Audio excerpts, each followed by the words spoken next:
Nice. Nice.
Why is my feed full of girls when I'm looking for metal?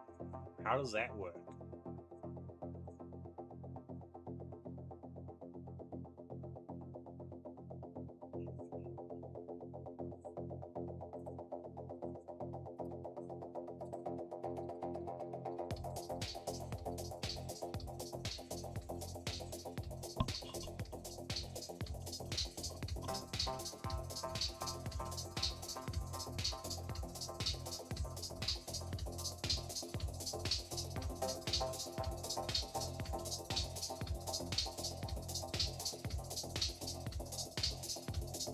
Yeah, I was looking at updating it actually.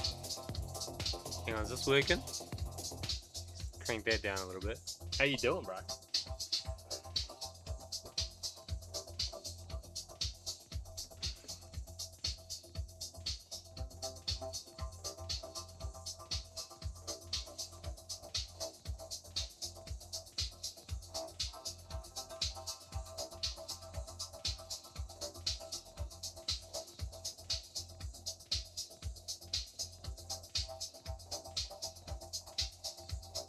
So close. Trigger point is right there.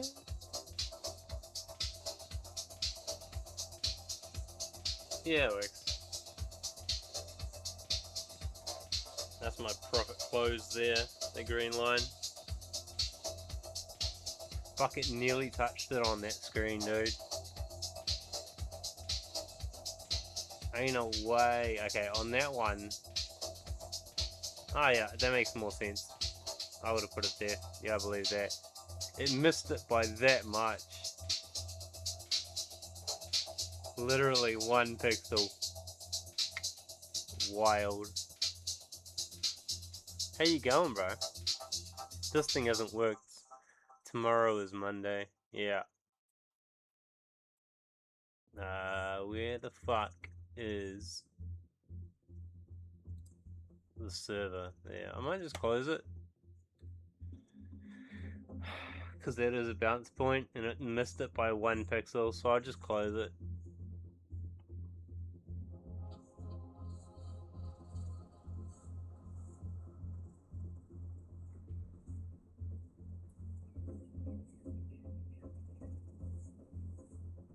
I don't care if I lose a fucking pixel, right?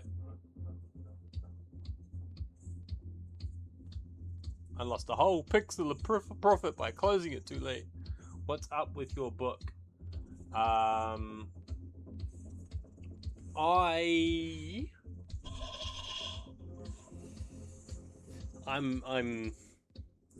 ask myself the same thing every day.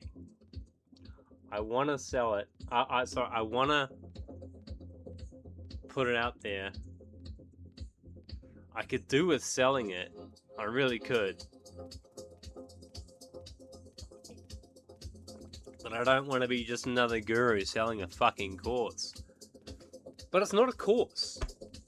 It's a book. And I want to do a whole fucking thing on volume profile because fuck, I'm in love with volume profile. My custom one is amazing, by the way. My theory with volume profile literally flips the entire industry on its head, so I kind of want to share my ideas, but I know that if that gains traction, everyone's going to be jumping on this new fucking idea. Gift for subscribers, books is greater than course. Extrapolate.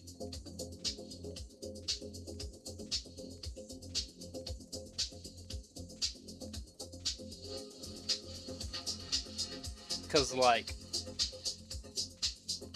yeah.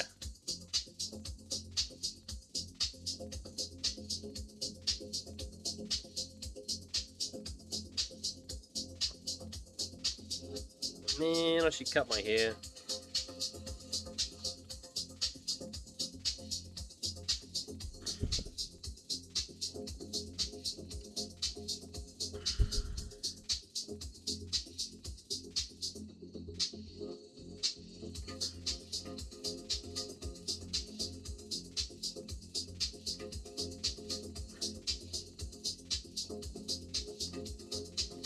Nah.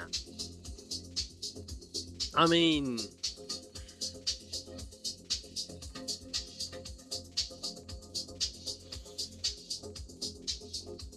see, to me that devalues the book.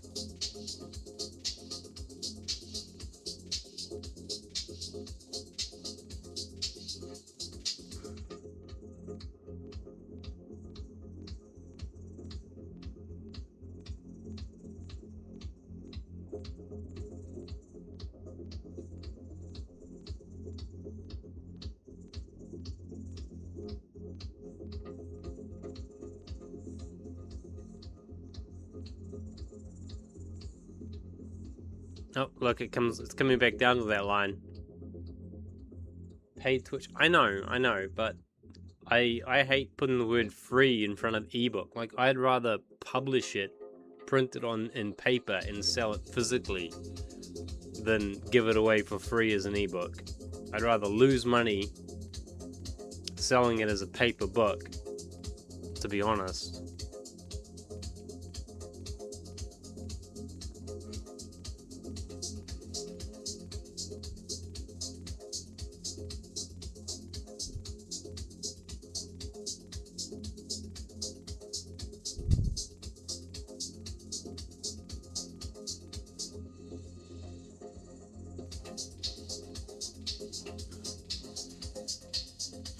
You just want access. That's what you're saying. How are you? How's things?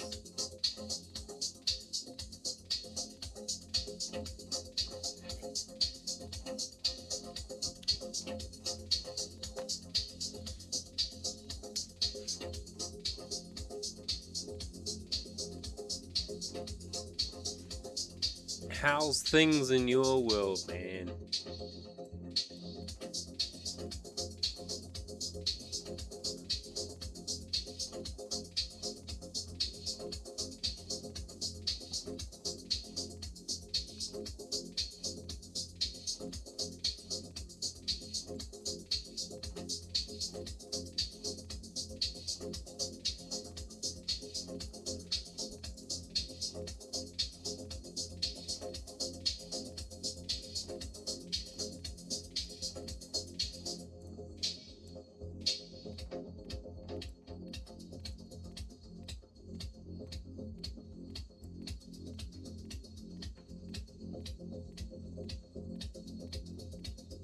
it has that effect.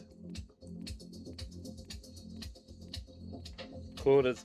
I got charged for mine in the weekend. I was gutted, man. I was gonna use that money for something specific, and I went to go buy something, and it just like there was no money. I'm like, what? What?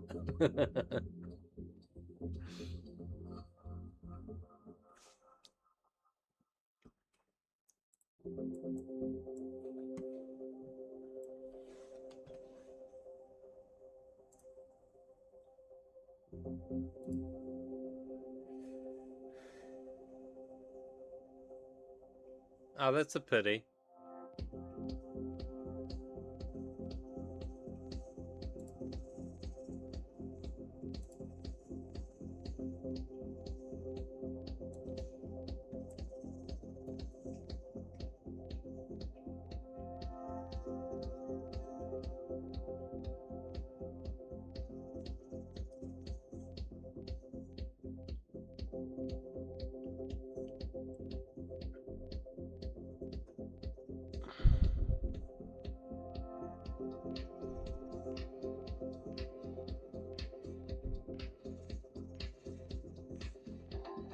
So I've got a funded account. Yeah, you got to be really specific with trying to get them to give you the information that you want.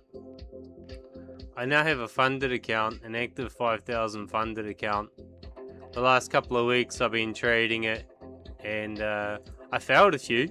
I failed quite a few over the last couple of months, but I passed these two and now I have an active one. So most of these failures were stupid shit too. I mean, I failed them fucking legit, but most of it was stupid shit, like taking too much, letting the drawdown get too deep, you know, stupid shit. One day I left the bot running and forgot to turn it off over the weekend, and the spread got too wide and it didn't account for spread, so it just like chopped myself out, and just dumb shit. But yeah, I now have a this account cost me, yeah, I could, I mean, this account cost me $15, and this is withdrawable funds, right? So if I go into withdrawals,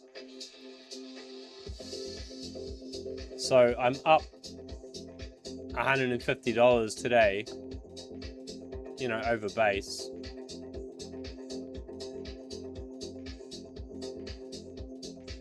Literally, do I trade what accounts? Other accounts. I've got live accounts, but I wanted to do this. I wanted to use a prop account and get a payout and see if it's worth it. I can tell you for real, it's fucking way harder on a prop firm. Way harder. They can do bullshit to you, like, hang on. Like, if you place a trade and it starts going against you instantly, you're like, ah, fuck that. So you close it and you do that in under a minute. They're like, oh, you're a high frequency trading. That's against the rules. That's it. You lose the account. So you fucks.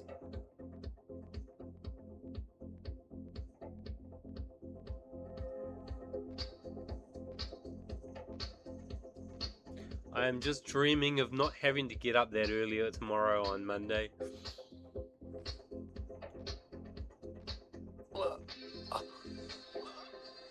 I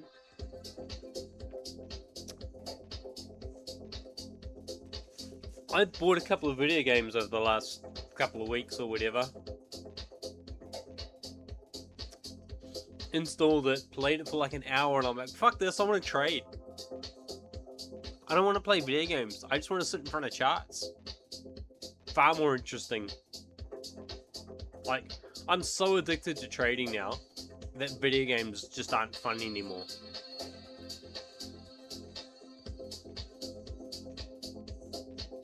You like my lifestyle. I could be richer. You know, that'd be nice.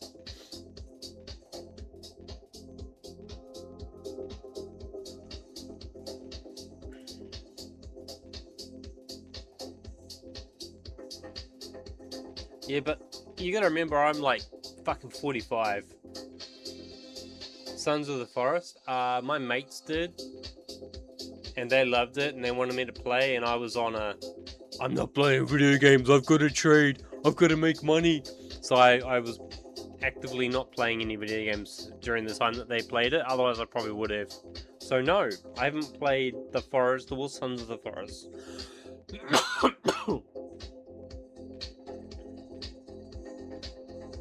That was February, I think.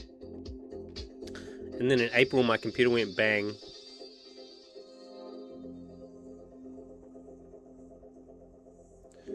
I got kicked out of the house 2 weeks ago, so I have to move.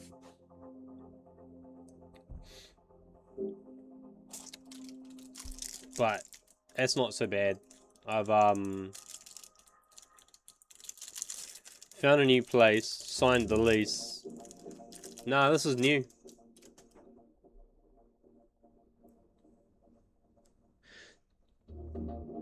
Found a new place, signed the lease. Take over the keys on the 27th.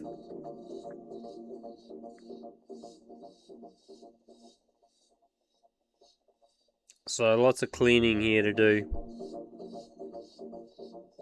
Yeah.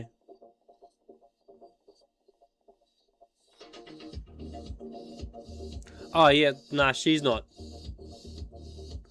The owners are. She's renting off someone, and they've decided they want to sell the house. So they're kicking everyone out, so they can sell the house.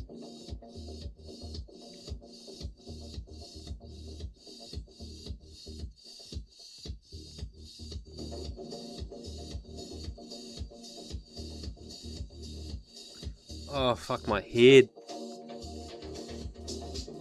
Oh.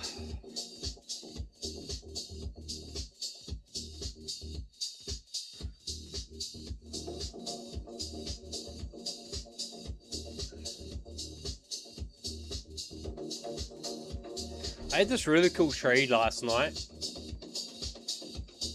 This one here, actually. So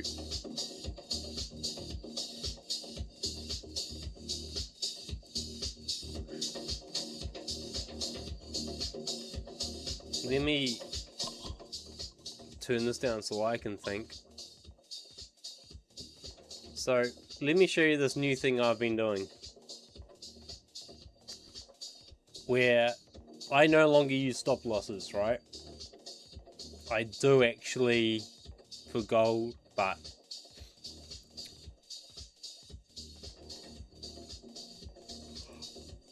it's just fine.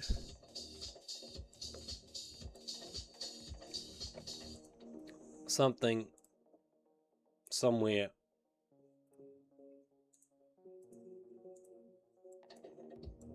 Alright, so say you take a trade, right? I think gold's gonna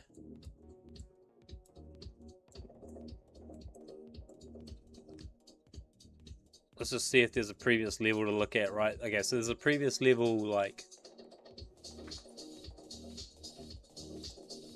here. And is there one lower somewhere? Yeah, I thought there might be. And let's just say that I think there's a previous level here, okay? Doesn't really matter. It's just an example. And then there's a level here. And there's a level here. You're gonna fucking love this. This is in my book. Alright? So now we've got 2 levels above us. Yeah, it doesn't bother me. I don't care. We've got 2 levels above us and 2 levels below us, right? Because this is price. Okay? So say I think that this is a legit bounce point and price is likely to come up. Okay? So I take a trade up. I think it's going to do this. Alright? And I've looked back here and I've seen this is the bottom of the tail, right? So this is accurate. So I go just a little bit further than the bottom of the tail. Now that trade there is a 1 to 3. Okay? Even though it's already bounced off, like I would have taken it a bit higher, but I'd like to, but so this is a 1 to 3 trade, which is a good trade, right? But what I would actually do with this, by the way, is I would find the level in here and I'd put it just below that. So I would actually be more likely to put it here because it's 10 times more likely to get here and go woo woo woo woo woo and then come back down. That's what makes support and resistance complicated, okay? Is you'll have a bounce point like this and just before it gets to it, it'll reverse and come back. So I'll put my stop like in here. Most people would put it like here. I'll put it here. Because once it hits this mathematically, because of standard deviations, once it hits this zone below the reversal point, it's 70% likely to reverse and come back down. So I'll put my take profit below that because there's a 70% chance that it's going to come back into the zone, but then there's a 70% chance that it won't go into this zone. So, and I can show you that with this. It didn't like that.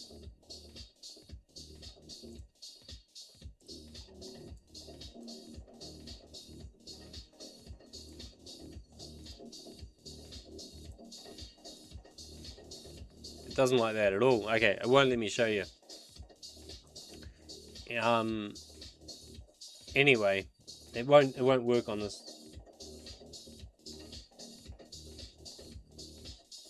It's unfortunate that it isn't fixed like an indicator. I don't understand. So anyway, it doesn't matter. Let's say the support and resistance isn't the point. I'm just using it. Easy to see where I've drawn those lines. You can understand what I've done and why I've done it, right? So I think price is most likely to come back to the zone. I don't actually, but let's just assume that I do. Okay? And price is also likely to come here. So what I would do is I could place a trade here, right? I could place my stop here and my take profit here, okay? I could. But if this comes down and stops me out, it's probably going to come all the way down here. Or it might go all the way up here and then bounce and then come back down, okay? So what I can do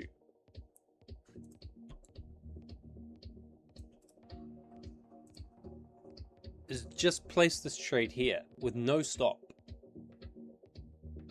It's called hedging, right?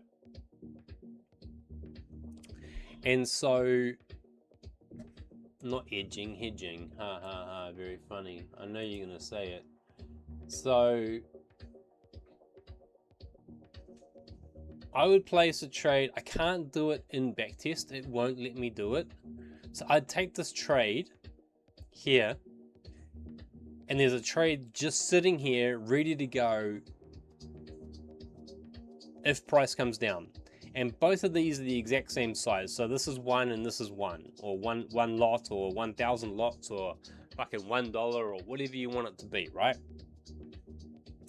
So it's just 1 to 1. And if price starts here and carries on and goes up,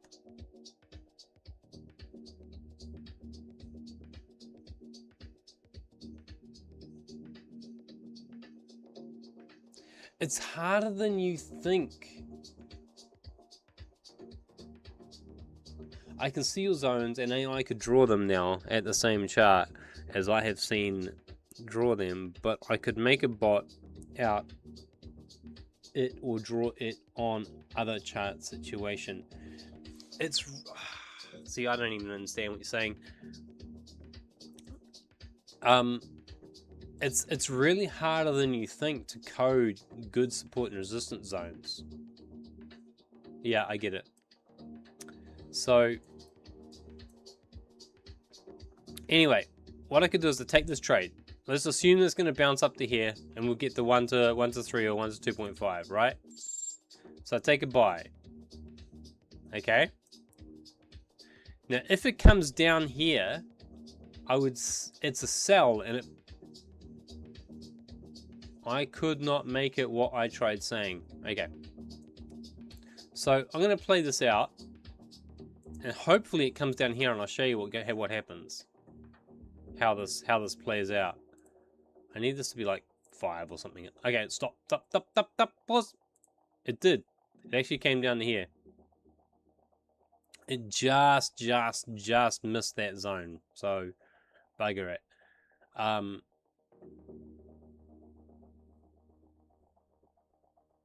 Let me do that again. Because that's kind of perfect.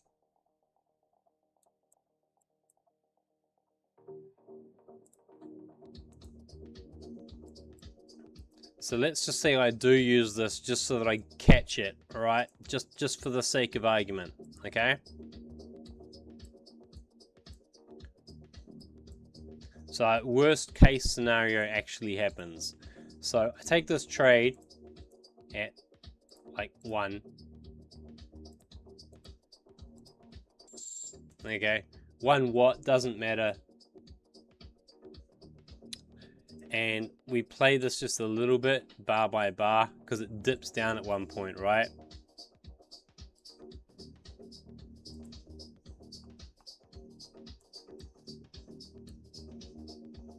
Now what this does is it means you don't have to panic, okay? It doesn't change the way you trade, it just means you don't have to panic. Because if price goes against you and you get a negative price, it drops down a little bit here. Does it drop down? There it is. Okay, so here, look. Okay, I'm down $26, and it's just touched that line, which I had to move to make it touch that line. Okay, because originally I had it just below that because I always do, but so now it's touched that line. So let's say it triggers this trade, which is this short here. Okay, well actually it would be this short here. So it now triggers that trade, which is also a 1-to-1. So I would also have a short trade here. But in reality, that means, so it takes one short trade, and what happens to this trade? It cancels it out. So in theory now, I'm hedged. And it doesn't matter if it goes up or down. It's the exact same amount of money no matter what happens, okay? But I'm pretty sure that if price gets to here, it will bounce back up. So what happens is my hedged trade is now, I have a buy this way and a sell this way. And the thing with price is that it has to move eventually. It can't just go like this forever. It could do it for 6 weeks and it wouldn't matter, and I'd just be $26 down for 6 weeks. Okay, I would. Right, doesn't matter. One day it's got to hit this level, or it's got to hit this level. Now, remembering that this trade here was 20 up. I started 0 here, it's now at negative 26. This is where it gets funky because I can't show you because it doesn't really work, right? Now what happens is if price moves down to here, it's probably going to bounce back up. But it closes here, okay? So I'm down $26 when it closes, but I'm up $26 times 1.74.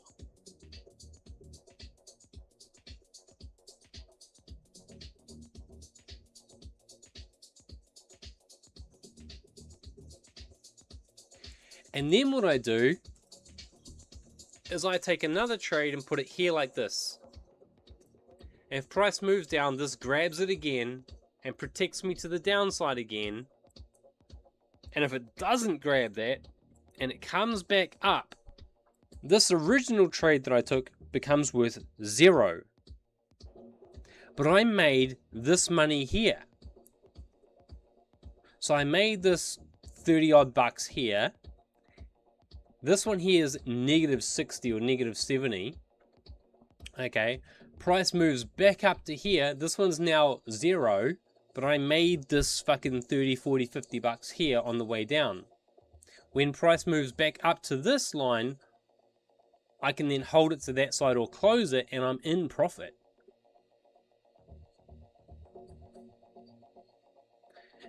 And if this one moves down here and then closes and then moves down to here and opens this one, then I'm down this much and this much. But then I'm protected in both directions again. And you can just keep doing that forever.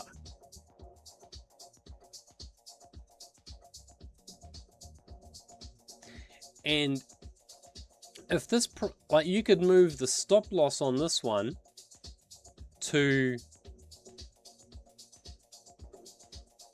no, don't martingale it. No, I thought about it. I did it. I've done it a couple of times, and you start panicking. This isn't money management. This is psychology management. Because you could just take the trade with a stop loss and get the exact same amount of money. But what you're doing is, if the trade goes against you here, you take a 1-to-1, and in your head you're like, I am now break even, I cannot lose any more money. Okay? Because if price bounces here, dup, dup, dup, dup, dup, dup, dup, dup, dup, and you do a normal trade, you get stop loss, stop loss, stop loss, stop loss, stop loss, stop loss, stop loss. That drives me fucking bonkers.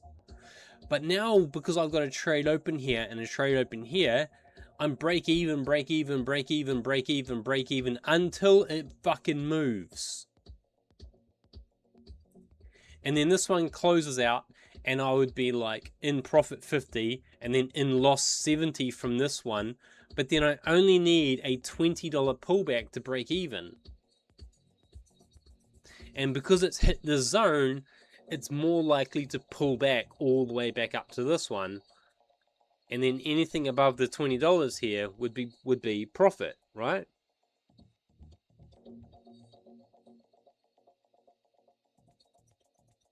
I'm not really gaming anything. All I'm doing is just slowing the losses down in my head so that I don't emotionally overreact.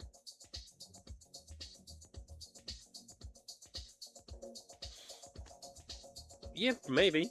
Unless I lose all my money, go broke and lose the house overnight.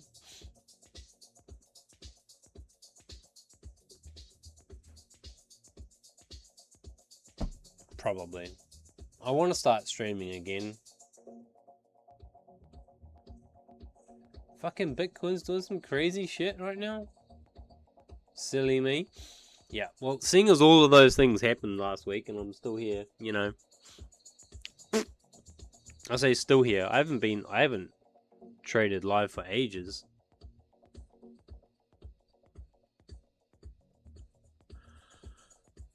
You still working at that chefing job?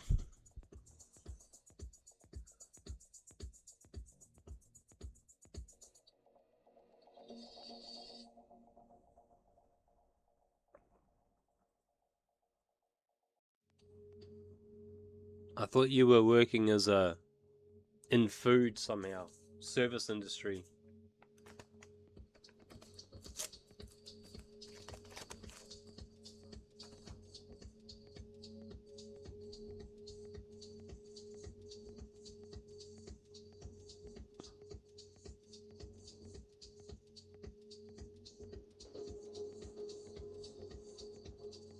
Computer.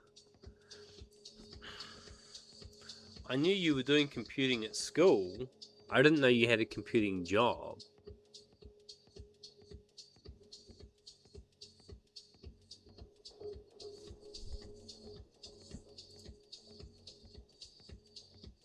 See ya.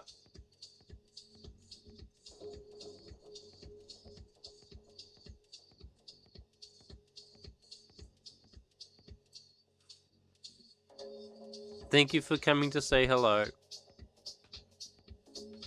See you later.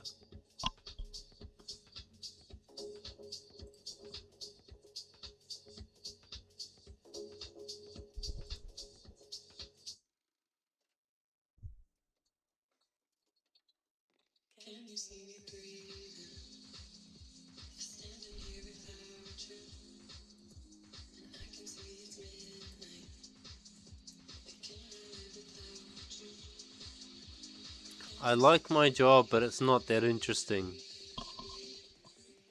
That's a good thing.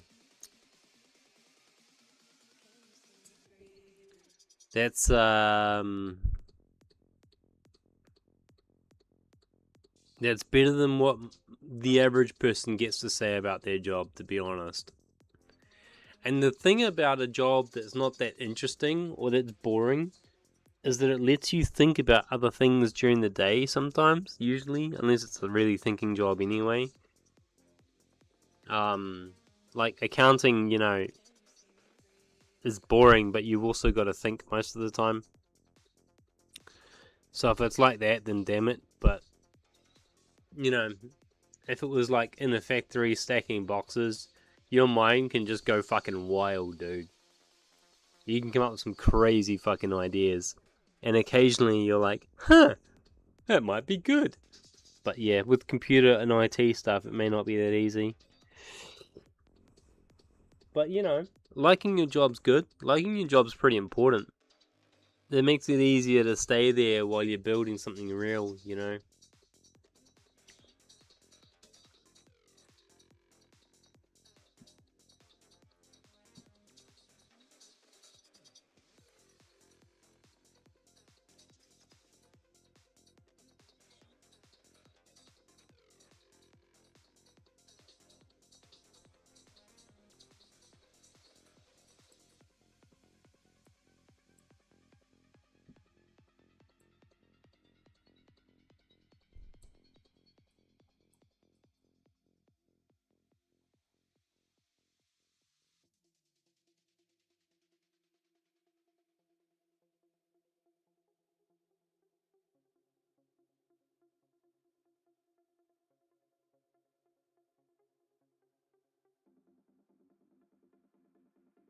How long before the market actually opens? I'm so bored. I want to trade.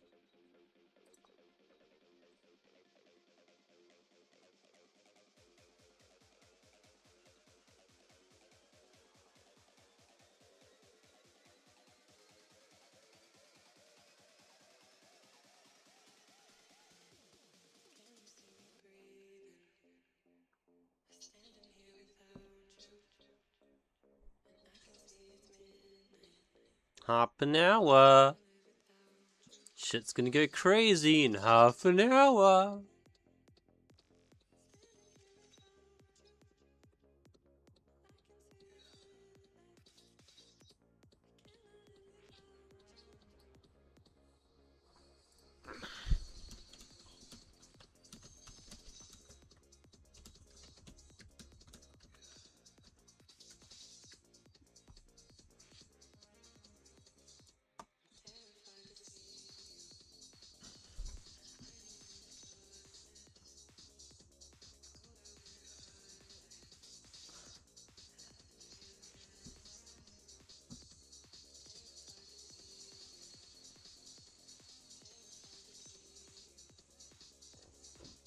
Yo.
Where's my sound?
It was at this moment Jackson knew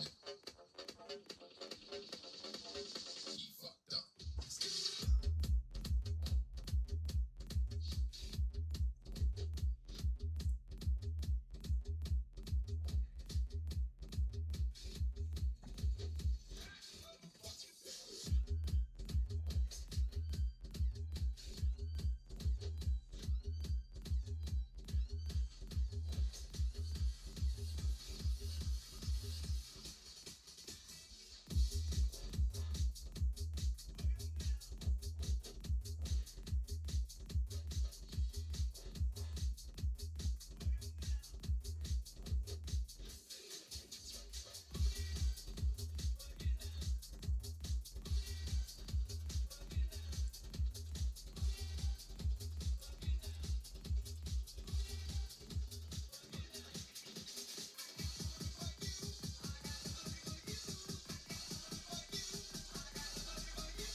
Rainbow. What is that movie?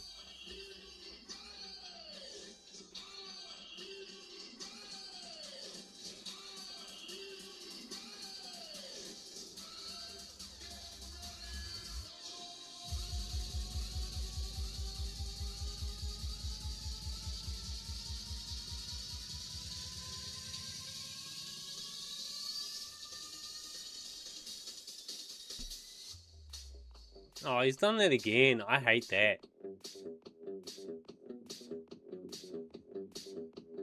It was at this moment, Jackson, you fucked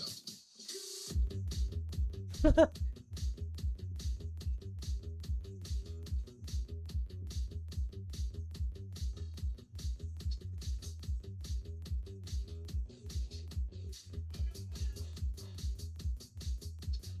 Drunken Master. Jet Li Ultimate Fist. Jet Li the One. Bruce Lee Dragon Fist.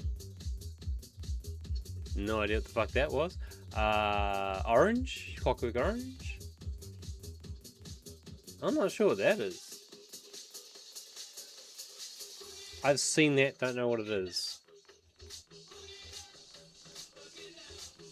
That's Eddie Murphy, I don't know. So many movies I don't know.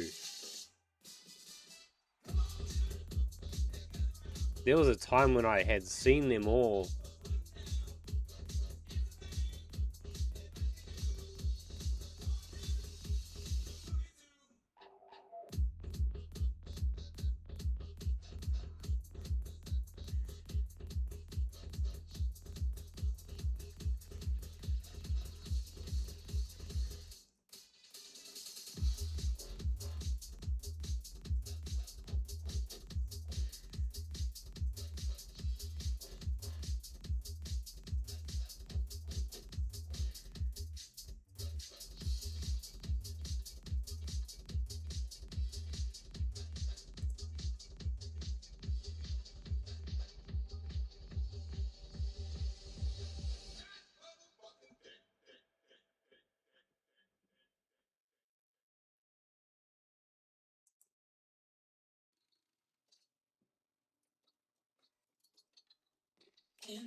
Oh, it's a different one.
Go away.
Can I log into this? Or is this an ad?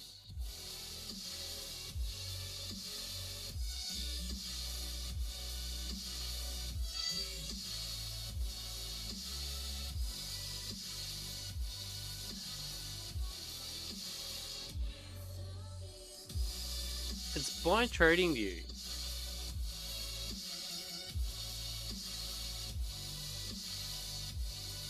Or are they just advertising the living shit out of TradingView's widgets?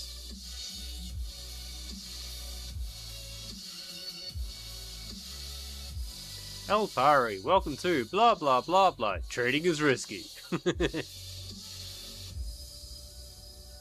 Right, so they have an awesome tool with TradingView tickers. Huh.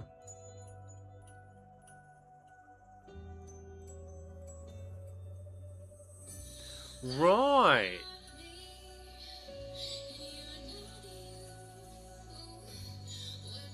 Right.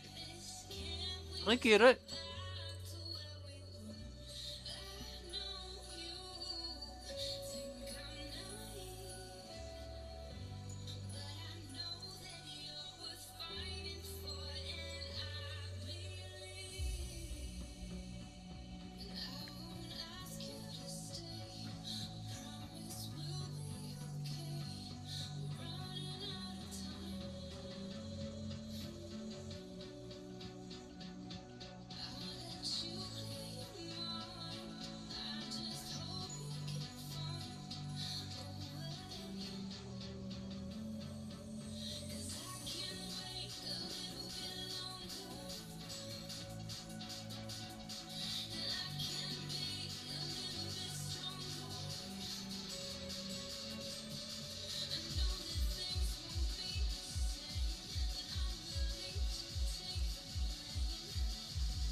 This, I could trade off just this.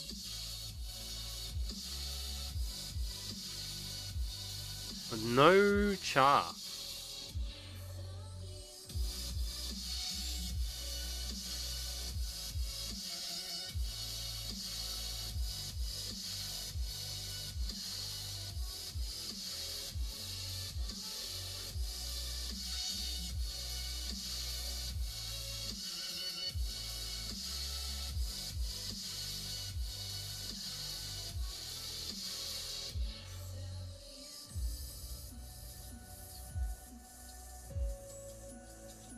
Does this change?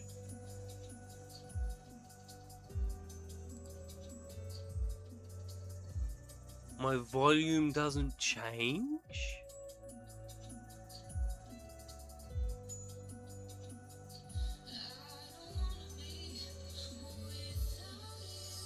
Okay, buddy.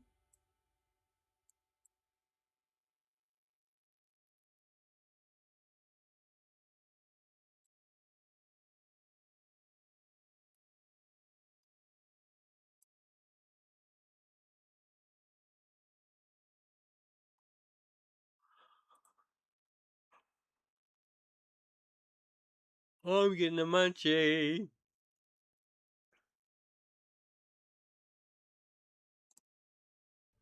Would you like to learn how to trade so well that everyone legitimately will think that you are cheating? My name's Nick Sean. If you haven't been here to my channel before, I've been trading Forex and crypto and stocks for the past decade, and I've made millions of dollars in all markets combined. And what's more is I've actually shared all my trades and analysis and insights for free in my free Telegram channel. I'll put a link in the description and a link in the pinned comment so you can check that out. You can just follow my trades live every single day for free. So what I'm going to do here in this video is we're going to get into it, and I'm going to show you how keeping things simple. So, Nick, I would like to learn how to trade Forex so people think I'm cheating. Okay. I'll make the video and then we'll show you. Yes, but aside from that, I would like to learn how to trade forex so that people think I'm cheating. Who is this guy? I understand. Let me make the video and you can watch it and you can learn too. So Yes, but aside from the video, when I learn how to trade forex so that people think that I'm cheating. Kirkland, give me the microphone though. Give me the microphone. But Nick, it's very important that I Let go of the microphone. Let go of the microphone. What are you doing? Aren't you supposed to be behind the camera? If you're gonna sit next to me, just stay quiet. So what we're gonna do is we're gonna show you how keeping things simple and controlling things Fucking hell! is going to actually be able to help you make tons of money trading in a way that is so much more easy. Alright, bro.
Than most people are doing.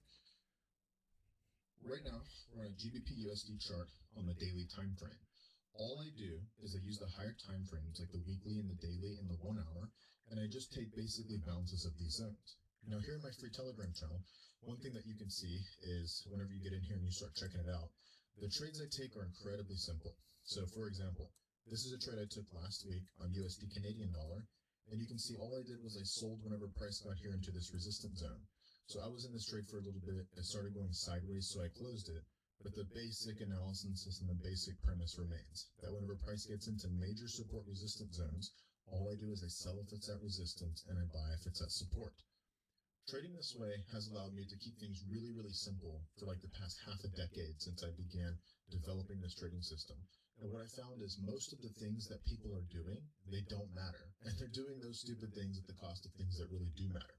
So instead what I've done is I've distilled everything down to keep it super simple. So that way two things are true. Number one, it is very easy for you to test and track these results. That is very, very important because it gives you a framework to then build your trading experience off of. The second thing is that by doing this, it allows you to actually be able to risk much more on trades. And by you risking much more on trades because you have more confidence and you know what your stats and metrics are, you will then be able to risk higher dollar amounts. And the idea is that you make more money, provided that you have a proven edge and a profitable trading approach.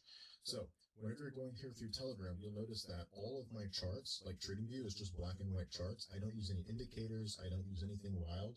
And all I do is I just take simple bounces of support resistance zones, and they're very, very simple. And what I do is I've noticed that a lot of people who are here in this Telegram channel, whenever I share stuff like this, what they're able to do is they're able to start actually drawing these trades themselves before I have even posted anything about it, and they're actually already looking to take the same trades that I'm looking to take.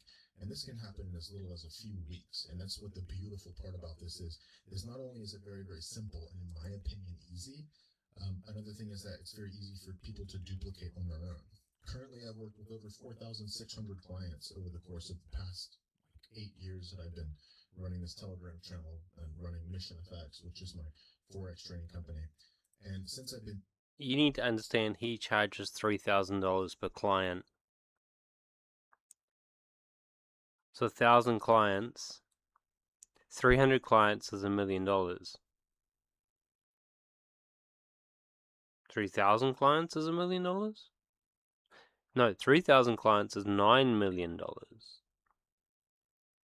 So he's made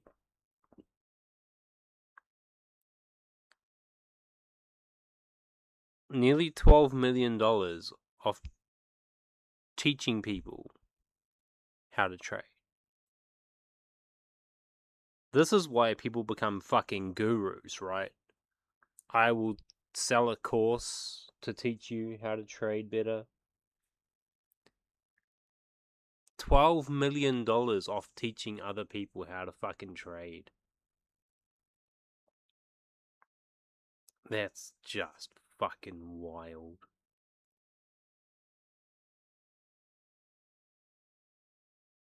Am I doing it wrong? doing that, what I've noticed is the simple stuff is the stuff that works the best. So by posting all this stuff in here, it allows people to see the same stuff over and over and over again. So let's go ahead, let's go to the random number generator. We're just going to pick a random Forex pair. I've got all my Forex pairs here on the right side, so let's just pick a number between, I don't know, like 1 and 15. So we're going to generate that. That's 14. So we're going to go down to the 14 pair. So 1, 2, 3, 4, 5, 6, 7, 8, 9, 10, 11, 12, 13, 14. So USDJPY. Now we're going to go to the 1 hour chart because I have to use the 1 hour to be able to watch the price action when price gets to these zones. I'm going to hit the replay tool and I'm going to hit start new, and this will take me back to a random location on the chart. So hit random bar. So this is in September of 2023. Cool. Now I'm going to go back to the daily chart, and what I will be doing is I'll just be drawing up the recent zones that price is at, and then I'll just be buying and selling at them. So what I'll do, what I see right here on the chart right now is I see a support resistance zone below price right there on the daily. And then I also see a resistance zone up here where that high is. So whenever you're doing this in the live market environments, it's so simple because all you have to do to make money hand over fist, the very first part is actually drawing the zones that you're going to be able to trade off of. So what I would then do is when I've got these two zones, I look at current market price, I look at the next clear zone above price, the next clear zone below price. I set an alert at the support zone below price. It doesn't let me put the alert here, so I'll just draw the horizontal line. And then I'll put an alert at the next resistance zone above price. And you'll notice my alerts are about halfway into the zone, just where most of the price action is. So then what I'll do is I'll let price go up to one of these zones, and once it gets close to it, I will go to the 1 hour chart to start seeing if price looks like it's rejecting the zone. And then if price looks like it's rejecting the zone, I'll then enter. So price gets up there into the zone, it starts rejecting. It looks like it didn't come all the way up to where my alert was, so I'm going to play it out a little bit further. It looks like it will try to drop from here, but if it gets up above, then I will look to enter. So currently price has had a bunch of bullish candles here at this zone. It's pulled back, it's pinned it. I'm going to wait just a little bit, and if this looks like it's going to drop from this resistance zone, then what I'll do is I'll enter a sell. So let's see if price looks like it's going to drop. So it looks like it's getting a little bit weak here, so I'm going to go ahead and enter. Why does it look like it's getting a little bit weak? Well, price had a nice triumphant high here, pulled back, tried to make a new high and failed, just rejected the next high. Came back down, tried to bounce, but now we're just making lower highs, and now we've actually broken past the recent lows. You only learn these kinds of things through contextual analysis and experience and discretion and intuition as a result of your applied experience. So you have to just be able to get experience doing this. That is why I run my free Telegram channel, because it gives you this experience in a real way. That way you can learn by just following my Telegram channel and by watching my videos and not trying to interrupt the videos when someone is talking, because it's not your video, it's the other person's video. So what I'll do is I'm going to go ahead and enter a sell here, and right here I'll enter a short position. I'll put a stop loss above the resistance zone, and then I'll put a take profit at a 1-to-1 risk reward ratio. Now, an interesting fact about this is that I tell people you can't predict which way price is going to go. It's 50-50. Price either goes up or it goes down.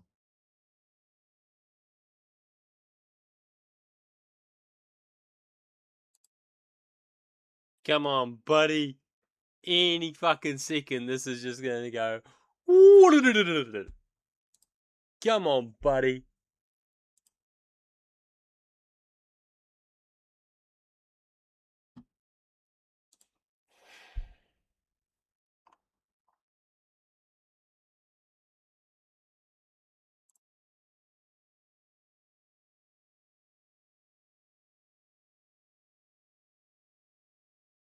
Unless all my trades are broken.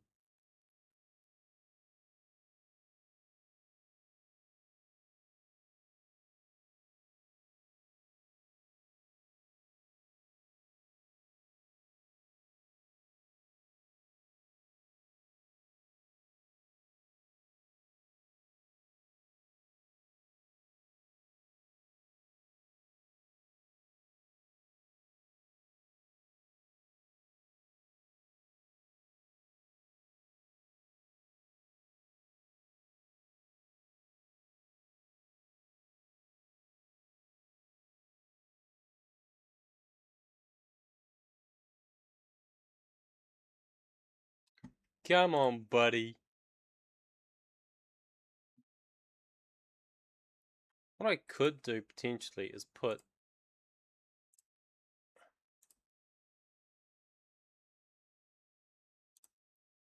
and if it moves, it will yell at me.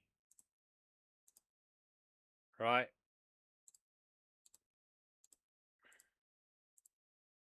Ah! Ah.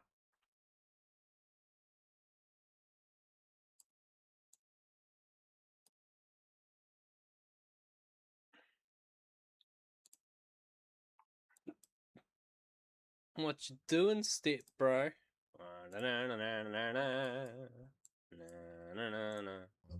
And support resistance cannot predict which way price is going to go.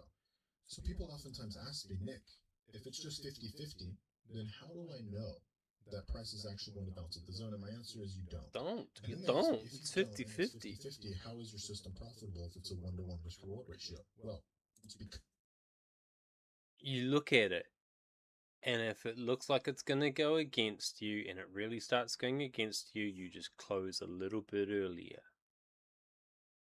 And if it goes your way, then you hold it just a little bit longer. And the reason that works is because it's 50-50. That's all you gotta do with a system like that. because of what I'm about to teach you right now, which is called dynamic trade management. Dynamic trade management is essentially you watching the trade play out after you enter on the daily chart. You then go to the 1 hour, provided that price. Daily is crazy to me. If price starts going against you, you can exit the trade early before the stop loss. Sometimes you break even, sometimes it's a small profit, and oftentimes you lose about a third to maybe a half of whatever the stop loss was. So when you're risking higher I fucking called it. Anywhere from $50,000 to $75,000 per trade. What happens is you can actually turn your losses into maybe a third or a half on average of what the stop loss is. There will be times that your trade just hits the stop loss anyway, and that's okay. That's what a stop loss is for. It's there for in cases of emergencies. But what this does is it gives you room to monitor the trade. It still gives you a max risk threshold, and it also gives you an easy target. You don't have to target 1 to 2. Oh, come on, buddy. Really? Really?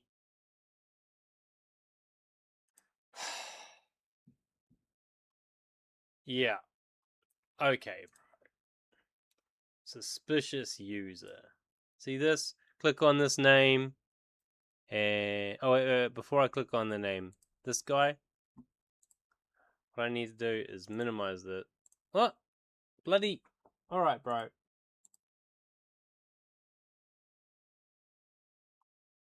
Close this. Grab this. Copy this. Click on the name. There we go. There's a button here that lets me report him for spam, scam, bots and stuff. Spam, scam, spam. Viewership tampering. That works. Tell us more. There you go. Submit. Block. Close. Ban.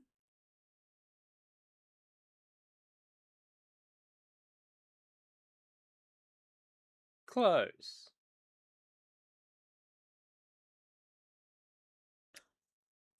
Lovely.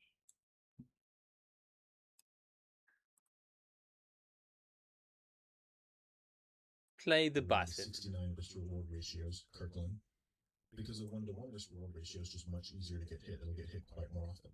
So what we're going to do here in this video is we are going to go back here to the 1 hour. We're going to play this out, and we're going to watch candle by candle what price action does. And the idea will be that we hold this if it looks like it's going to follow the target.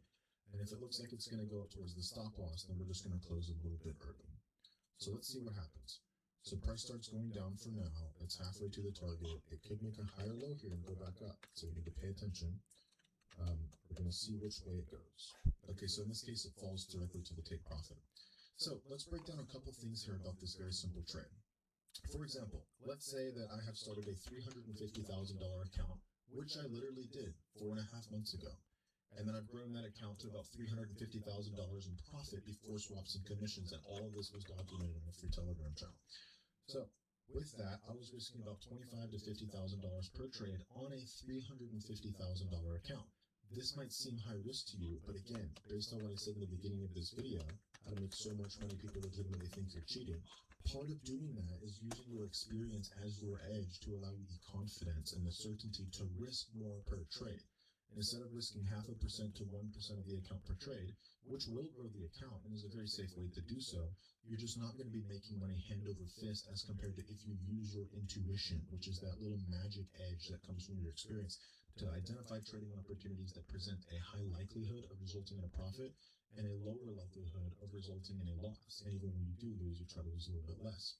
By doing this and risking higher dollar amounts, such as, for example, $50,000 on a $350,000 account, it would take me roughly 6 or 7 trades to actually blow that account. And that's if I didn't dial down the risk to 25K per trade. Doing it this way, even if you lose those 7 trades in a row, at least half of them, if not more, and in some cases even all of them, are likely to just be partial losses.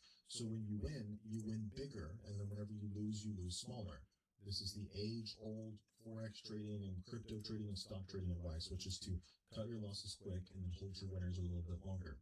So this one worked out. If it had started going into drawdown against me, what I would have done is I would have tried to have closed this trade a little bit before the stop loss, maybe break even or a third of the way or even half the way. And again, sometimes it was to hit the stop loss. So we're going to go back here to the daily chart, and you'll see how, since I only use really clear zones, I'm not having to play around with anything like this right here. I'm not having to play around with any hairy price action where it gets into one of these little zones, and it's technically bounced a couple times, but it's spiked through a bunch, and sometimes zones like this will work, but I just prefer not to trade them just because they have a lot of volatility at them. I just look at the daily zones, and if the daily zones look like they're going to bounce, I enter a sell or a buy, and then I basically just ignore all of the lower time frame zones that get created. So now what you'll notice is that price now looks like it's going to break above this zone. So the fact that it looks like it's going to break above the zone, what does this mean that we do? Do we sell again? Is it okay to sell again? Do we ignore the trade since it just bounced at this zone already and now we're getting a higher low and going back up? The answer is not black and white. And there's no absolutes, there's no right or wrongs in trading. The answer is going to depend on your experience. Now in this case, this might be a trade that I skip in real life, but what I'm going to do is I'm going to show you how to structure this trade. We're just going to take it anyway. And then I'm going to show you what I'm going to do if it starts to play out versus if it starts to lose. So let's say you're trading on a $10,000 account. An example of like a little bit higher risk per trade would be anywhere from like 1,000 to maybe, 1,000 to 1,500. And if you really want to be really risky, maybe even $2,000 on a, where is it? What did I say? 10,000 or $1,000? Okay, so $10,000 account. So 10 to 20% risk per trade. Now I know that sounds obscenely high, but it's important to remember that whenever you're doing this, once you have experience, the amount of experience you have dictates the risk. If you know what the stats are, and you know how to manage losing trades by getting out of them a little bit earlier and then letting the winning trades run all the way to the profit targets of just 1-to-1 risk reward ratio, which is basically nothing. By doing that, you will become confident so that way you can risk more money. And then once you are profitable, you can start making money hand over fist and quickly compound your trading capital and your trading account. And so with that said, that is one of the reasons why I said at the beginning of this video, you'll make so much money that people legitimately think you're cheating because you're just using your edge to be able to make that money. You're using your experience and discretion. So we're going to take this trade anyway. We're going to go ahead and enter a sell. We're going to enter it right up here. And then what I'm going to do is I'm going to give this a little bit more room. I'm going to drag the stop up there. I'm going to drag the profit target down here just before this little recent low. That way, in case price just chooses to come back here and make a higher low, and it doesn't fall a lot, I'll still be able to get out of this trade. So now enter here, we went to the sell at the daily zone. I've just dragged the stop loss out a little bit further.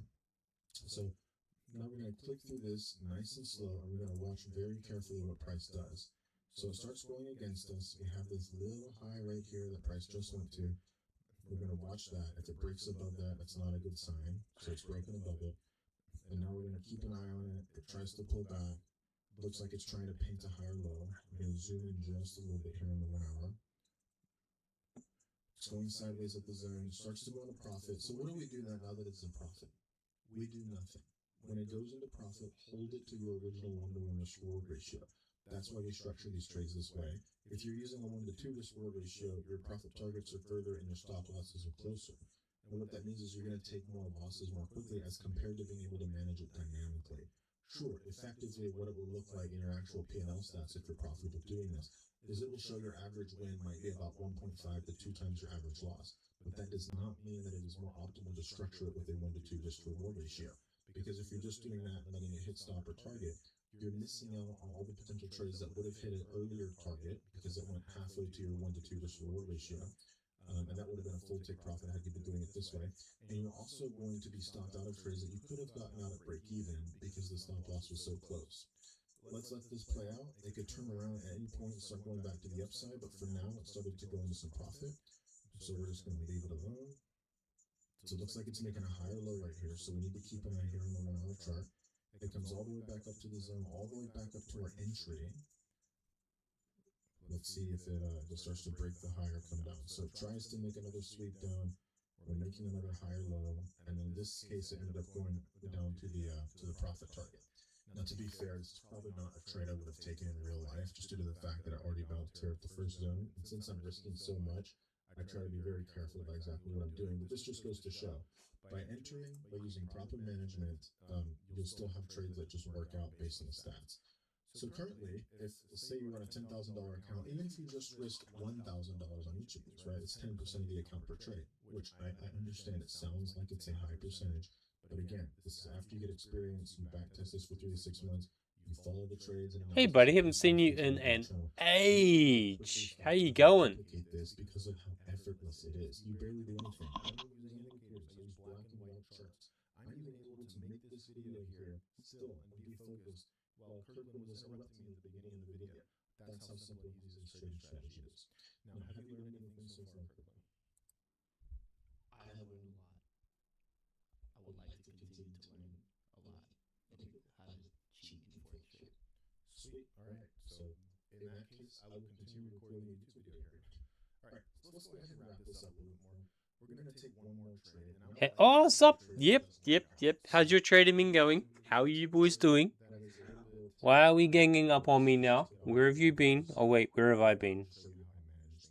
How's things? What you up to? Let's see if we can get all the way down here into the next zone. So it goes all the way down into the next zone, but it spiked past it real quick. Did it pause on the 1 hour at all?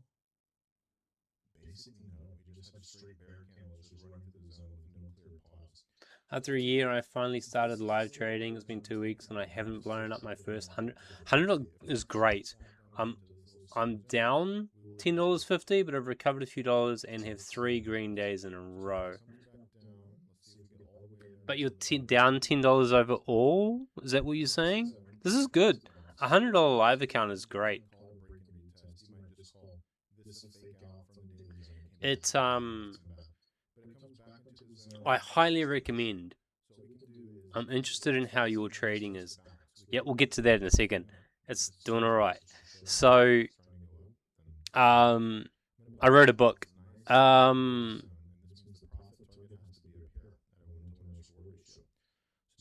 You've blown, yeah. So, having just that $100 account like that, I've said this before.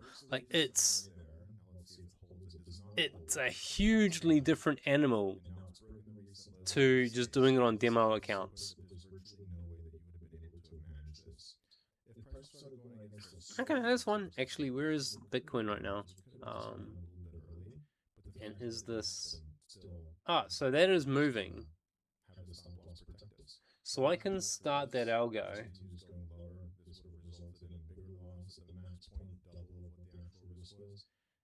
certainly no way to trade. Yeah, it's amazing how much it changes, right? And It's back here into this what you can do is, I could send you an affiliate link. What you can do is your trading systems might not work with a prop firm at all because they're crazy, but you could, like, I did this last week. Right? I bought a prop firm account for $15, and I'm up 176 on the account right now. And wait.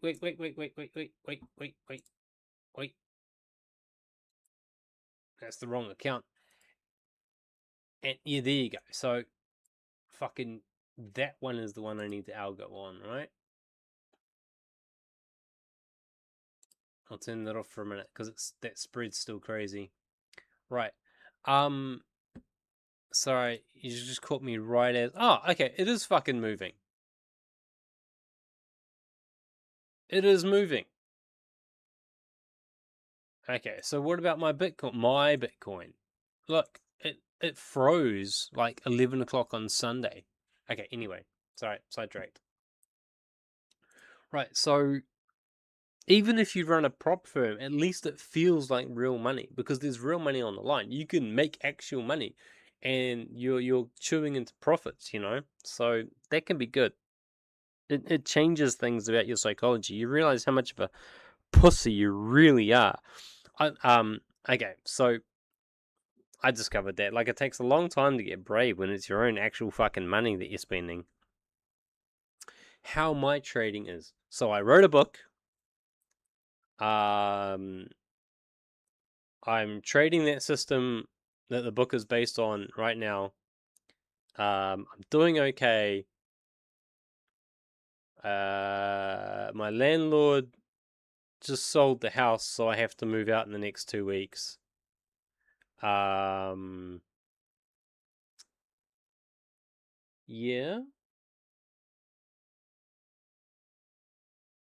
I decided to start a prop firm account to see how much harder it is to trade on a prop firm account, and I'm doing okay, but the rules are super restrictive, so that's weird to me. So that's taking a bit of practice to deal with. I blew a couple of accounts trying to get it right on a prop firm account, but I've kind of got it figured out now. I am using a group called Aqua, and right now I am in profit on their account.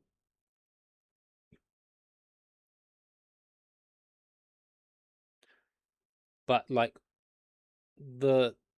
I did a what they call a 2-step challenge where you've got to do both. You got to like win 10%, then win 5%. And the second I got the second stage and won the 5%, I got a email saying congratulations on passing, and I got a direct message.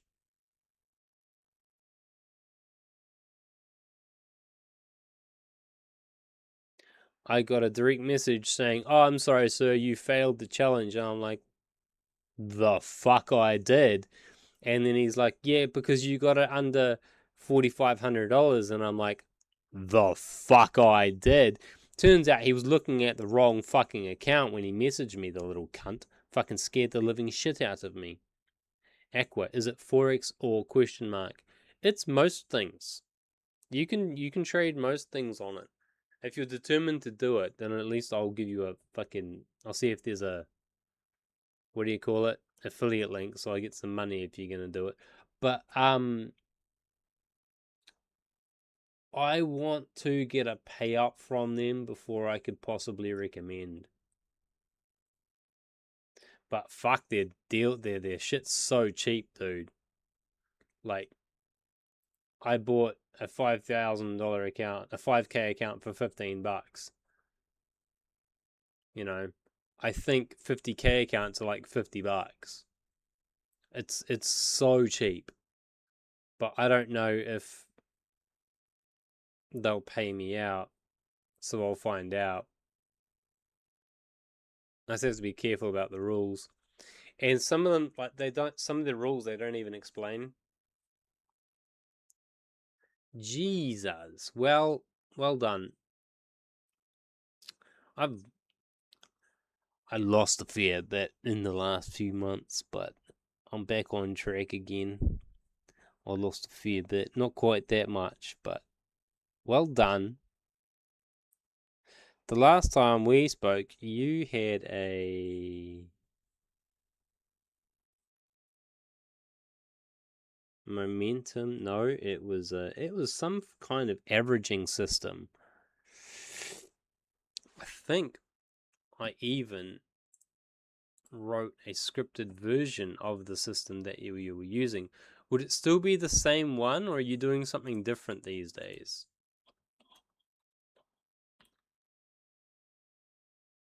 I deleted it because I had fucking hundreds. I had fucking hundreds of scripts, and I went through and cleaned them all out. So I've cleaned your one off. I still have hundreds of fucking scripts. Okay. Do you want to share the basic premise of what's going on? What about you, Quabbalist?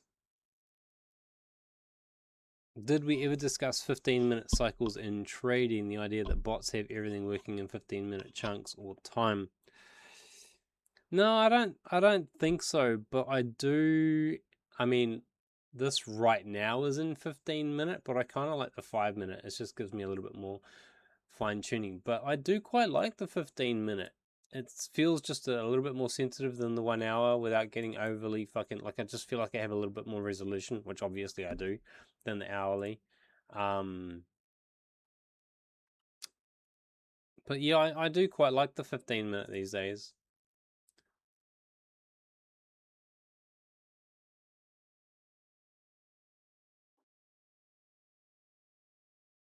$500,000 in your own currency is great. So what's the system based around?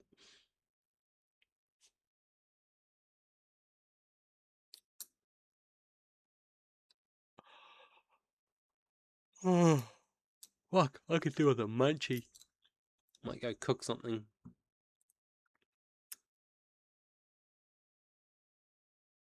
Yo!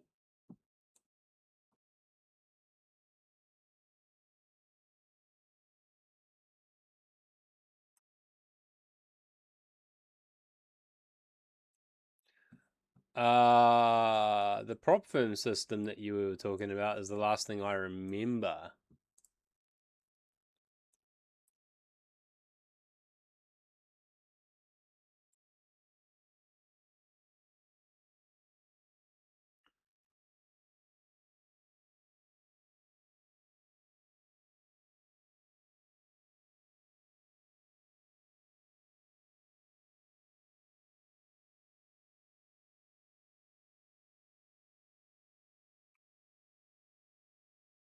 I only remember a small part of it. You'd figured out, yeah, you'd figured out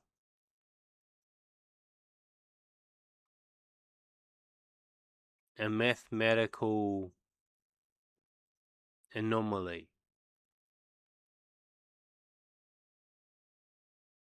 And I'd forgotten about it, to be honest.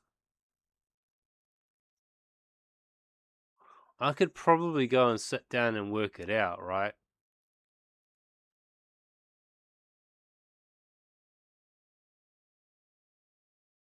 So you're seeing bots working around 15-minute chunks. There's 3 people watching right now. Kind of tempted to have a go at it.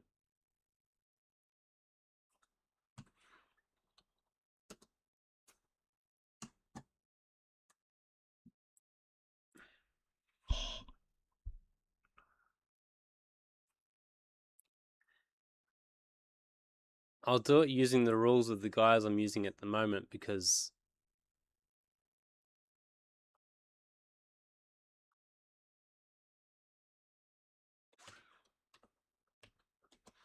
I can.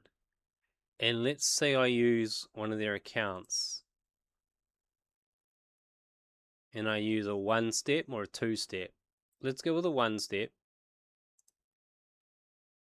on like a 5K cost me $40. Okay.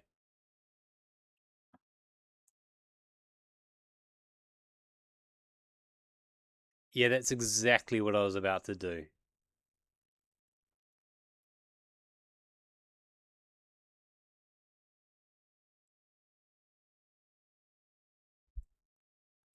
So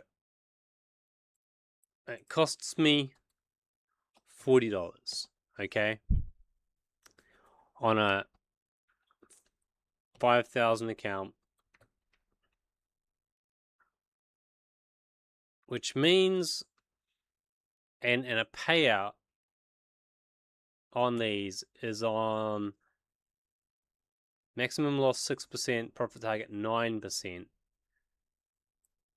So 9% profit target is a 3% daily drawdown. So I'd have to take every trade at 3. I'm guessing that it's basically this.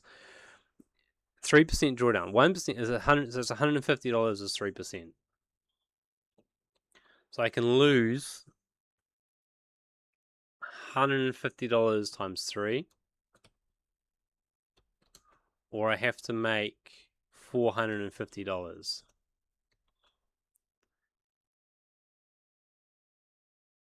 And I get paid out 90%.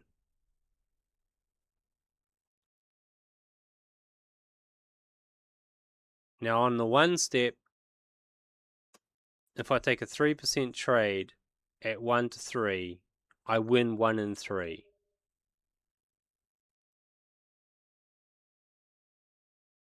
I just open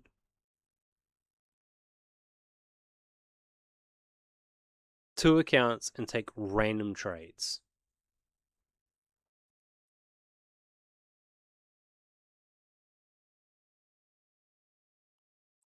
I'll get to that. I'm just doing a math thing. My brain is so slow. Okay. And I will win 1 in 3. And this is there a verification phase? No, it's funded straight away. So I need to win 3%, 3%, 3%, 3%. I need to win 4 trades at 1 to 3. And then I get a payout of $450.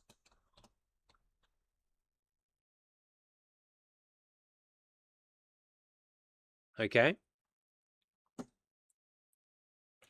And I'm fucking lazy.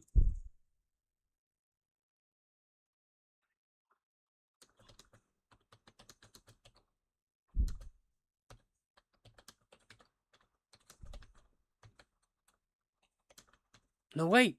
I don't have to do... No. No. That's wrong. Oh, fuck. This is obviously a win. Look. I don't have to win 1 to 3. I also do. 3% drawdown, 3% up. I have to win 3% with 1 to 1 3 times.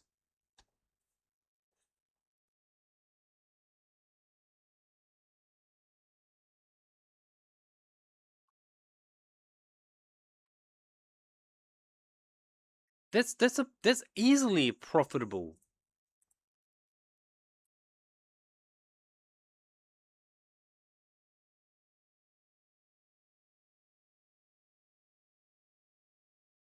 Right? Look. I'm sure that's a win. I don't even have to do it. Like, my brain tells me that's a win. I don't have to fucking think too hard. I know that's a win.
Oh, no, I need to win 450.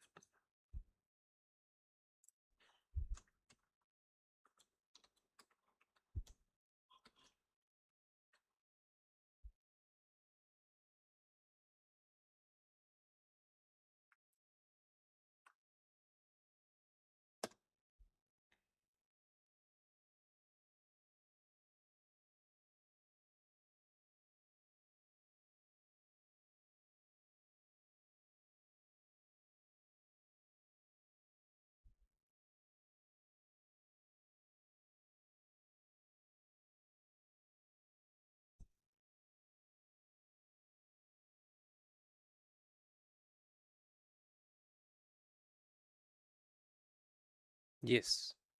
Yes.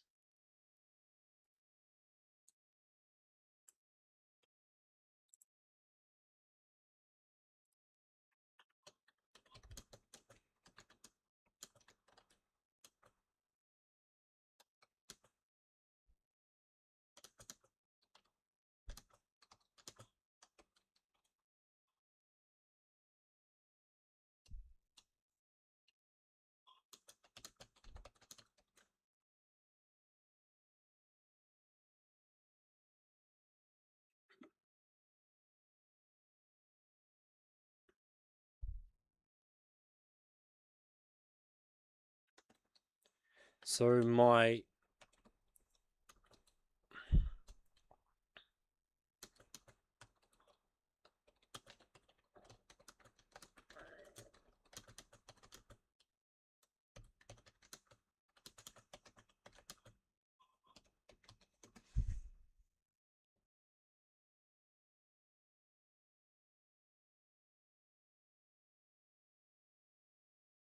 I only need better than 1 in fucking 10.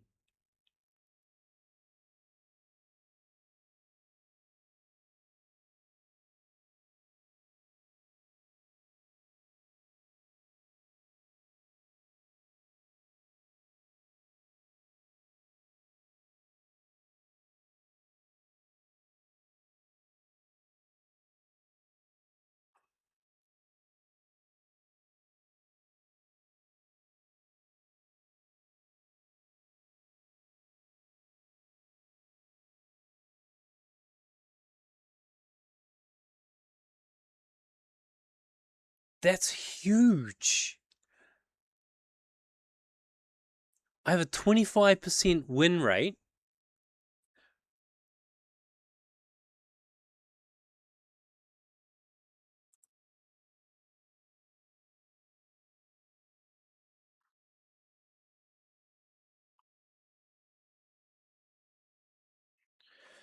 So on 100, let's say on 10 accounts,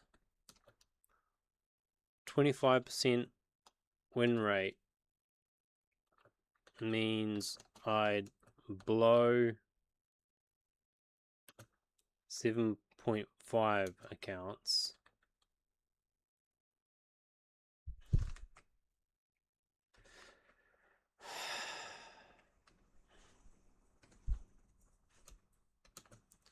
Winning 2.5 accounts.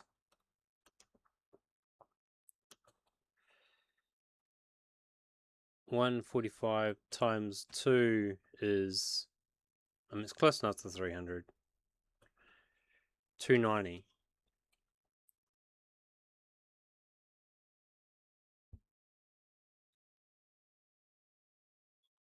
$10 accounts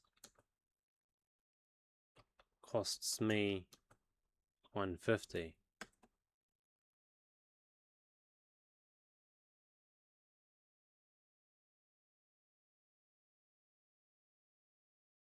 It's tight.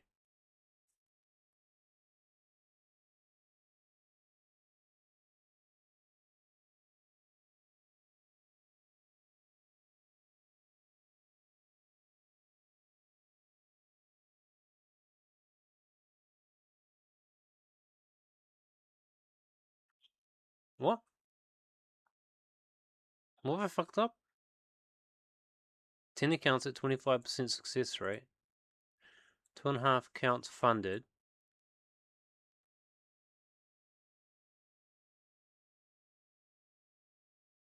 Need 600 profit to hit your target.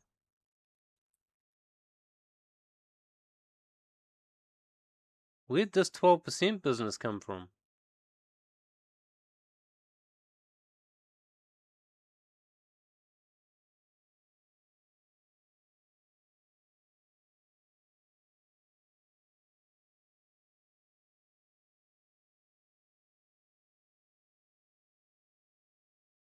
What am I missing? And on that subject, just let me go look at these trades for a minute.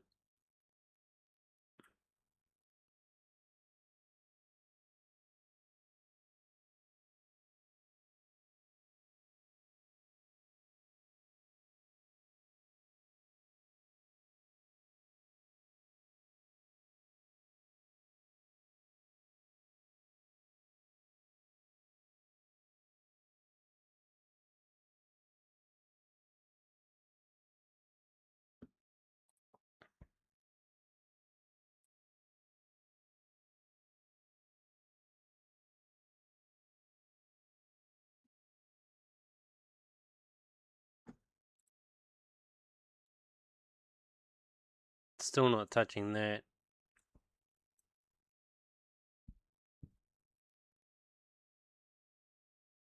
Yeah, but I think Claude's wrong on that one.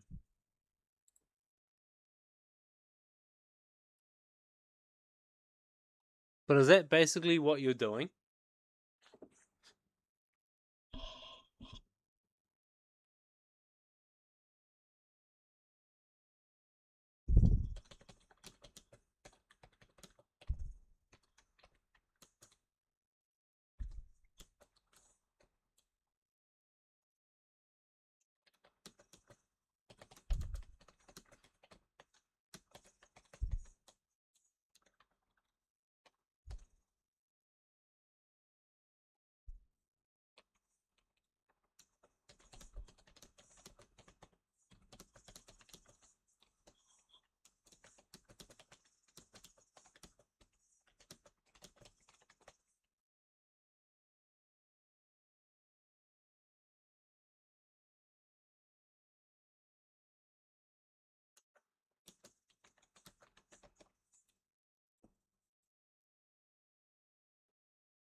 The best one statistically, I think, is the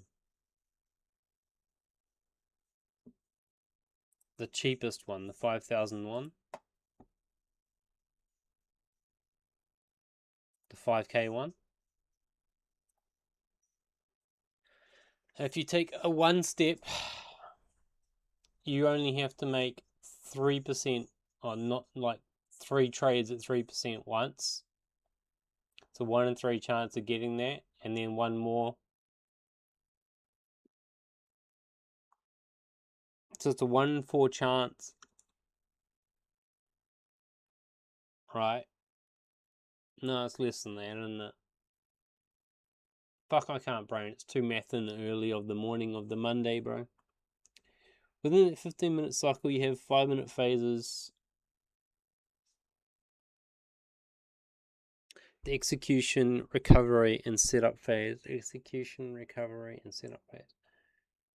Why are you looking for long-term institutional trade setups in 15-minute time blocks.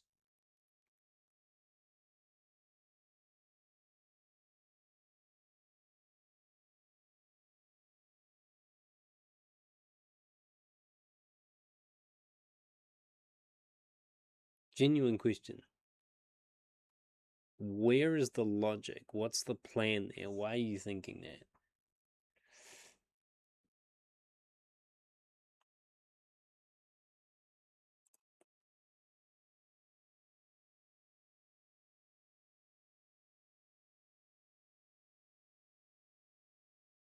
that? Okay, so it is a fuck up on the charting side. Please explain this to me. Unholy. Please explain to me why you're looking at institutional level trades in 15-minute cycles. What's the logic?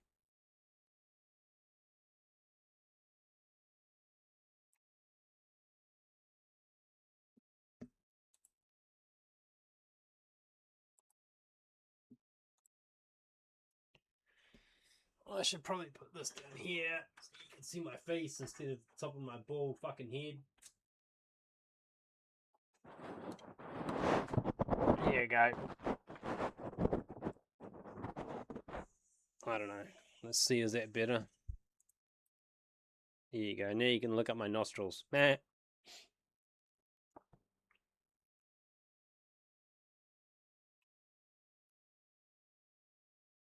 I'm not saying you're wrong, I just don't understand, so a response would be appreciated, because I am confused as fuck, boy. It doesn't really work, no. Are you... No, okay. Yeah, it's pretty tight. But you're doing something like that, right?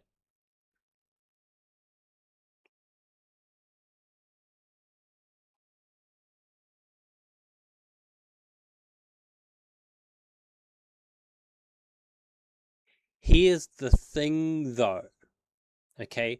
My win rate isn't 50-50.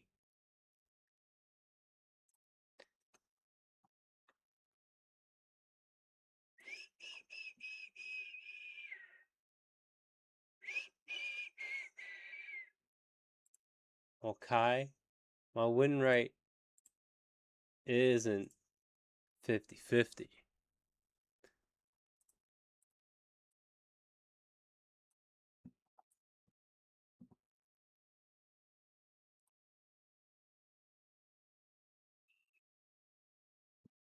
Because when I lose $3, $4, $7.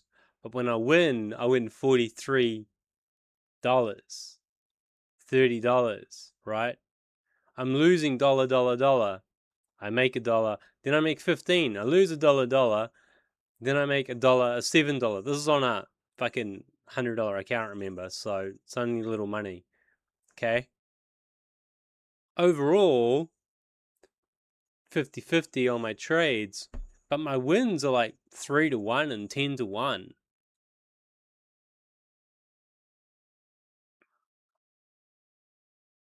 Like my setup is 50-50, but when I win big.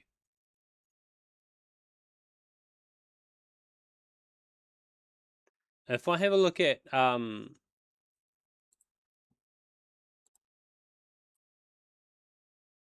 I actually want the login one. Here we go.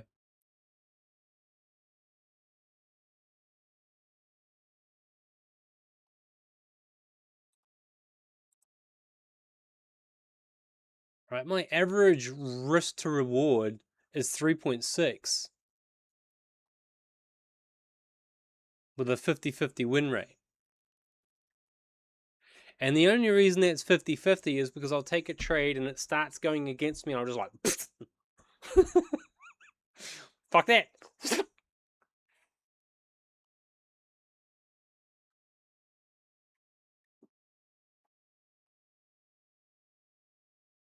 I mean, on the other accounts, it was kind of similar, right? 3.0 win rate, but I only had like a 40% win rate. That's because I fucked up on the Saturday, and I started like micro scalping on the Saturday just to get the last tiny fucking bit here. So whoop whoop whoop whoop went all over the fucking place. But that's not an excuse. That is still what it is. That was still what I was trading. So I mean, I had a 40% win rate, but a 3-to-1 win to loss ratio. It's nothing to scoff at. And the other account, so this account was wild. I took 2 trades or something. I know it says 95, but what actually happened was I'd set the bot up and then walked away from it, and the bot just took chop trades, man. It was crazy. I took like actual trades. I took like 5 or 6 trades here to actually get the account funded.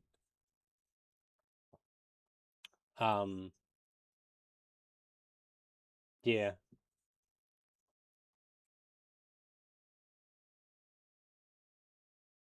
Basically, all I did was buy gold for a week. But funded account, easy money.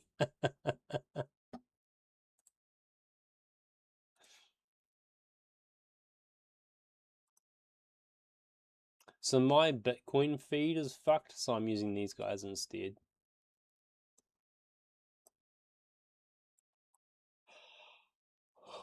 Oh, fuck, I'm hungry. You had a 20-ish pip win. I don't even know what a fucking pip is, dude. Your wins should always be bigger than your losses if you mind your RR. Yeah. But I mean, if you could have a negative RR and still be profitable. Like if you had a 2-to-1 ratio, like, like this or something, well, that's like 3-to-1, right? But if you won 97% of these trades, then you're like 30% on average. You're winning 1.3 R on average per trade or something, right? So your RR is important, risk to reward is important, but it's got to be divided or multiplied by your win rate. That matters too.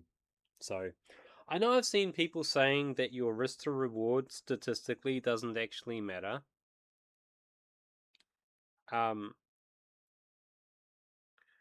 But these are people who are doing statistical analysis, and they should be running at 1-to-1s because that's the way their edges work. My edges work from... It's sort of like from level to level. And if you're aware of how support and resistance levels work, for example, which is kind of what this looks like, it's actually not. These are not support and resistance, but they look like it. But this is what my trades look like, is like you'll have, this will be my stop. And actually this is a good example here. That's my trade. It's a 1-to-5.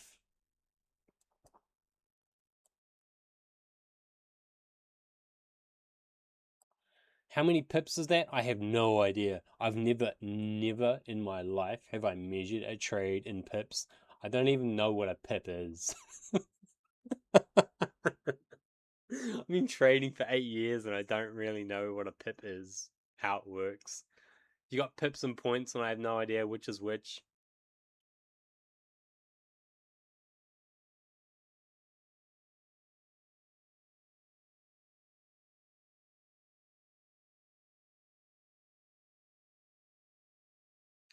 Besides, I think that stuff's like super relative, right?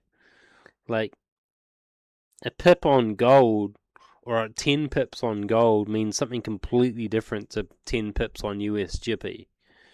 So I don't know how valuable a pip really is. especially because it's multiplied against your lot size, right? So 20 pips on 0.01 on US Jippy is like $1.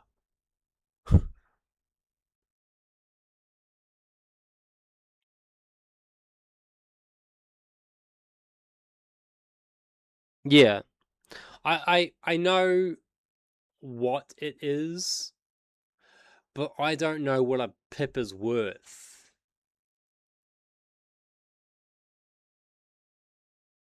Like, and because I'm using like 1 to 500 leverage, I have no idea what a pip is worth, because a pip for me is worth 500 times what it's supposed to be.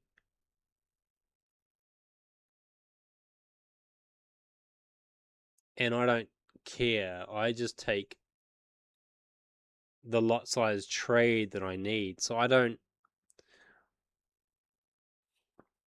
This trade here, I would just create limit order. I would put this into percent balance of my account, make it 5% of my account, and take the trade. I have no idea how many pips that is. It's just 5% of my account. This here, this red zone here becomes worth 5% of my balance of my account. And it just takes as many lots as required to make that worth 5%. So I have no idea what a pip is worth, because I don't function in pips. That being said, I could measure that to find out how many pips that is. I think you can also... I think there's a way to measure that with this tool, maybe.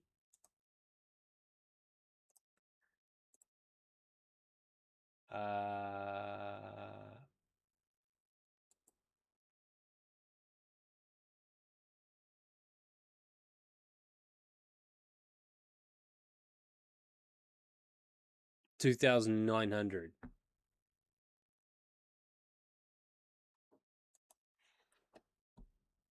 Okay.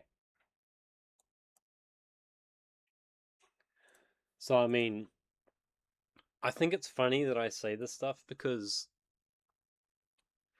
I see these like YouTubers and shit, and just like you, they talk in pips and they think in pips. They're like, yeah, I caught 150 pips on gold. I'm like,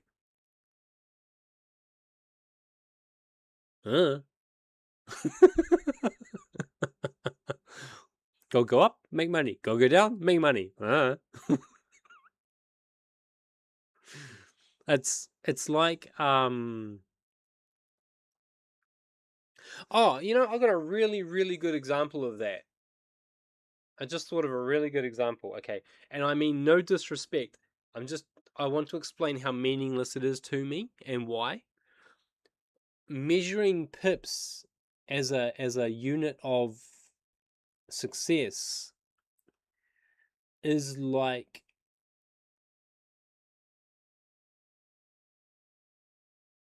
bragging about the fact that I changed the font.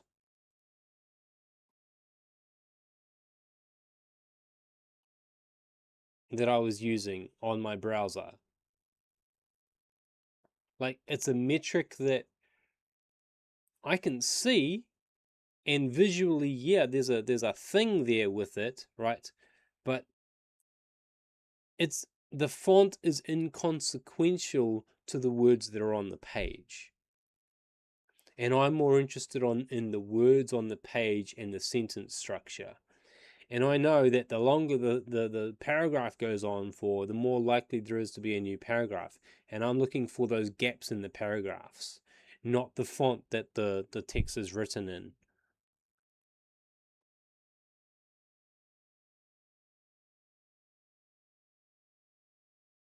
So, I do not mean to shit on it at all. I don't know what 20 pips means.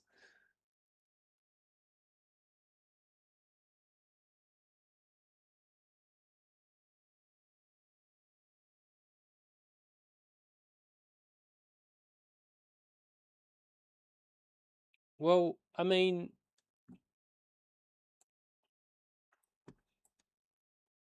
I'm more interested in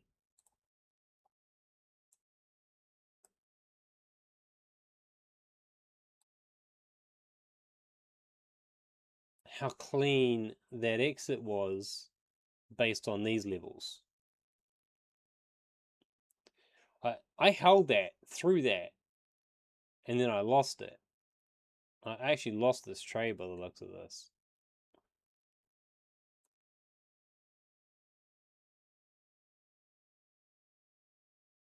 Oh, these are my gold trades, are they? No, these are my US Chippy trades. You know, I'd be more interested in catching these moves and bragging about catching these moves than how big they are. I'm more interested in, did I get the bottom? Did I get the top? Although this is a terrible example, and I did terribly here. Where's the book, by the way? It's on file on my computer. It only exists in one place in the world, and that's on a encrypted file on my computer that I have to access through Sandboxy.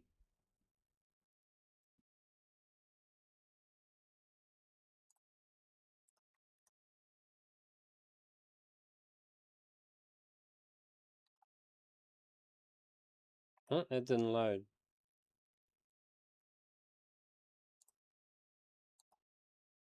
Oh, that didn't load. Why is it not loading?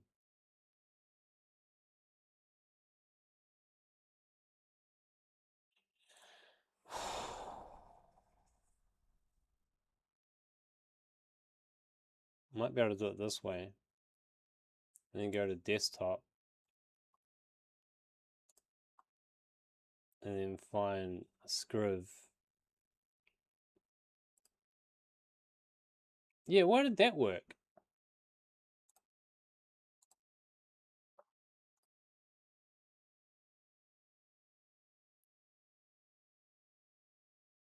Book. And then I've got like this whole thing here, which I have pulled out of the book because I do not want it published. Like all my volume theory and shit.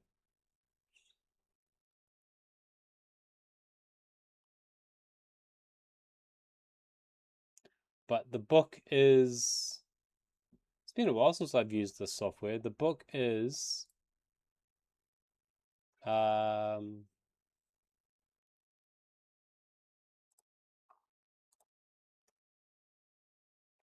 it's like 95,000 words or something.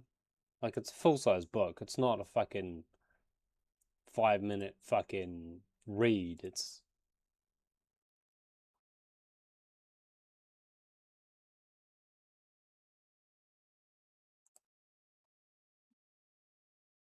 I don't know where it is. I can't remember where my word count is. Doesn't matter.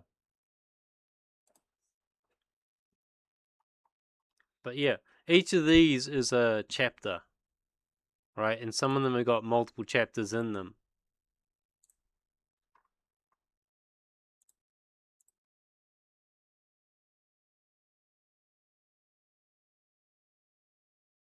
And the cool thing is that these are clickable. So yes, it is an ebook.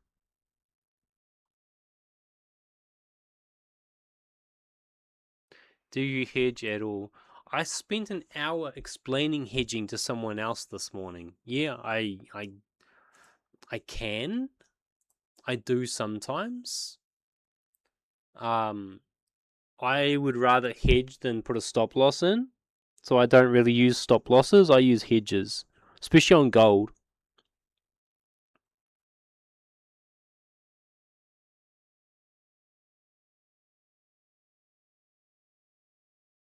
The problem is that my hedging system, prop firms don't like it, right? They don't like it at fucking all. Because I could hedge a trade and just hold it, and it doesn't matter how far it goes, I'm break even. But on paper, on one side, I could be thousands of dollars on drawdown. Oh yeah, no, they're massive. Like the best. So I was explaining this to someone earlier, right? I'll go over it again. Yeah, on Forex, where you've got big spreads, that makes a big difference. Like, if I take this and I say, this is my trade. Okay, this is the trade that I want to take. All right. And let's say price is on price is on feed is there. Okay, price is there right now. Now, I take this trade. And this is my stop loss. But instead of taking the stop loss, what I do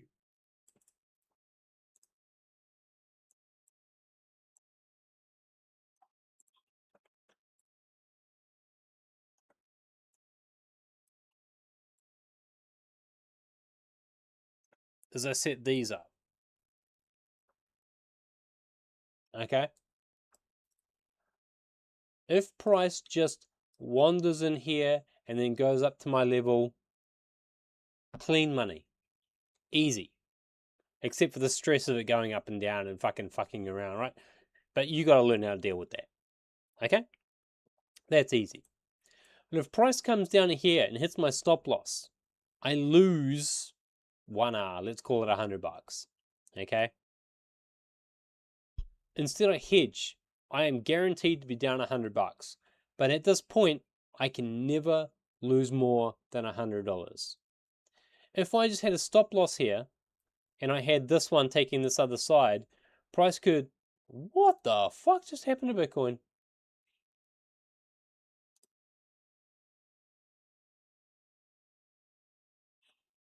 I need the Bitcoin one. Ooh, I'm taking that.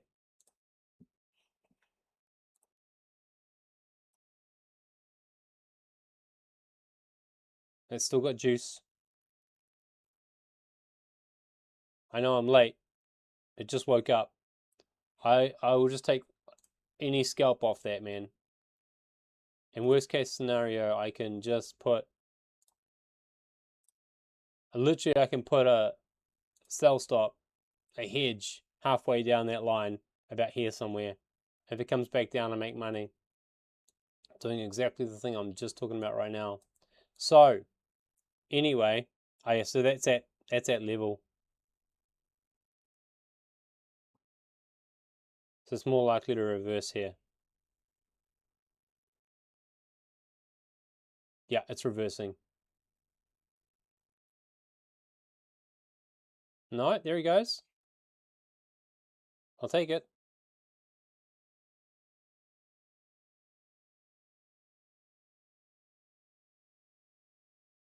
Sorry, sidetracked.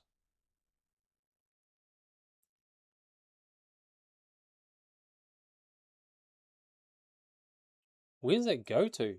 That's wild. It goes up to here. It's just... Sorry, sidetracked, man. Priorities, right?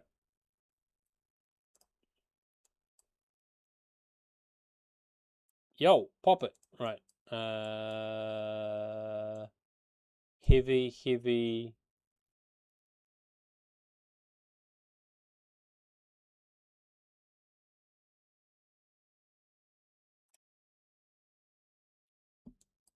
So there's one here. So I'll take this level, put this on this trade.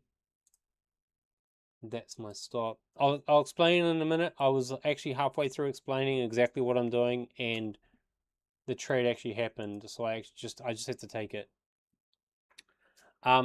I was a little slow on that, to be honest. So I've missed quite a bit of that move, but we'll see how far up it goes. It could go... This is a break point, and then that's a break point, and I'd ignore this.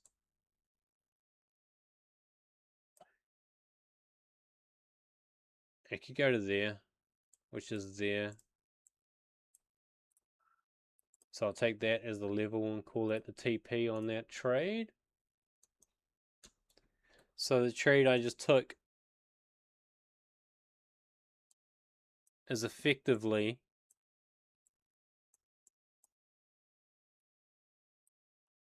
that 1 to 7. And I've actually hedged it about here, so it's actually like 1 to 12. But back to where I was, and I need to pop up the other screen so I can see what we were talking about here. Right. So I've got these 3 fucking base trades here. Okay.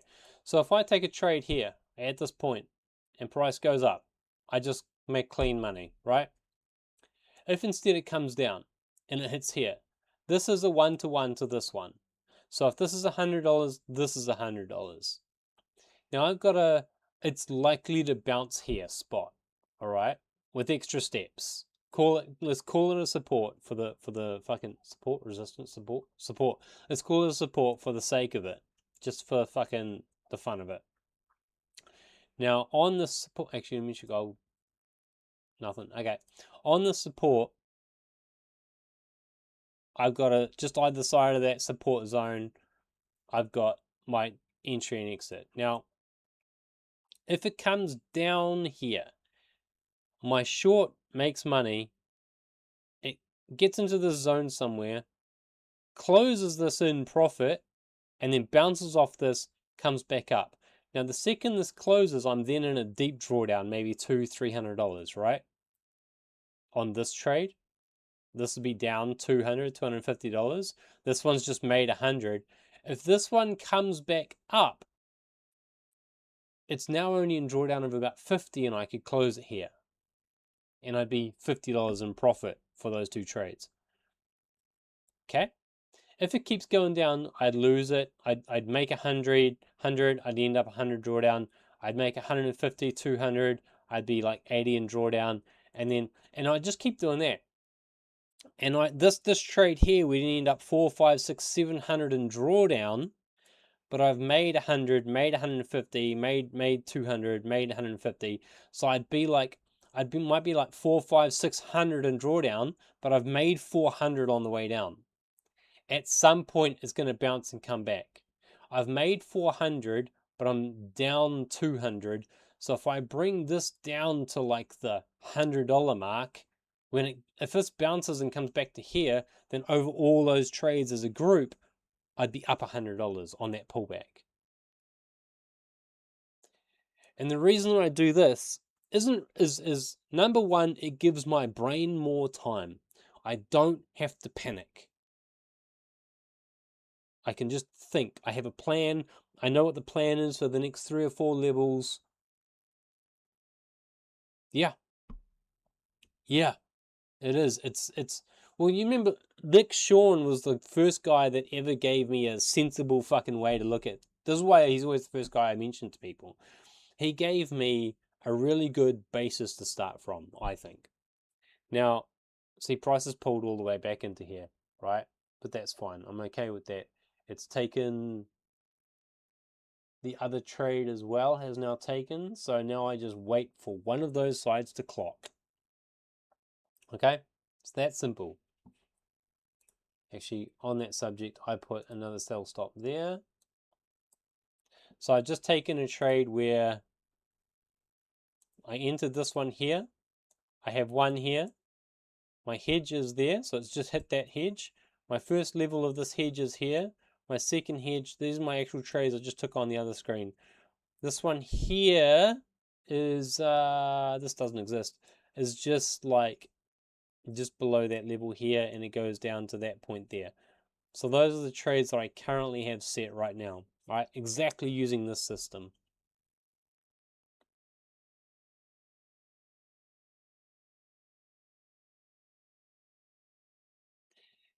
And the reason that this works beautifully is because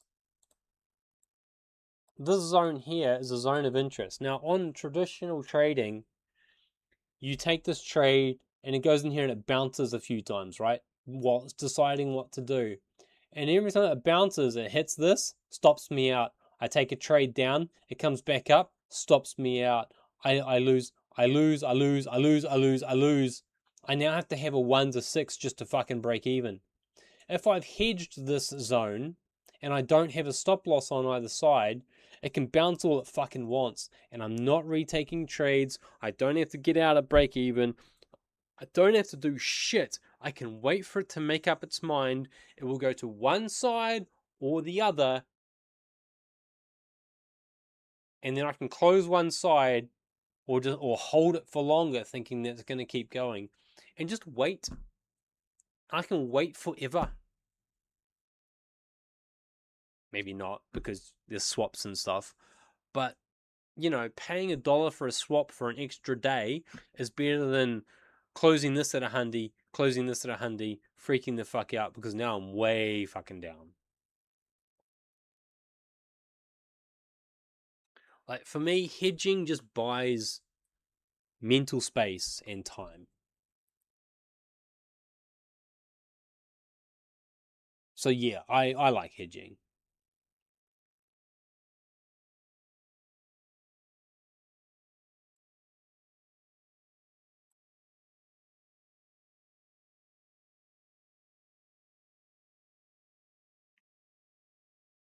I am fucking hungry.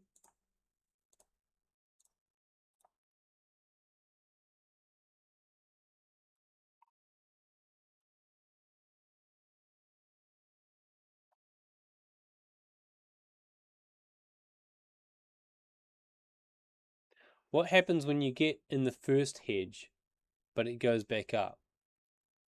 It's the exact same thing. It's the exact same thing. If price was here and it went, I know there's a tool for exactly this job, right? There's a tool for ghost feed. This works. So if price like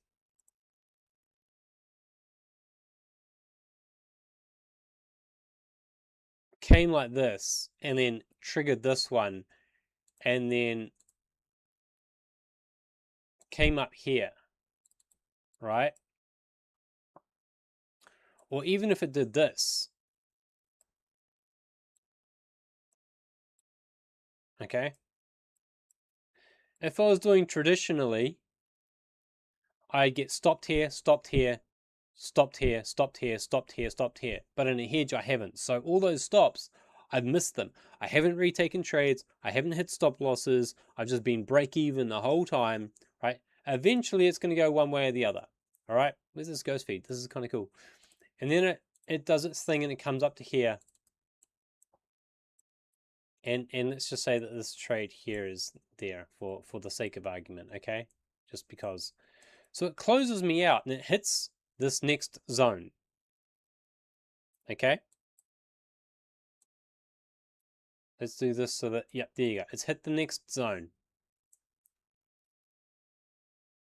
So it's closed this out, hit this zone. I would have another one above it to the next zone. Okay? It would have to get all the way above that zone to trigger the next one. If not, it's hit a zone that it could bounce off. 50-50. It might go up, might go down. Let's say it's 50-50. It's not. It's not. I found a way to beat that. But let's say that it is 50-50. And it comes back down. Well, I've made, this is $100, right? So I've made $1, $2, $3, $4, $500 on this trade. Yeah, close, 4.8. Okay, so when this one closes, it closes at 500. This trade here at this point is $600 down. Okay. Now, if price moves up here, I lose another 100 and I'm $700 down. But then it opens here and it just repeats the cycle. If, however, it touches this zone and then comes back down, ghost feed, save me. Yo, it's not doing the thing.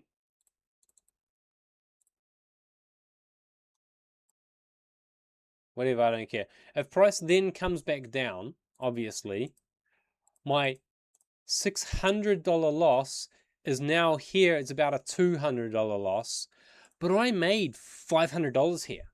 So this here, this $300, I could close this at a $200 loss, but I made $500 here. So this is a $300 profit.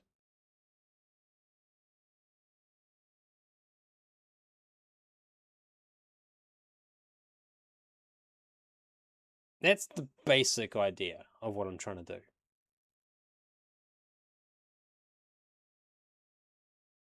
And I could set these up overnight.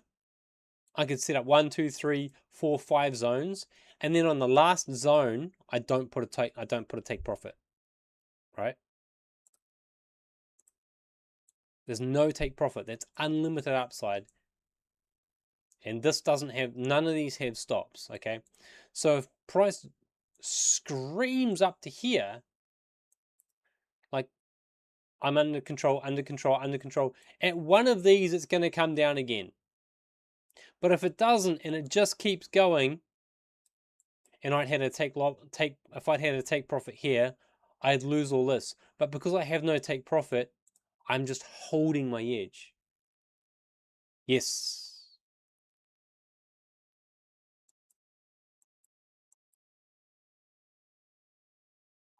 And that's all I'm saying about that.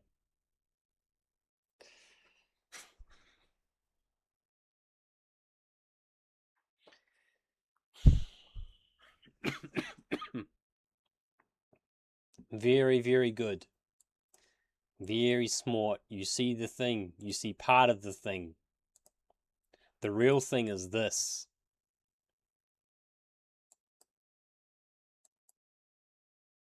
This guy. This is my system that I have built. He tells me all the secrets. It's quite complicated because there's so many moving parts to my system now. Like I have one set of systems for understanding when price is going to move. I have another set of systems for understanding when it's going to respect the level and when it's going to break a level. I have another set of systems to figure out how far it's going to break and when there's retail volume versus institutional volume, which means that I have to switch my signals.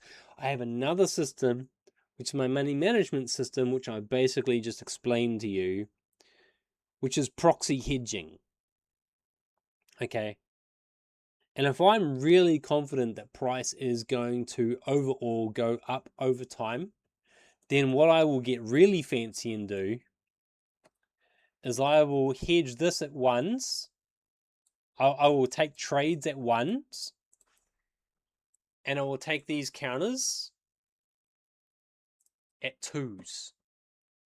So if I take one up, I take two down, and I just scalp these downs. And I'll put these at half of what they should be.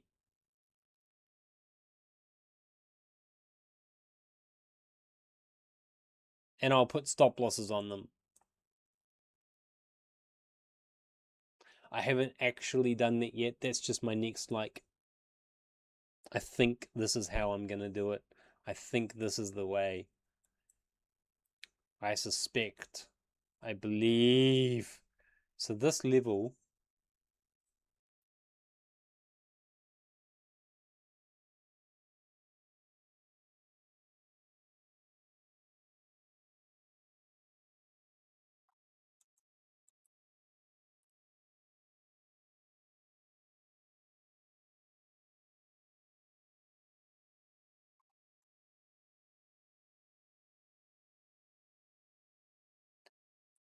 I believe. In the moon and the stars in the sky.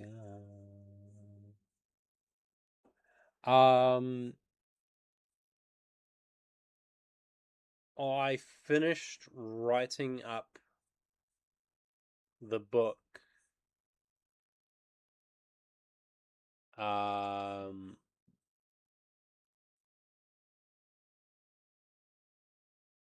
3 months ago.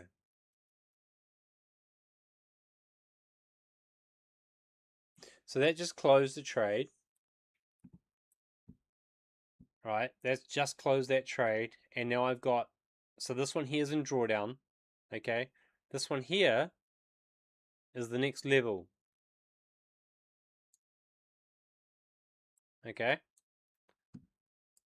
It is this level. So I have a trade in waiting sitting here. And I have a trade in drawdown from there somewhere.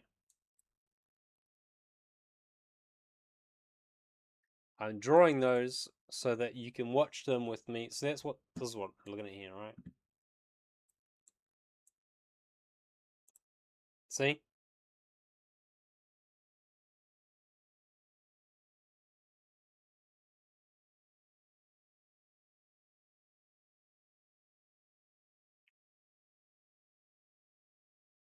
That looks very strong.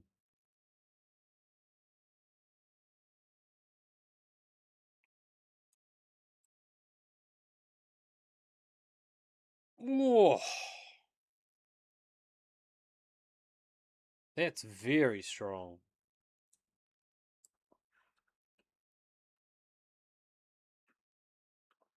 Don't you fucking dare bounce off that point.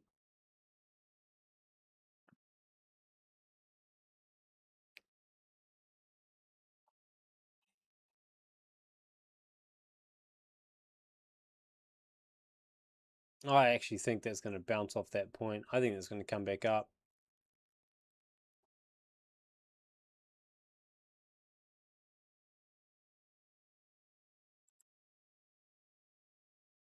I think that there should be there.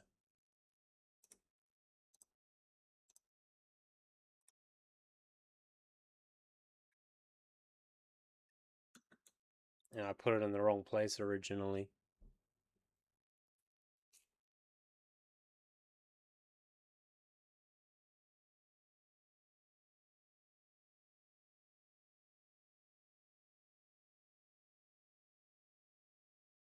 Now that last trade, not the fuck up, was $7, okay? And I'm currently down 13. So if I was to put my stop loss at halfway here, at worst case, if that pulls back to there, I break even, right? If I put it to here, somewhere, I make a couple of dollars. If I put it back here at halfway, when that closes out, I'd be at break even on that trade where I fucked up. I haven't really fucked up, but you know what I'm just. So at this point, if price comes down here, I can never lose more than $16 on this trade.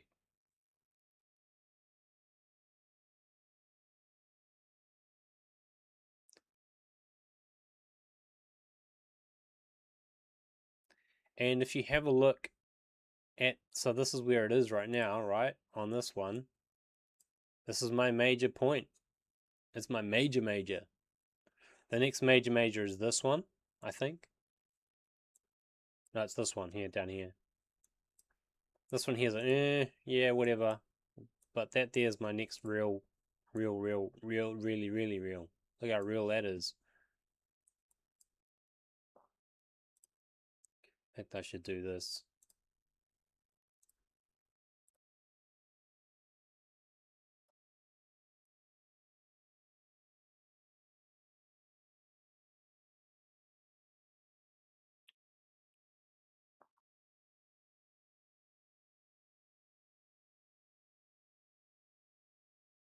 Look at it dig into that like fucking nothing. Fuck you, bro. The nice thing about this is that there's a hedge trade there that protects me. If I didn't have that, I'd be looking at this going, I need it to come back up, man. And I'd be panicking.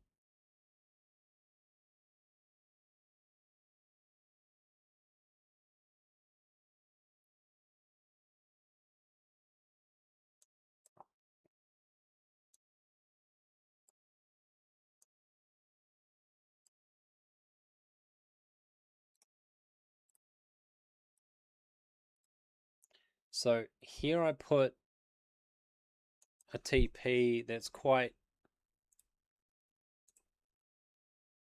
humble for this one. And then, actually, you know, I really should change that color. I don't like that color like that. And then the next level is on this guy. So I've just put that TP there, by the way. And then the next level is this guy.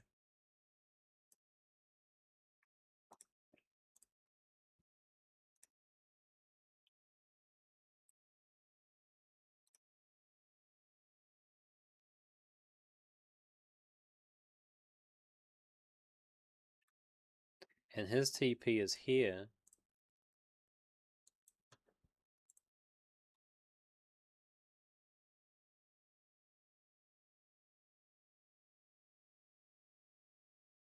Yeah, when are you coming back?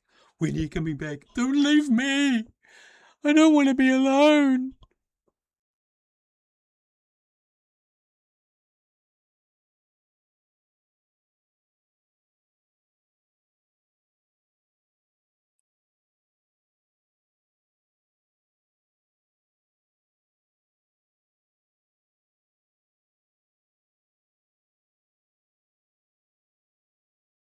You bought a bunch of oil stocks.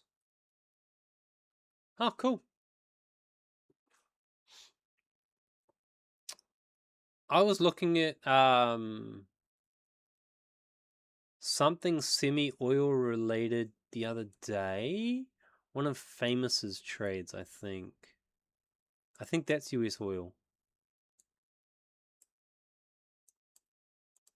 Right, so if I was going to look at this, assuming no world events fucking wipe me out.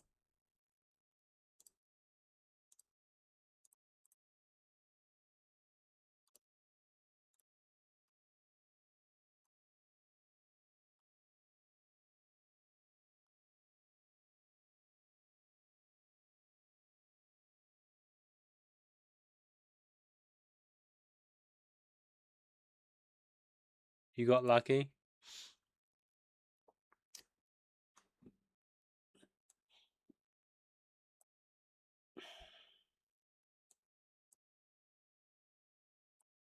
I would say...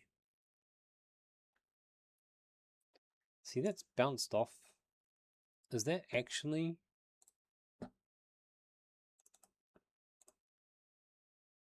Need that to recalculate.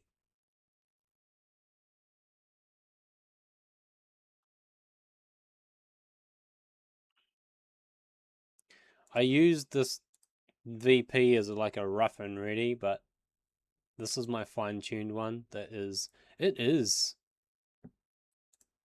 That's actually accurate. And...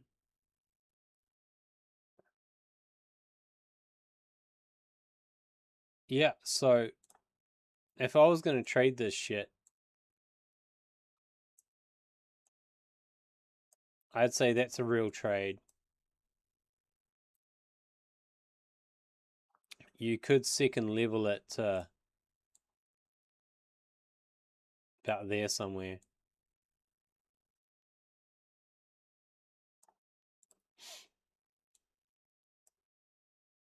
And then the bounce point on it would be... yeah, that.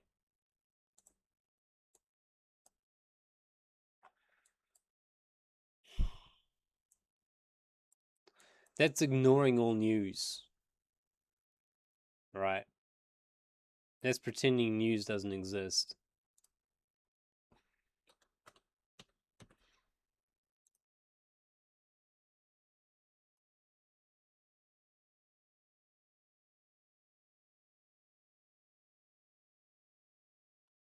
Man, look at that screaming down.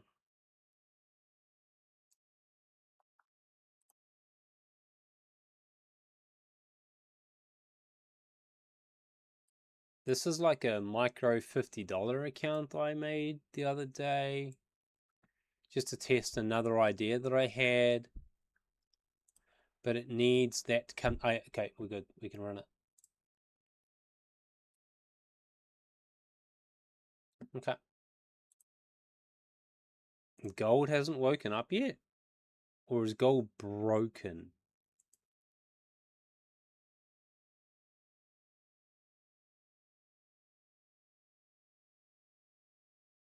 Is my gold feed broken?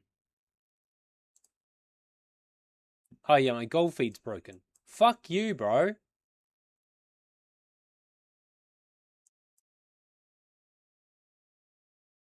My broker's feed is broken.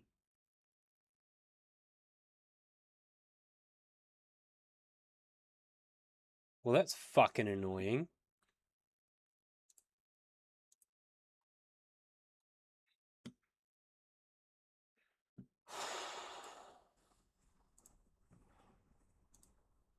Oh, fuck, I missed all of that. Oh, you cunt.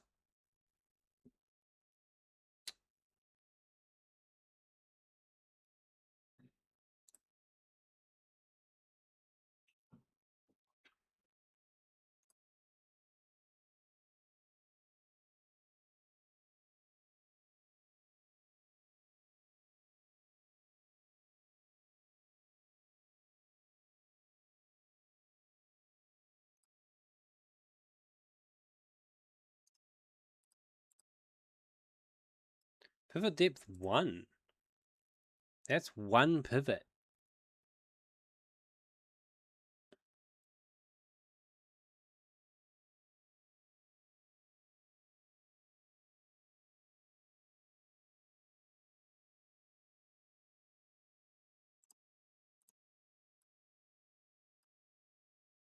That's real volume.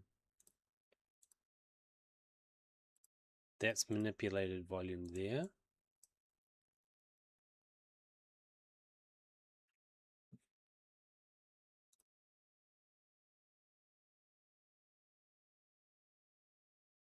And that's manipulated to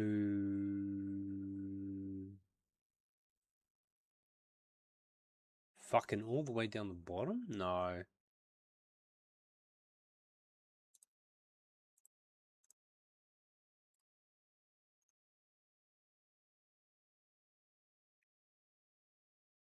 Yeah, it is.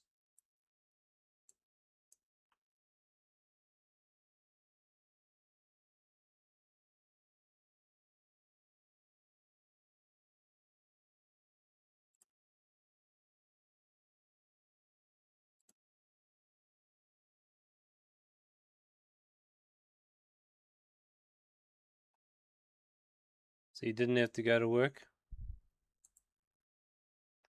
Must be nice.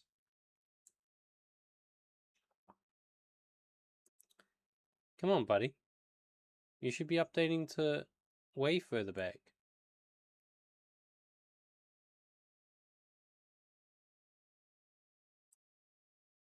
One more.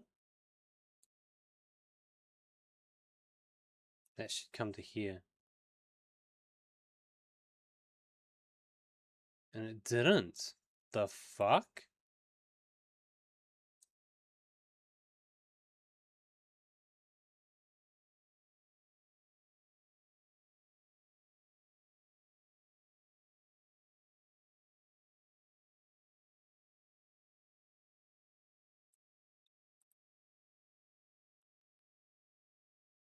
Oh, it breaks? Okay, interesting. I'll have to use a proxy then. That's unfortunate. That's good to know. I don't normally have to go back 5 steps. Yeah.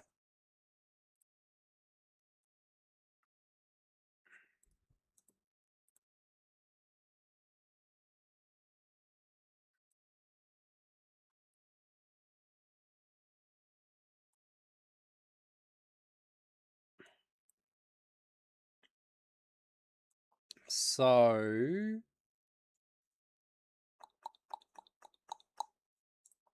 we're looking at a trade that goes from there to about there somewhere.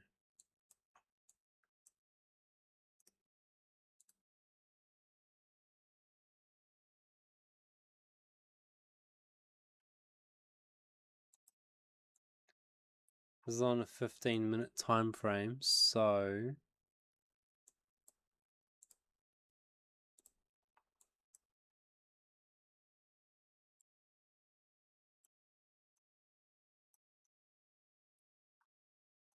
let's see how it goes.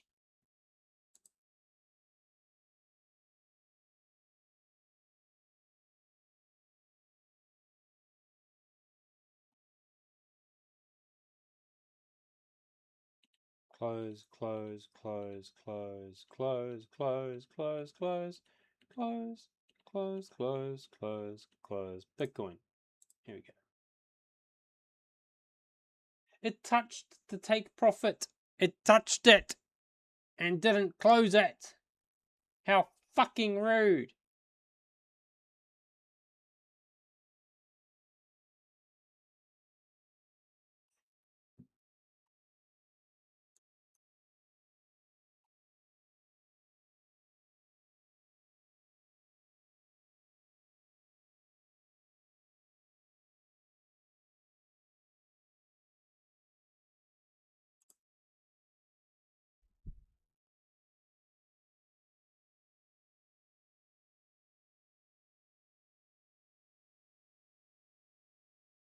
I closed it manually.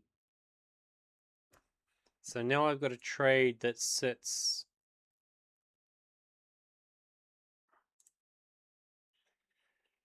about there.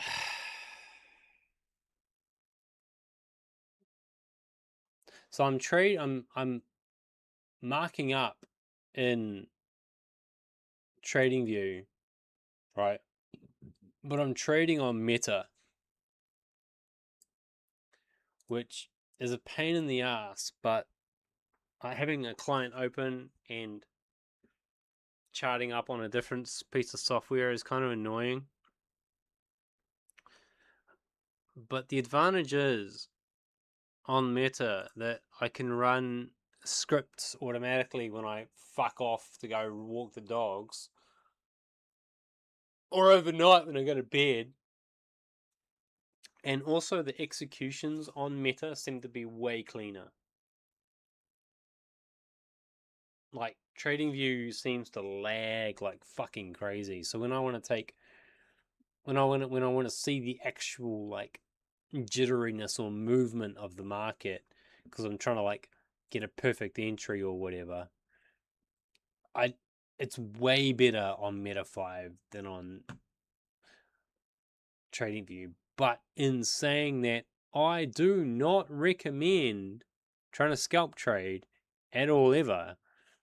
But that's probably because I haven't had that much success with it. And the reason is because I've largely used TradingView while I've been coming up as a trader. And TradingView is terrible for scalping. For like tick scalping. Terrible.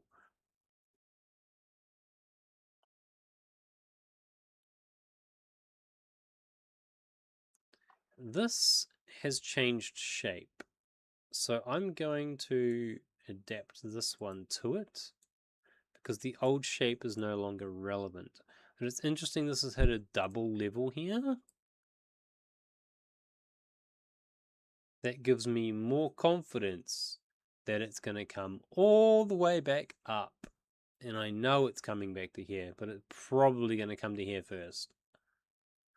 So on that trade that I was showing you earlier,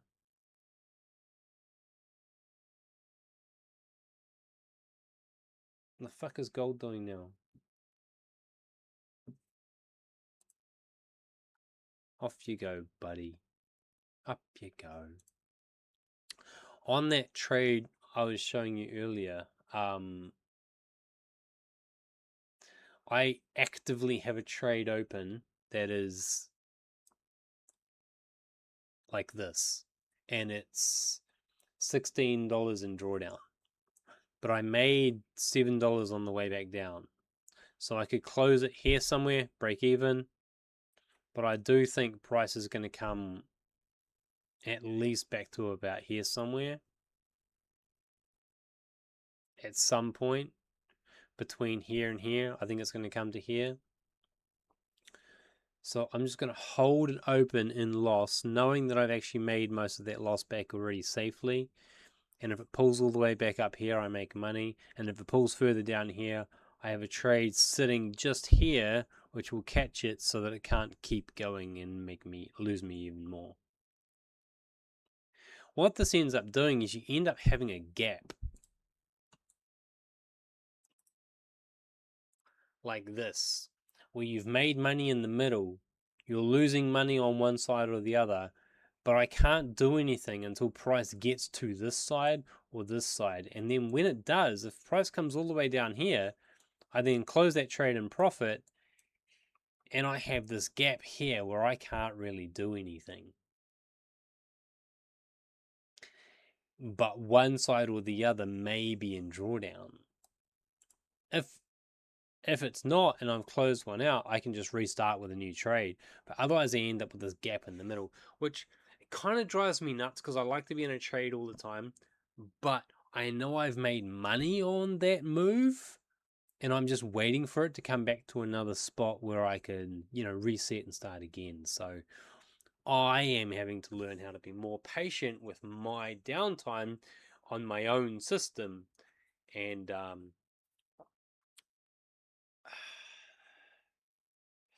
I mean, being in a trade for the sake of being in a trade is gambling, right?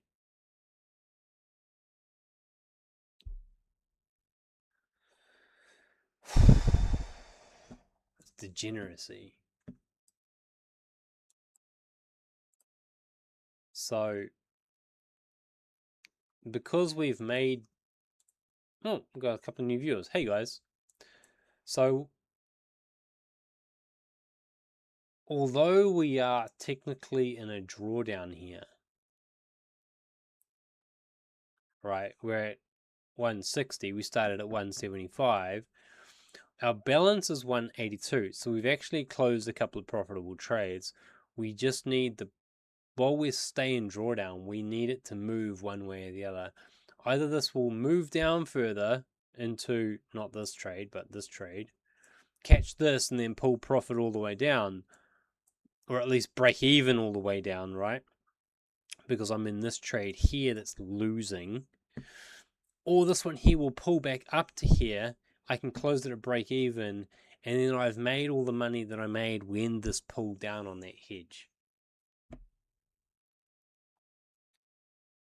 So Quabbalist, what are you thinking about oil at the moment? Like, you're up 15%, which is great. Are you hedged into that? Are you leveraged into that? Are you just gonna hold it forever and see what happens? Have you bought US oil? Have you bought Iranian oil? Have you bought Saudi oil? What else is important? Did you buy the global ETF, like the global price of oil? How long are you planning on holding it for? Is it a speculation? Is it a hold? Are you going to short it?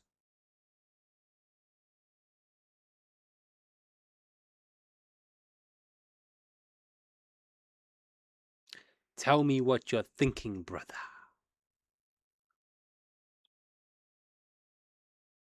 And ASAP, you can tell me what you think of my new system.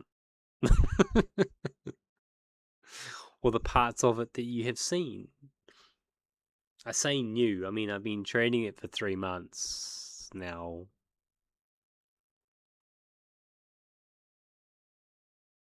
But it's new to you. 3 months really isn't a long time, but I mean 85% win rate. Well, even at 50% win rate with a 1 to 3 win to loss ratio, that's a...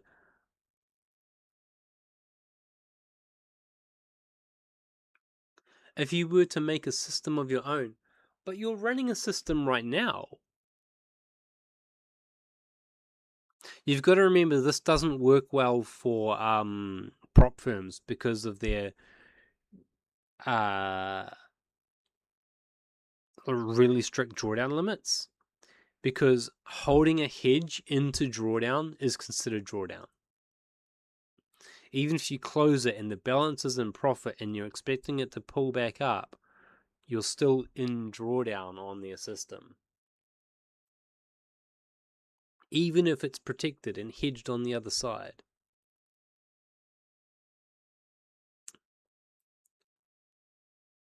Is this the one we were discussing earlier through the prop firms? I have 5 viewers. This is fantastic. Hi, guys. Hi.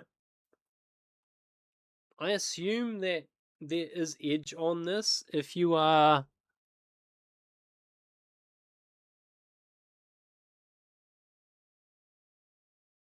If you can find something with good fees, right?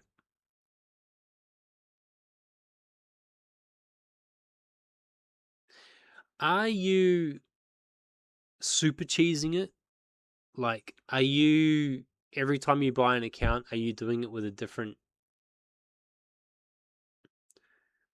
credit card and a different email address and shit? Or are you like buying them all on the same base account? Like, these guys are seeing what you're doing.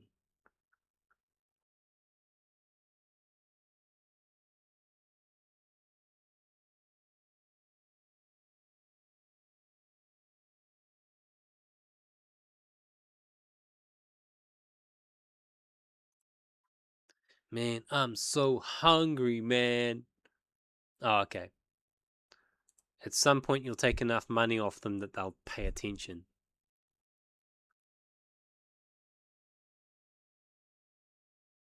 You know, I like this. I want to close it. Ah! I missed it by seconds.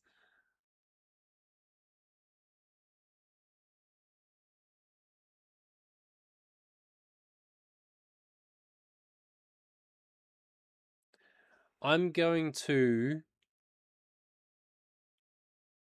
put a safety here on gold. It's like, it's about there somewhere.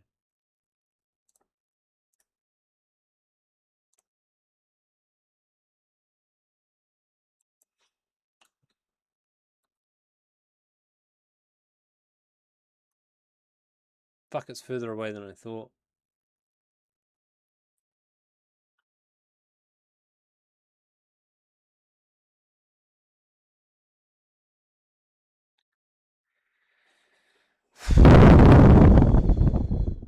See, this here, there's like a second layer of this shit here that is just gonna, it's gonna work in my favor or it's not, alright? So maybe I put this here.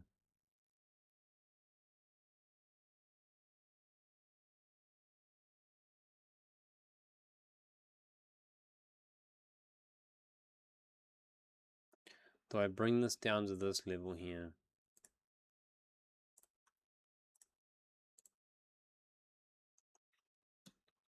Because my goal is, with gold, I just want to hold gold. I kind of believe gold will just keep going up eventually. So I want to have a stop in, a buy in that never moves.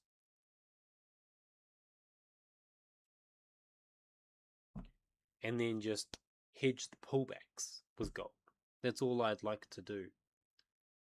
That being said, I feel like that's going to go up and I'm just going to miss this. Maybe I should just buy. Yeah. Yeah. Close this.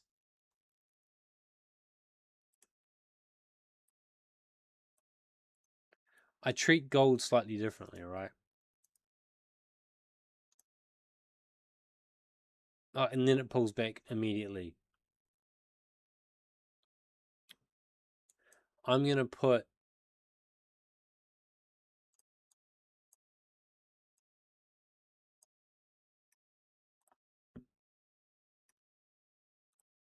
TP on that level.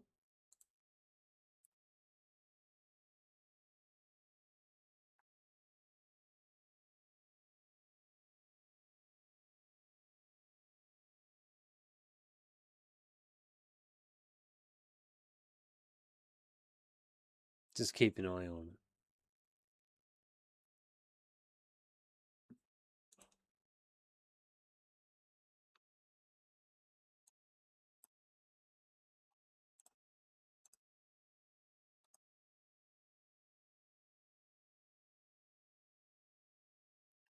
Fuck off, bro. I win these ones.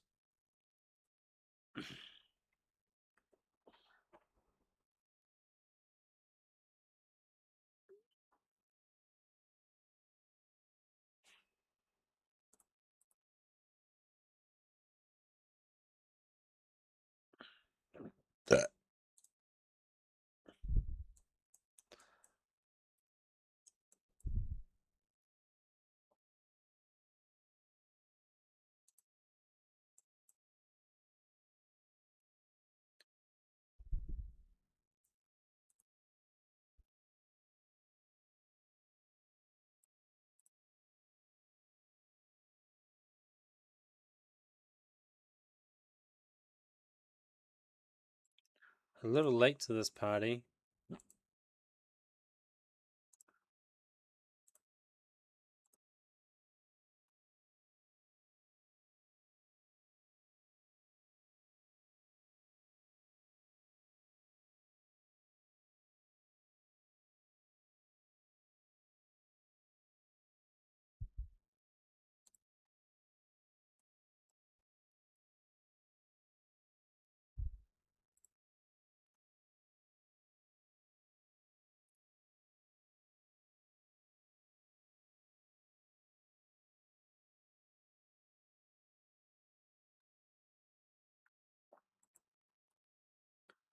That is absolutely fucking wild to me.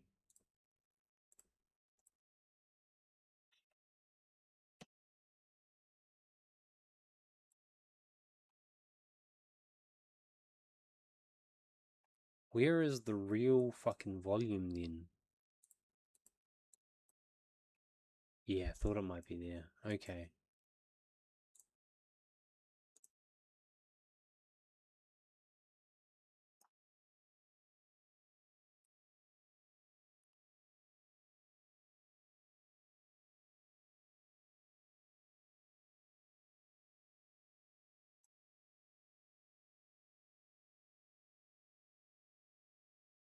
So this here needs an alert. And this here needs an alert. Gonna run out of alerts room soon. Go up. You've been banned on a couple. How do they define you as breaking the rules? Like they try to prevent exactly that thing, right?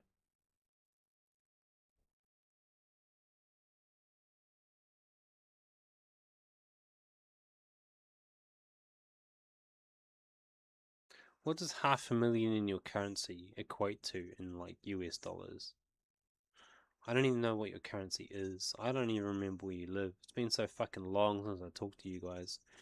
I think Quabalust was like Saudi or something.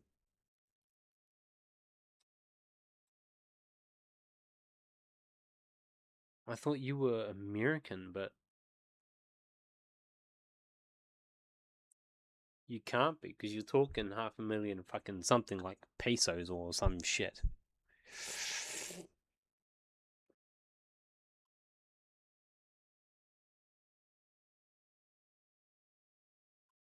Anyway, good news is I can probably put some music on now. And I've stopped panicking.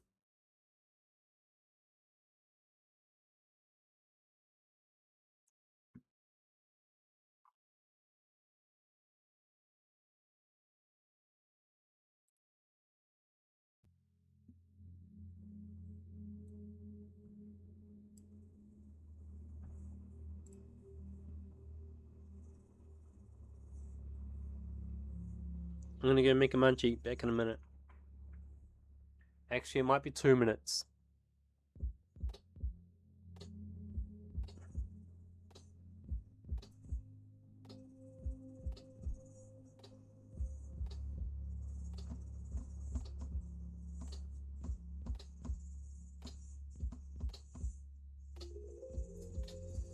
Let's make sure I'm happy with where these are at before I move.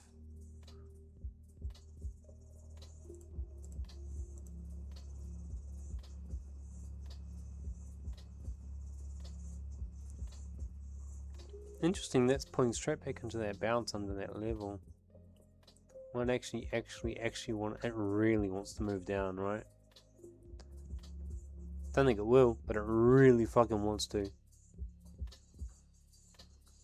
Like, I'd almost be tempted to take another trade up at this point, move it to here. I'd be tempted to put a limit order, just a little one that looks like that.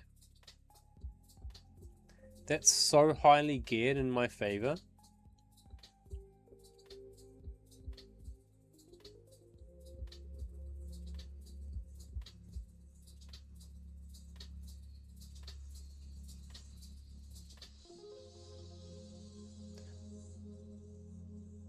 How long do you trade?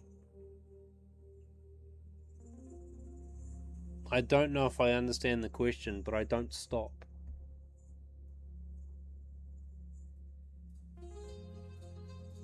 I'm always in range of being able to click something.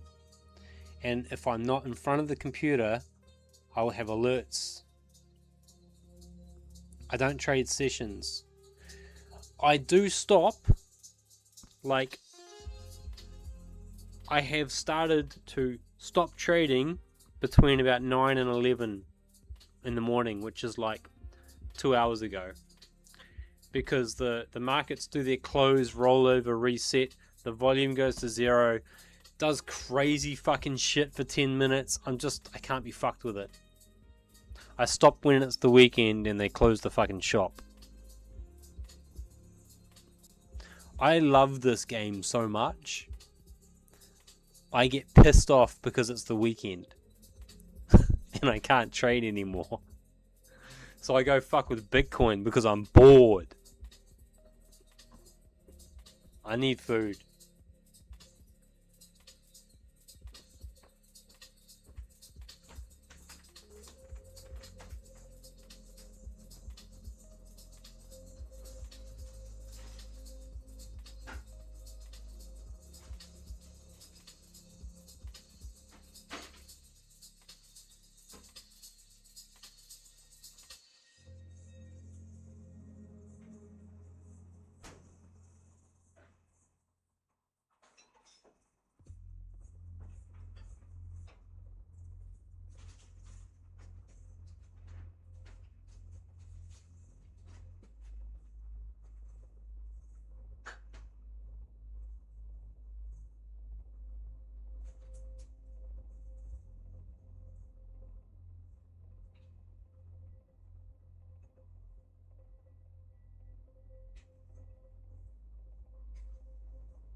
Your mother has a fucking crazy sense of time.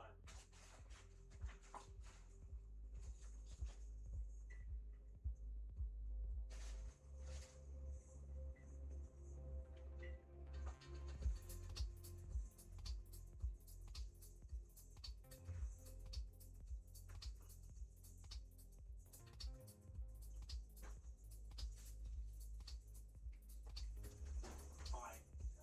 My camera's microphone on.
details.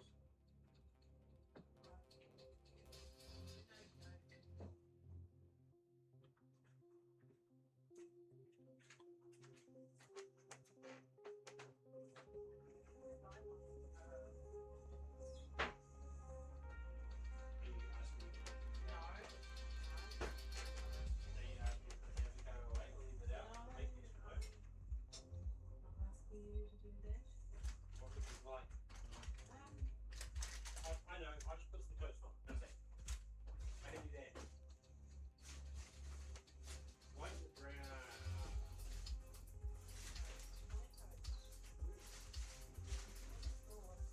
Not sure.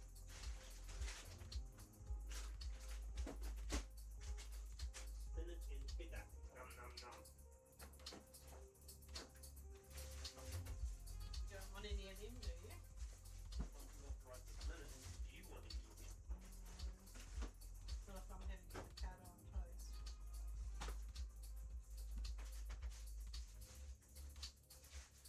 Looks like the nice one. That do. Ready? Yeah, perfect.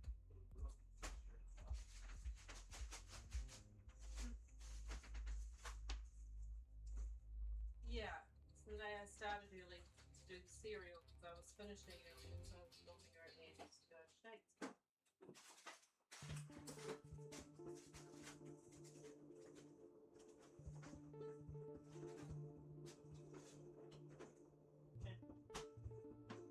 So,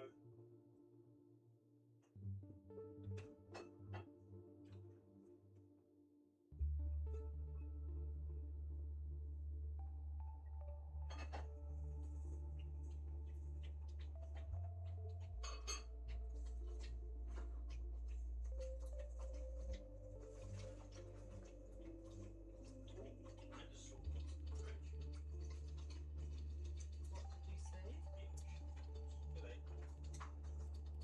The steak.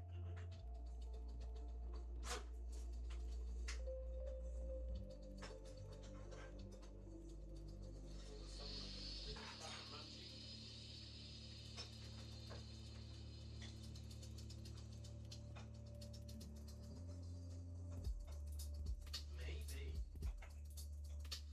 Why is that conscious from your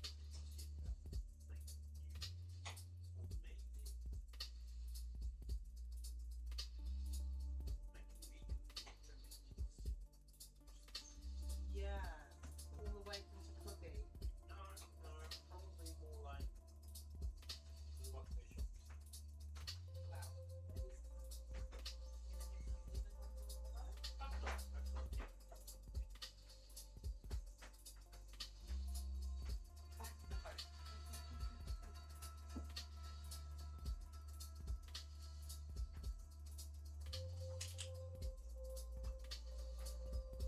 Got a text from Mike about Dion doing my car this weekend.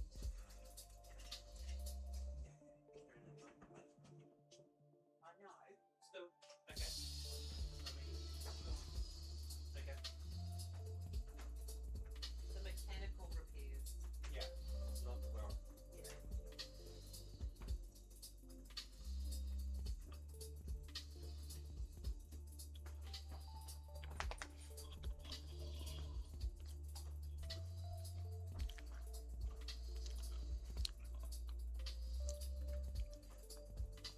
Well, yeah.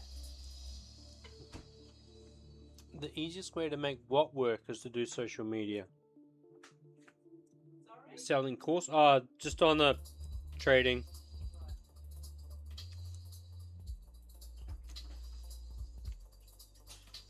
You mean selling courses and shit?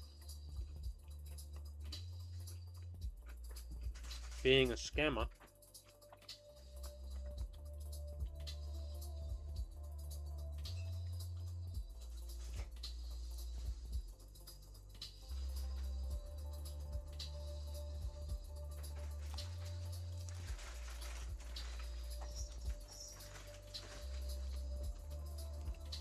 Maybe I should do what all the other ones do. Have a course, hire a videographer, hire an editor.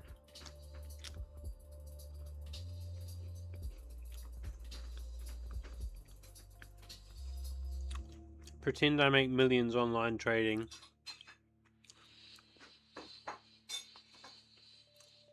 And then sell 1,000 copies of the course for $1,000 each. Maybe that's what I should do. Become a scammer.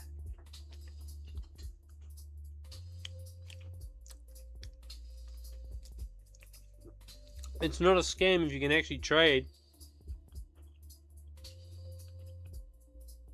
But yes, become a scammer. An internet fucking trading fucking guru.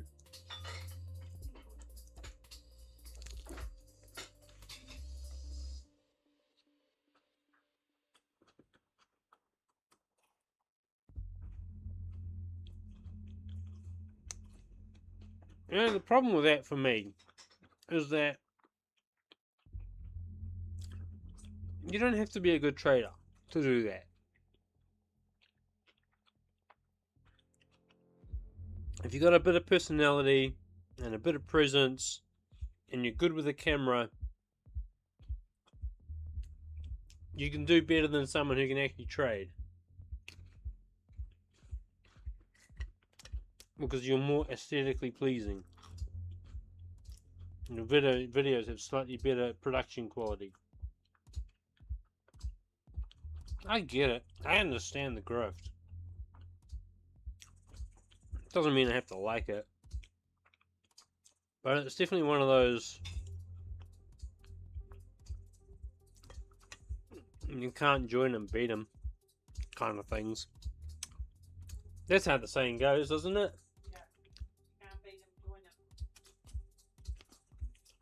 That's not what I said. I know.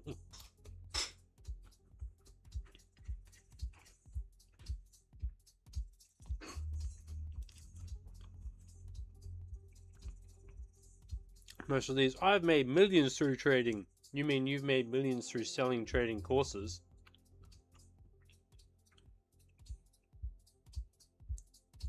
See, like, this is that annoying period when you're in a trade and it just goes and hovers in the same spot for the next 3 hours.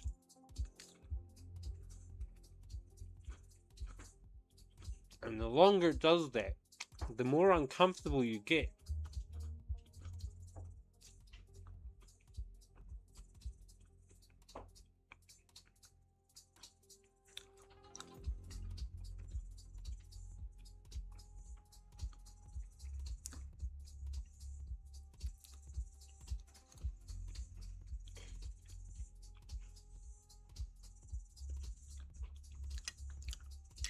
The more uncomfortable you get, the more likely you are to do stupid things. Get impatient. Panic because it's slightly red. Start chopping and changing. Doubt your strategy.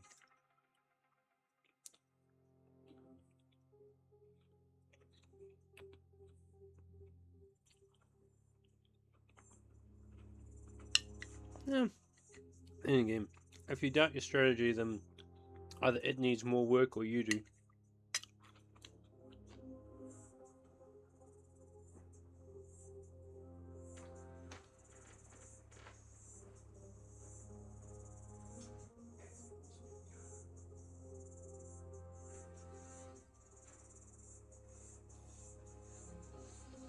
Do you realise actually? What do you think? Despite all the stresses,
there's a study just got released. Get the fuck out of my food. There was a study that just got released. It was a student study, so it was done at a university, and so obviously the demographic is largely younger people. And it was a study of a gender separated study, so boys versus girls, men versus women, boys versus girls, because they're fucking 20-year-olds. And it was political tolerance. Yeah. Not political apathy, political tolerance. So it was. Let me guess. Right wingers were more tolerant of other people's views than left wingers? It wasn't measured. What was measured was. It was an absolute. So your stance versus the opposite stance, and how willing you were to sit down and have a conversation with someone on the other side of the table. And the men were more tolerant. And probably generally more conservative. They could sit, well, possibly. I don't think that was measured. It's not in the graph anyway. Right. But yeah, I have noticed that a lot of conservative content tends to come from men, and a lot of liberal content tends to come from women or men that think that they are. I have noticed that, actually. So you could be right there. I also think that conservatives are actually more tolerant of. I didn't used to think this. More tolerant. As you grow, it's amazing what you learn when you grow up, isn't it? Mainly COVID. And they tend to give you a bit more space to fucking work your own shit out. Well, it's won you over, more or less. But what was really the most interesting thing about the study for me was when they plotted the graph out, there was zero overlap between the men and the women. The most intolerant men were still more tolerant than the most tolerant women. Really? Yeah.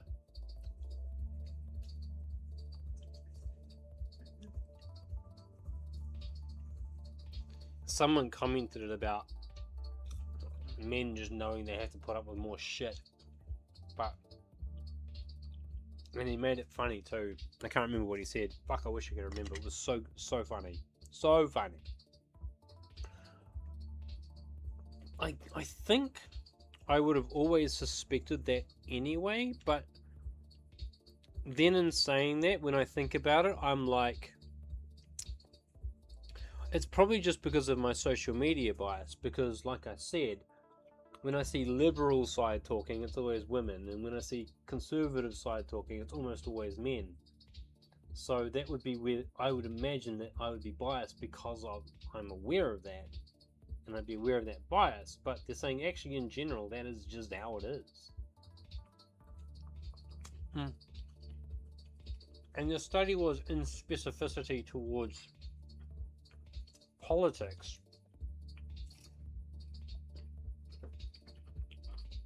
But it hasn't been like correlated to other aspects.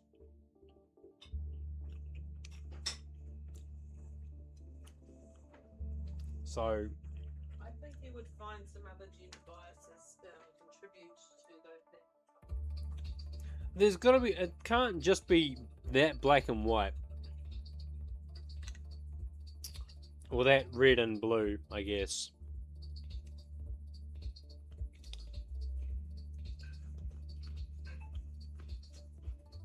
Aside from girls, girls in the schoolyard, being agreeable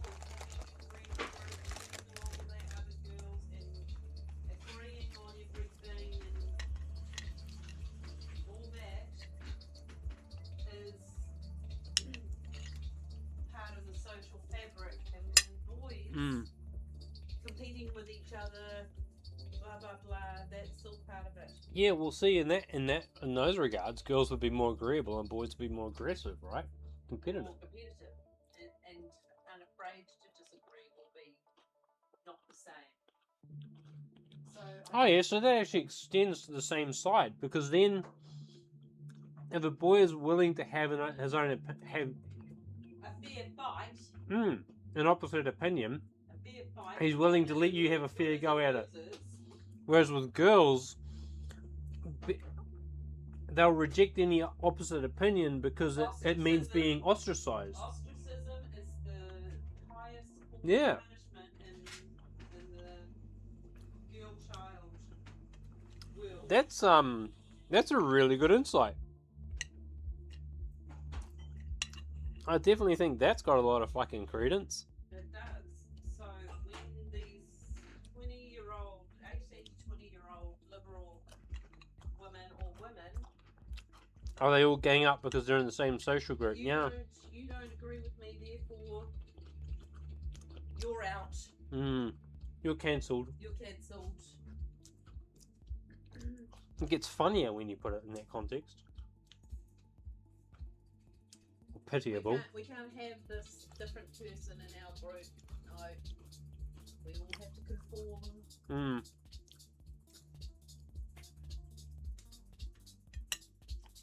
We all have to know what the rules are and what we have to conform to, so we can all stay between the lines. See, this is a perfect, excuse me 1 minute. This is a perfect example of what I was talking about with the hedges and the jitter. See, if I'd put these here as points and I had a open this way and a short this way and I closed each time it touched, I'd have closed 1, 2, 3, 4 times on each side. I'd be down 8R. But because they're hedged, I'm only down the 1R. And one side or the other will win out. Hopefully this one. We'll close this out, turn around, go back, and then I'm on profit. Which is what I've been doing for the last 3 months. But this is how hedging is protecting my downside. It protects me from the jitter and the noise that happens at the levels of interest.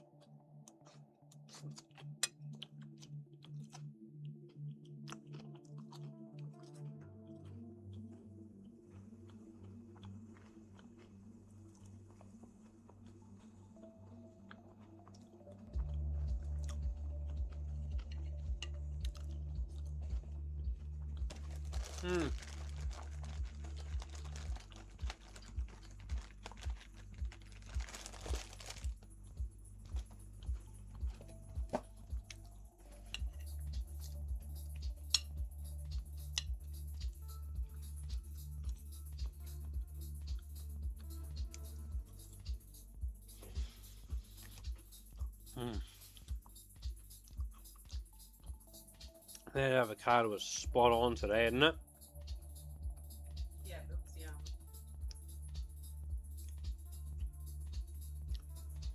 What do you think? What do you think of the avocado, Zeus? He loved it. Did you? Friends are perfect. You traitor. It's on my bed. Double traitor. You can have the ugly bit I didn't want. With a little black spot on it. Am I horrible? Maybe. Does he mind? No.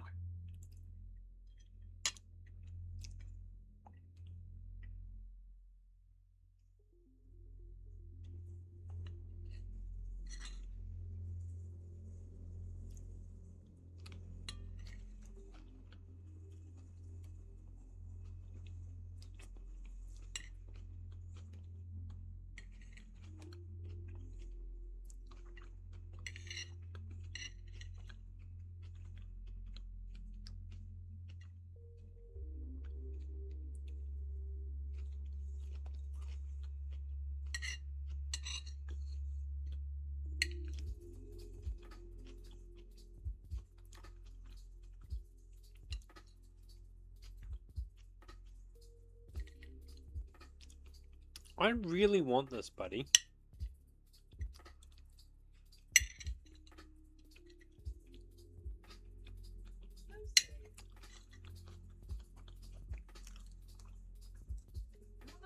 Oh. I'll have the spoon back, thanks. Alright, I'll just go feed this to my other dog and then I'll... My other dog, I said it. And then I'll be back.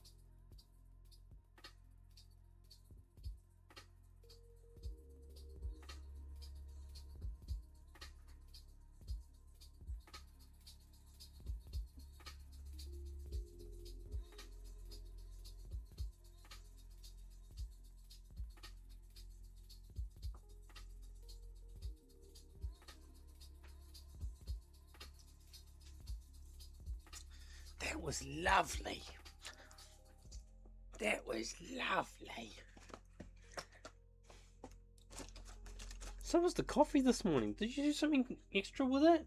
It was really good. I didn't do anything extra with it. Maybe I just really fucking needed it because that explains the headache. Yeah. Alright. Well, How is your headache? what headache? Good. Yes. Also, I decided to put those pills in my tray where they'd be safe and I'd find them again, Yes. and found my other set of pills. Right. Good idea. As you do, Yeah. Good idea. even though I looked there twice. Yeah. See, that's the Murphy's Law. Fuck Murphy. Shani's corollary to Murphy's Law is whenever you're looking for something, it will be in the first place you looked, but only after you've looked everywhere else Twice. twice, and then it will be in the first place. That's actually the USB law. Really? Well, I invented it. Yeah. So the USB USBs for a thing. the USB law is that it doesn't matter which way you put the USB in, it will be the wrong way until you take it out and look at it and do it again. Then the quarks rearrange themselves, The quarks rearrange themselves. and it becomes the right thing. Yeah. Quantum probability. It's only when you look at it does it become real. The quantum probability arrangement becomes real, yeah.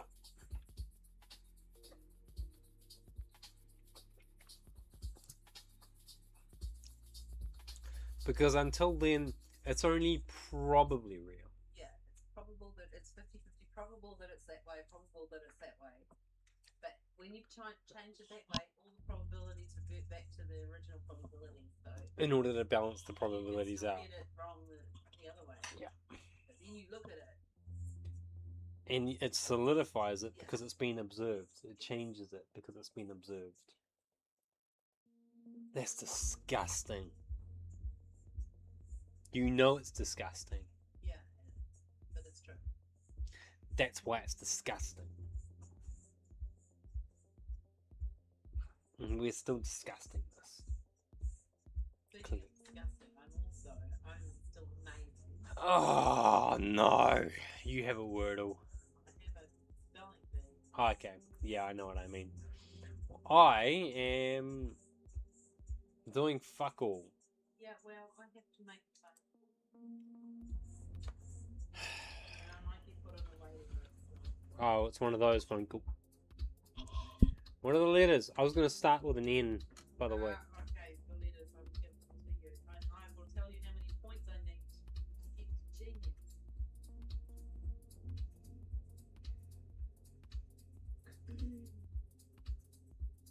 Have you got the pangram? Yes, I have 2 penguins. Damn it. Okay, well you've done most of it then. So I won't be beating you to the pangram then. What is it? Let me see. Okay, yeah, this is it. So, 13 points to genius. Fucking 2 good words. Ebullience Whoa! and bulletin. The fuck is that word? That doesn't exist. Look up the spelling of it. I knew it was a word. Why don't you have a book? Because it doesn't have an I.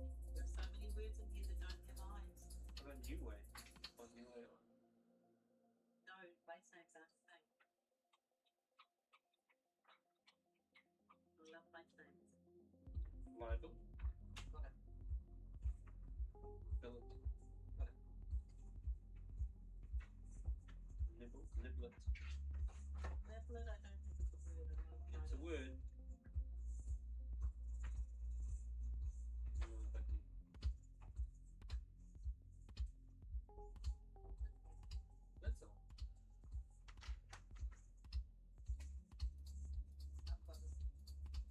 No, but that's all. I've got it. I hope so.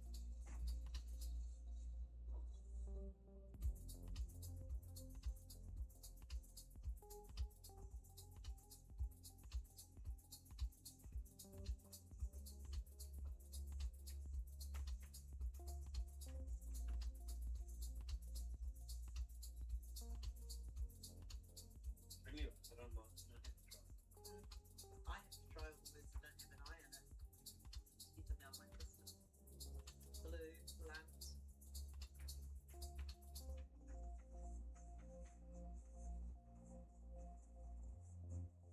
You've got more. My point. Lies. I've got the bullet.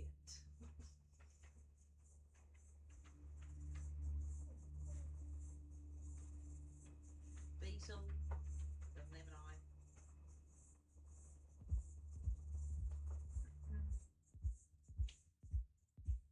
Beetle, doesn't have an eye.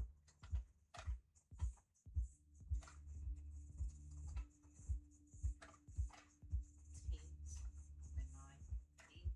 Tint. Lint. Oh, okay. You got a word? Do you have a word? You don't have a word? Me, Uncle. Here's the doorway.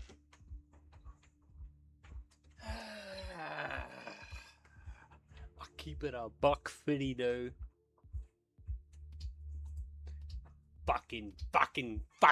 Fucking hate when it does this.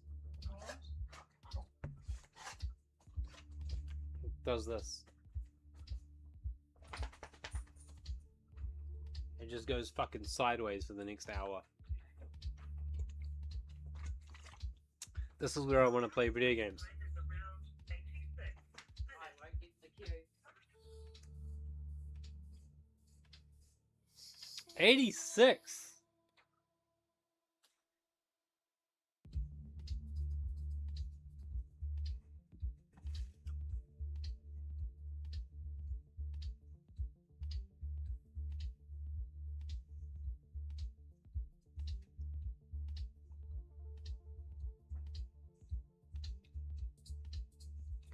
I'ma keep it a $1.50, bro.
Four 975.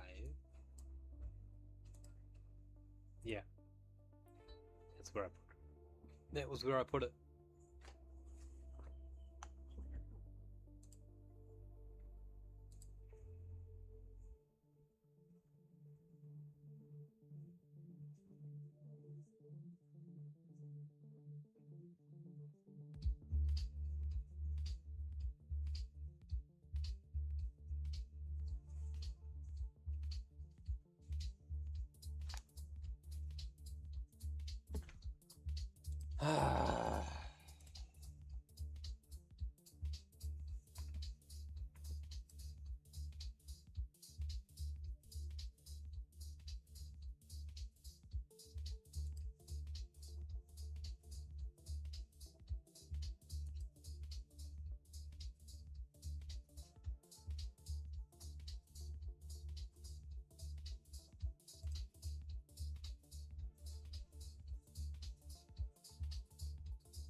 Good news.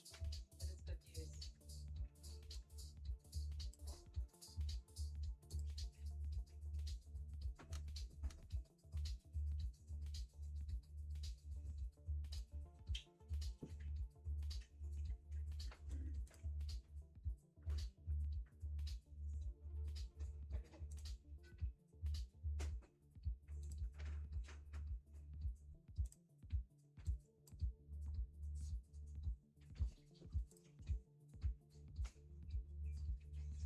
I'm printing the tenancy thing. We got the signed one back. Okay, that's good. We should make a little Folder. filing drawer Yeah. in next year. We should make a pocket for it.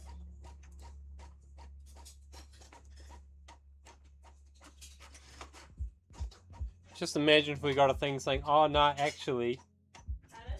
Just imagine if we got the thing saying, "Oh no, actually." Yeah. That would be good. Well, no, we'd sue them. Have to. Or we would put our energy into finding somewhere else. Oh, I definitely put my energy into suing them. No, I wouldn't.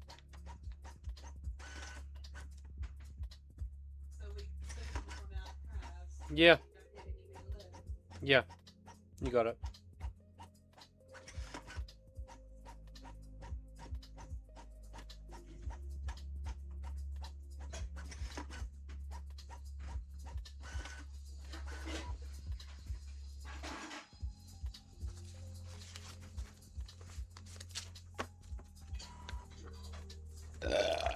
That was fucking far more food than I needed.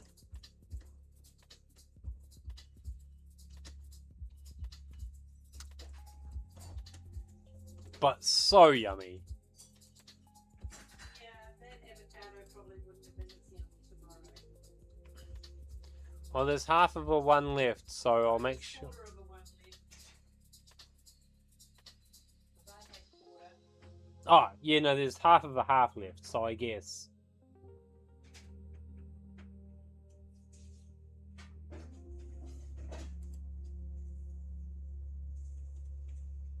How do they know? Yeah, I see. I see.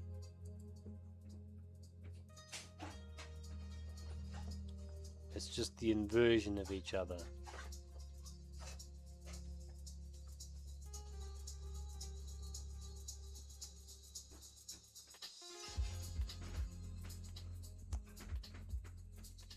Does that mean that there's an upward sentiment?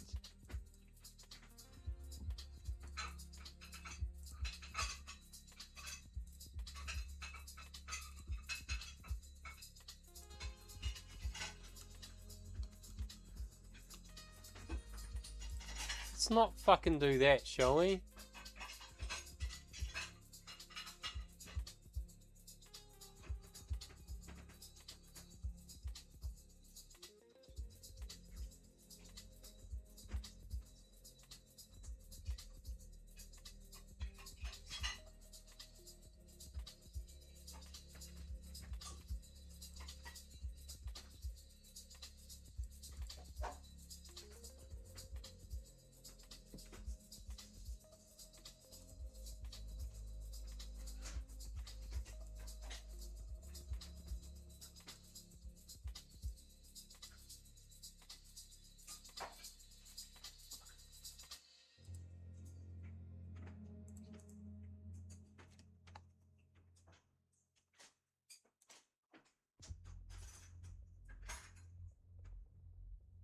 Favorite instrument?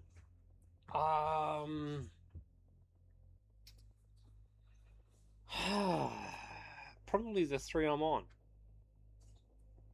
Bitcoin, gold, and US Jippy.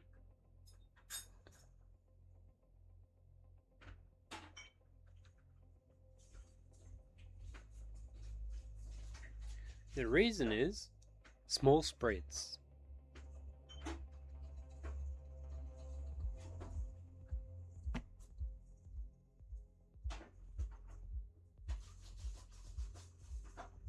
like US Jippy because I can leverage the living shit out of it and like trade like cents, so I can like test ideas with like 5 or 10 cents per trade.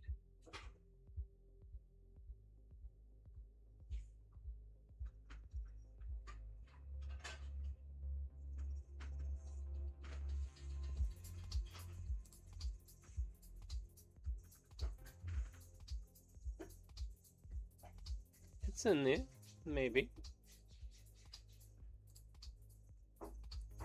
It depends on what I'm looking at on the chart at the time that I set the alert. So if I'm in normal mode, it'll just set price crossing, and if I'm in Heikinashi, it will stipulate it in the alerts.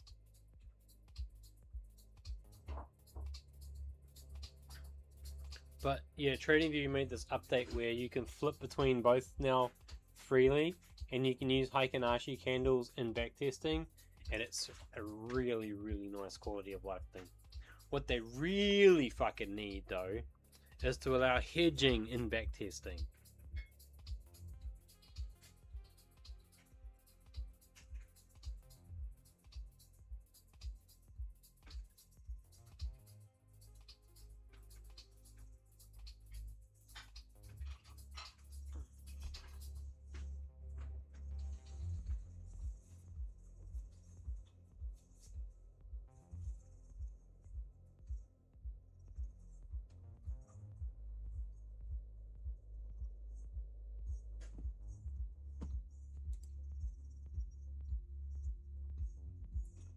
Gold's gonna go down, baby.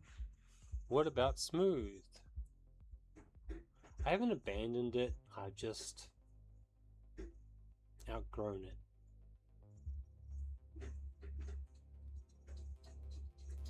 I've outgrown all of the trend lines. That's not true. There is one trend line. It is called the MVDB, and I built it.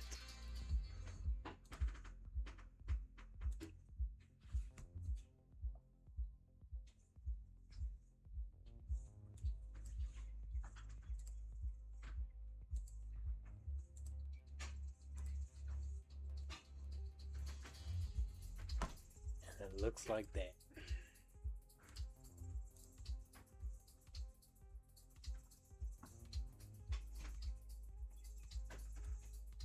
In fact, I like this trend line so much that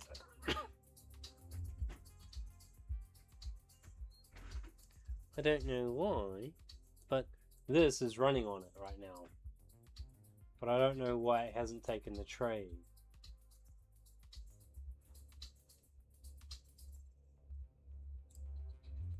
No money. Oh, it's trying to buy 0.1 instead of 0.01.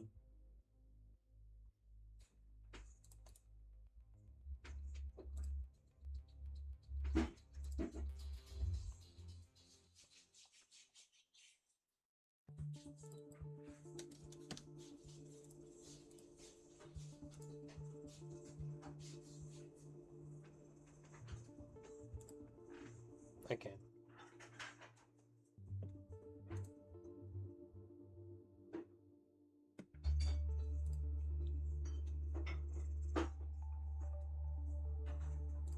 I haven't used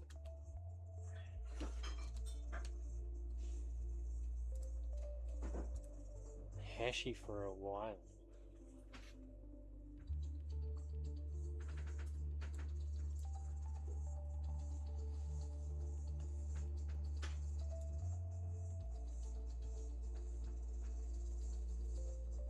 Yeah, I'm always running multiples. Fuck.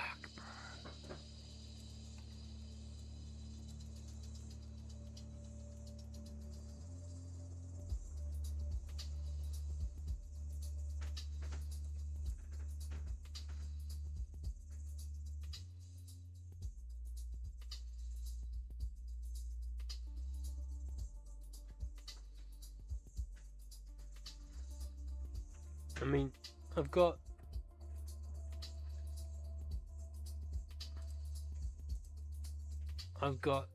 like 25 or 30 different bots here, and most of the time I've got like 5 to 10 of them running on a VPS client somewhere. I don't right now.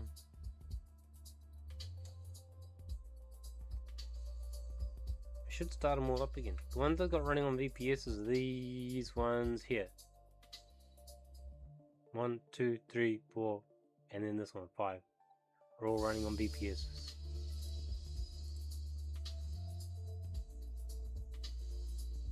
It's still good when it's good.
Oh, I just throw it at AI and let it do it.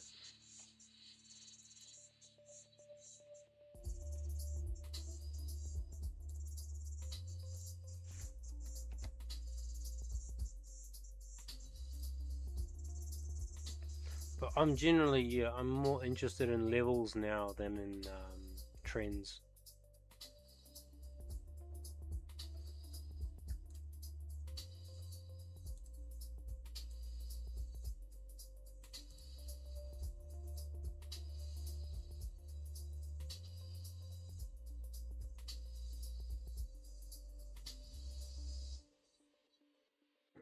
How AI?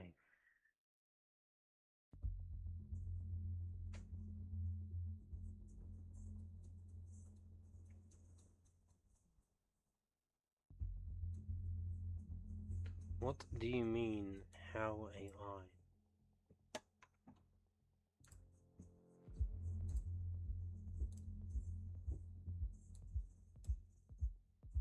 I mean,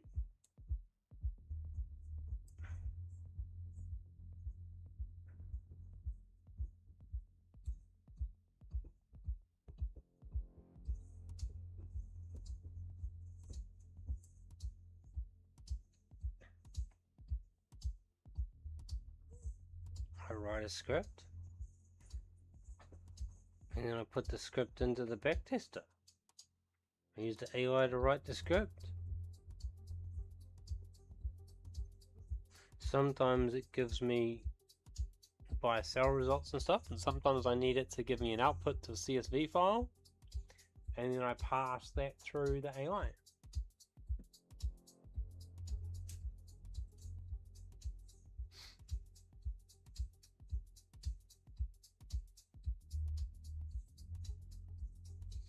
The backtester in TradingView is okay if you're working off the close, but you've got to configure it to the slippage and stuff constantly. It's not very good. It's not bad. It's good to help you see if there's a obvious gap. But it's amazing how much that gap closes when you start trying to trade it in live.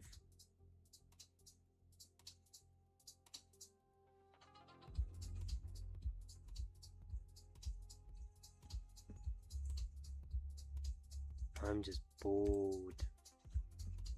I want it to do something.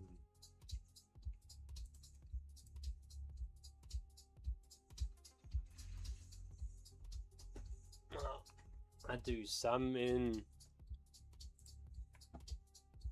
the strategy tester, and I do quite a lot in here, for instance. If I was to I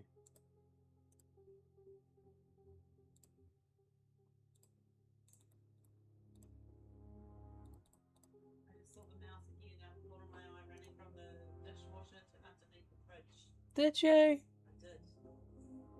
Why aren't you guys doing anything about this creature? Hey, what was that? She's talking to you, buddy.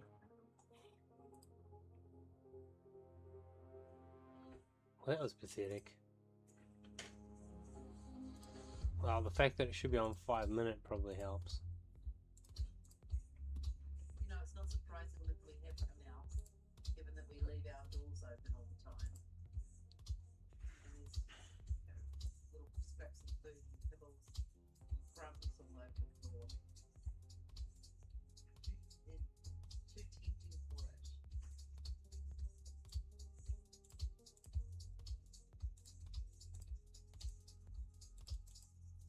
The warm place at the back of the fridge to make its little nest and its babies. Probably.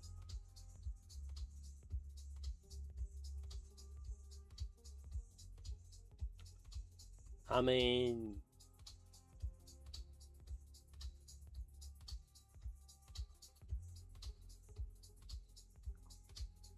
if it works.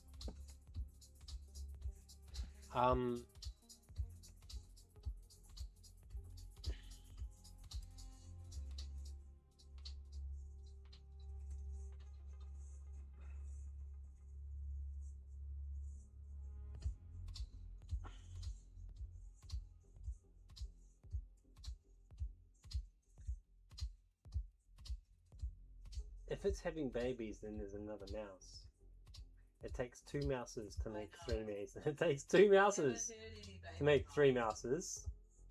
I would rather just hope and believe that it's just a very comfortable little mouse in the corner enjoying the warmth. A very fat little mouse that's discovered that between here and there is a dog's bowl. Yeah. And between here and that corner is A lot of crumbs. 8 kilos of dog's Yeah.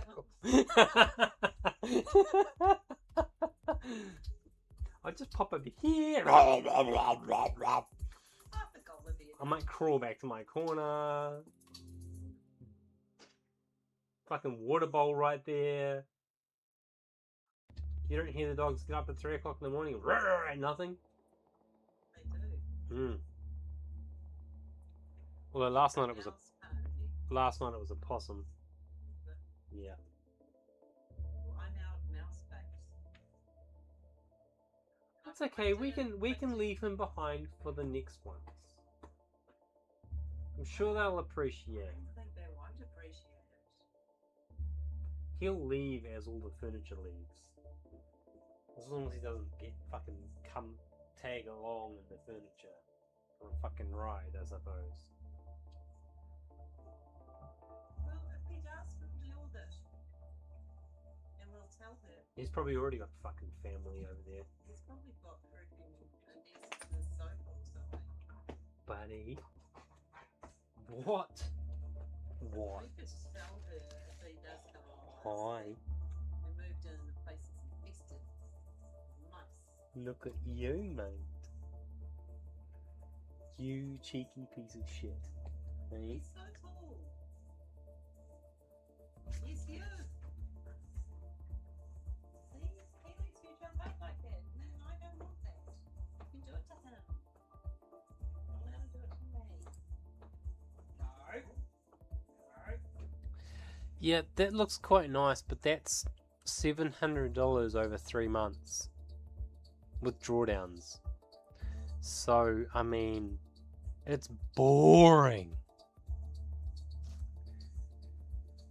Making money, Shani. It's so boring.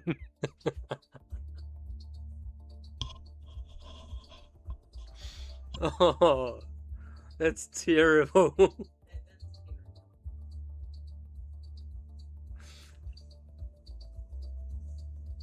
It's gonna drive me to want to play video game.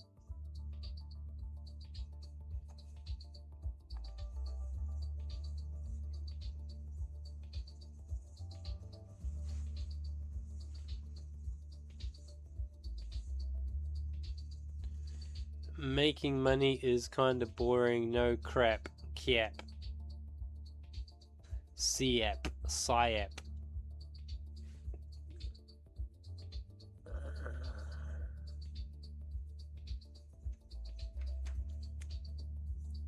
Well, I mean, if it was exciting, jobs are boring. I've said this 100 times, right? If your trading isn't boring, if it's all exciting and hoop de la la, then you're gambling. I mean, you're allowed your moments. That first time you have a theory and you watch it just pull off perfectly to the pip. To the pip. You know, it can be very satisfying to see a strategy come together.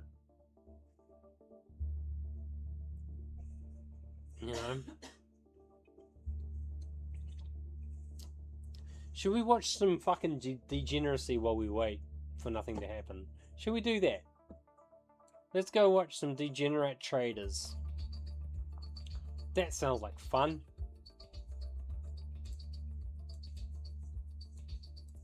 You want to watch degenerate traders or informational traders?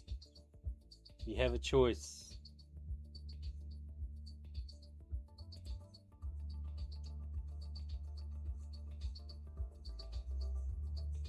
Interesting.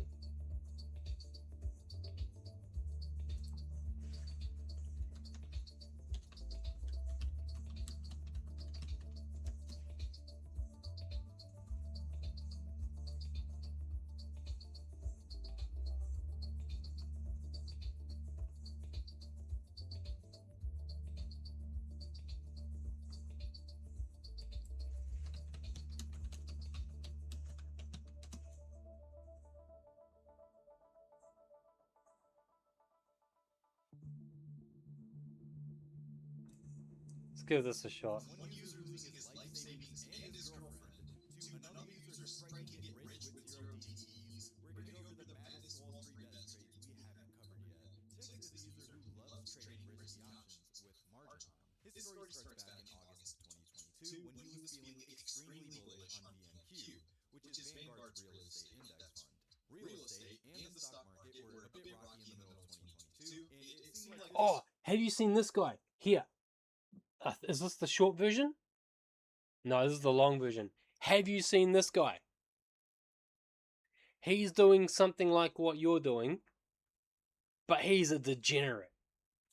He's fucking loopy as shit. $1 million in payouts in a single year by learning how to play the profit game better than anyone else. I don't have the psychology to grow a personal account slowly. The benefit of prop firms is they have these external rules that they apply to you and they force you to adhere to. A lot of people see these restrictions like, oh, they're trying to stop us, whatever. No, why not flip it? Use that to your advantage. Introducing Zamco, a trader The hell is going on with this? market experience who really mastered the game of prop trading and scaled towards large and consistent payouts. I have no idea what my mouse is doing. Playbook for the evaluation phases to make sure he gets funded fast. How he manages a full portfolio of funded accounts and the exact strategy and the frameworks he used so that every $1 he spent on evaluation turned into over $5 in payouts. My first payout was like a $2,000 payout. I blew through all of that buying more and more challenges, and then I got a 10k payout. I blew through all of that money trying to get a next payout. This is that initial stage where you've got the money, but you're kind of burning through it really quickly. You don't really know how to use it with the prop firms. And then I started to evaluate, what am I actually doing with prop firms? And I realized,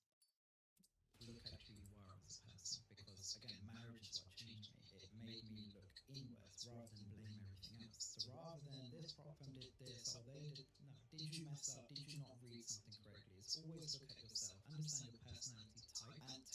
strategy towards your personality. I like day trading because that's kind of fits my personality, my strategy as well. It's like it works for me. You might not like my risk tolerance, but again, that's my personality. Always look inwards, who you are as a person, understand that, and then translate that to markets and your strategy. I fucking hate that all these people are saying this shit that I've been saying for 2 years.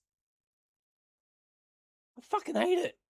You've been trading 8 years, you became profitable after 6, Yes. and your first payout was a year and a half ago. So meaning to say, majority of your time in the markets has been not profitable. So let's focus on that last 18 months where things have, it's a hockey stick, it's just gone crazy for you. Would you say a lot of the learning was done in the prop firm space, or was it you did the work outside and then executed a plan? I think a lot of the learning happened.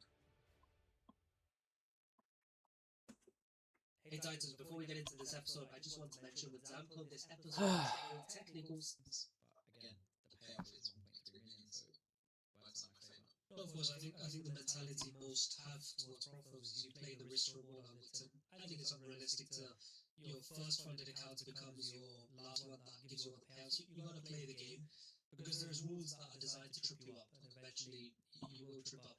But yeah, if we're running at a 1-to-4 ratio, the reason I asked the question was because as someone who's found great success with prop firms and maximized it, and even got banned with a lot of them, you've almost completed what could be extracted from the prop firm game. But if you go back to it was only a year and a half ago that you started becoming profitable, which we'll touch on. But if you had at that point a year and a half ago decided to take that same budget, I know you probably reinvested, but if you were to invest and do the journey through live capital, would that have been more fruitful, or was prop firm the best move for you?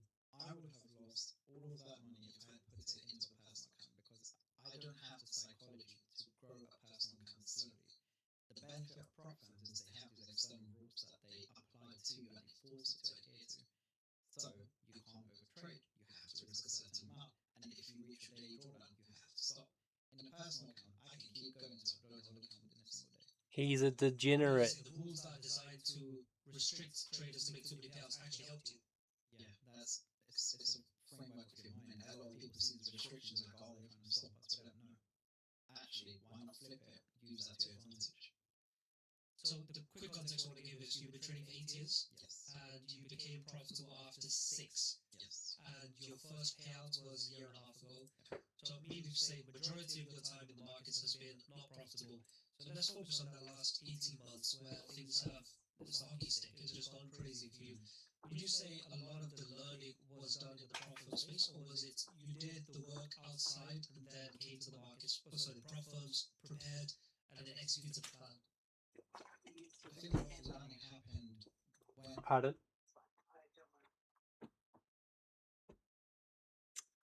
I started getting my first few payouts within the prop firms. The first 6.5 years of failure, it wasn't like a strategy issue or anything, it was just a mental issue. Because the strategy hasn't really changed that much. It's the most basic break structure, retest of an inefficiency, fair value gap, and you just continue trend. So it's just trend continuation. It's not hard. So I knew that, but the only thing that changed was my mindset. And when I got that first payout and got married, things kind of changed in my mind. And that's kind of what really helped me learn how to play this prop firm game. And that's where I started making my most money. So what did change in your life around that time to help your psychology to go from the same strategy that was making you no money to then? See, this is just an example, right, of what I was talking about. Where they would have stopped out, taken that trade, stopped out, taken that trade, stopped out, taken that trade, stopped out, taken this trade, stopped out, and then taken this trade again. Like, I'd be down 1, 2, 3, 4, 5, 6. But instead of just held 1 over that period.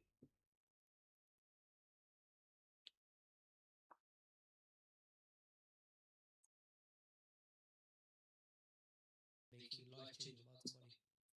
So just over half a year before I got my first ever payout, I got married. And I don't know what that did to me. It just changed my mindset. It made me more accountable, more responsible, and it really made me think, I need to provide. I need to really think about every single thing that I do. So I I need to think about everything that I do before I do it, rather than just impulsively acting. It's actually consider what you're trying to do, really think it through. So that kind of changed my approach just in general life, and I think that just translates to my trading.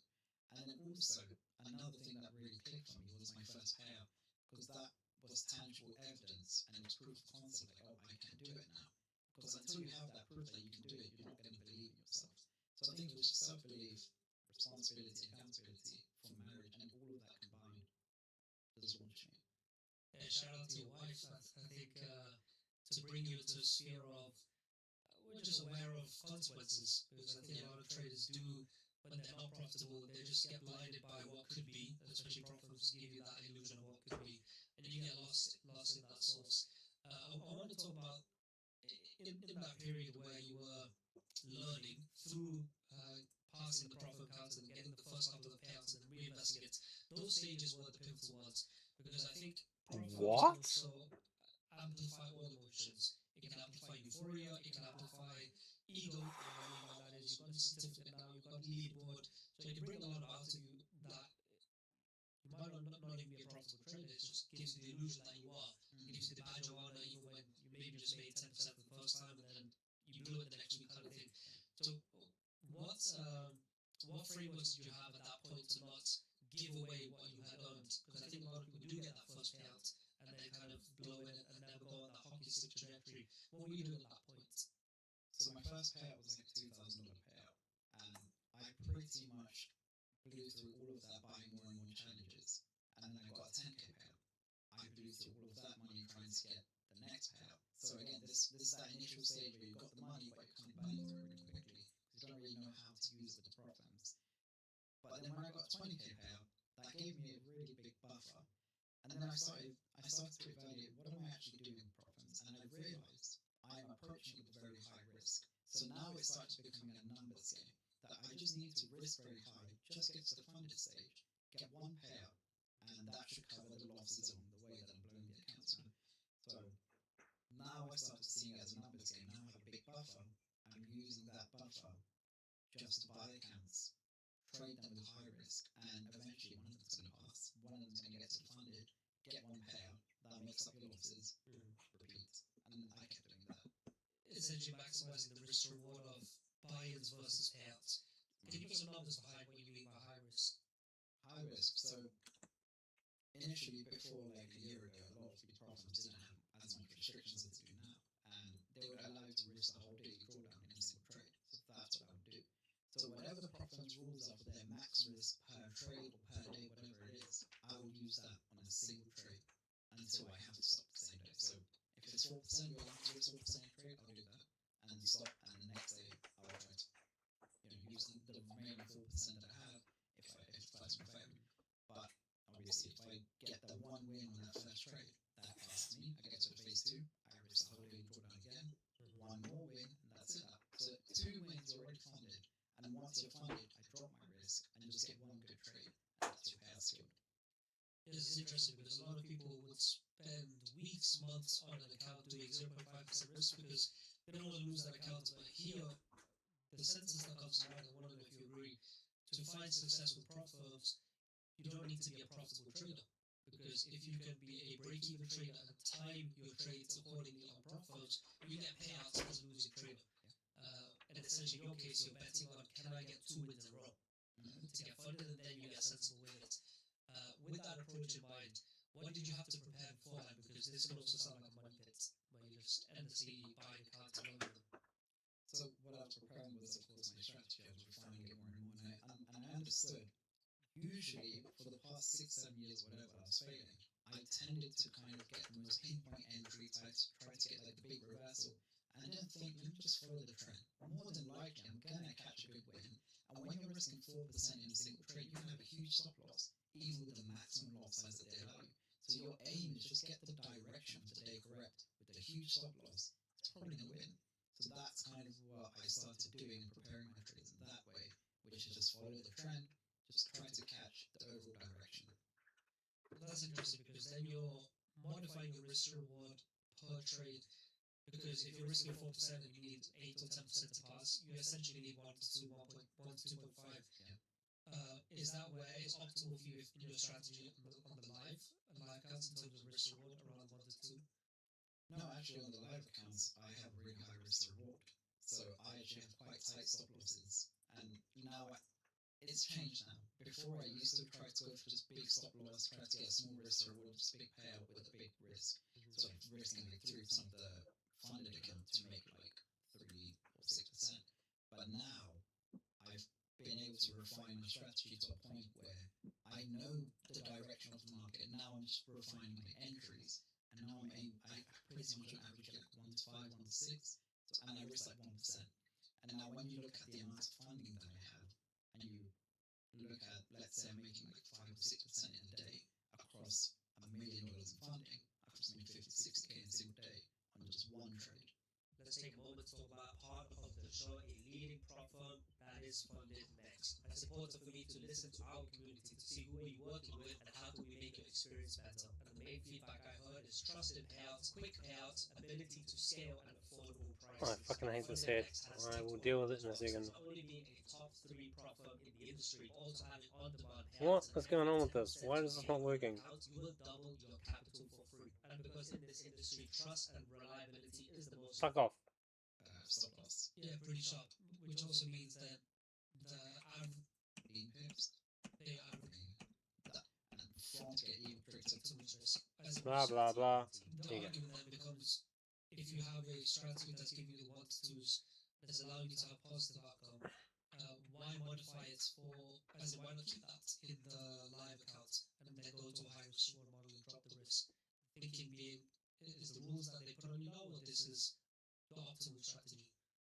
I think it's a mixture of both because I do tend to get restrictive after passing. So initially you can pass with your high risk, but then I tend to get emails like, okay, now you can only risk 1%. So it's like, okay, now I have to work with this. And then from that restriction, I've kind of developed, okay, how can I maximize the use of 1%? And that's where I started refining my risk reward and trying to get high risk reward. So that it was kind of like a mixture of them restricting me as well as me thinking that I want to make the most of it as well. What would you say average stop loss is in pips or points in the live accounts? Okay, so if we're talking like gold, maybe like 15 pips, 20 pips. So that's like literally $1.5 stop loss. Yeah, pretty sharp. Which also means that the average daily range of the things you are trading could be 5, 7, 10 times larger than your stop loss. Yeah. So by assumption, you're holding the trade for a day max. Okay. Immediately you're finding where's the trend for the day, trying to get in early, and then just ride the wave for the day. Yeah. And have you found any reason to be on a lower time frame or more on the scalping side, or on the other side, allowing runners and then go for a swing? So swing trading I don't like to because I just don't have psychology for it. Seeing the trade go up and down, I can't be up to that. And I don't do scalping because again I want to catch the most that I can within the day. So I don't like to hold for long, but I don't like to do little small trades because I do tend to have a lower win rate because obviously I am using a tight stop loss. So I do take a few losses until that one big trade comes. So it's kind of just in the middle of what I'm comfortable with. So I can hold the trade throughout the day for like 8 to 10 hours and I'm fine with that. So it's kind of a mixture of my psychology and my strategy as well, like how it tends to perform. What is your preferred things to trade asset classes? So currently it's been gold because you know the few, I think it was October or something where gold kept going bullish day, just up and up. And again, that was the best time to trade gold for me, and that was my most amount of money I've ever made in a single month. But yeah, I tend to trade gold quite a lot now. Otherwise, I trade German 40, which is German DAX and Nasdaq. The reason I ask that is because the foundation of your strategy is go with the trend. Indexes or gold typically have one direction trend, which is appreciating. Would you say that was by design? Pick something that has a baked-in trend and then just go with that as opposed to going for a, say, a currency pair forex? I never thought of that actually, because I would trade forex pairs for the past, for the first 6 years of trading FX, and I was like, why doesn't this work? It doesn't follow my structure. It just randomly changes directions, but I didn't think of that. It's because I guess those are naturally appreciating assets and buys tend to work out quite well. So I was someone who's trading forex, and I'm aware of how everyone learns in forex.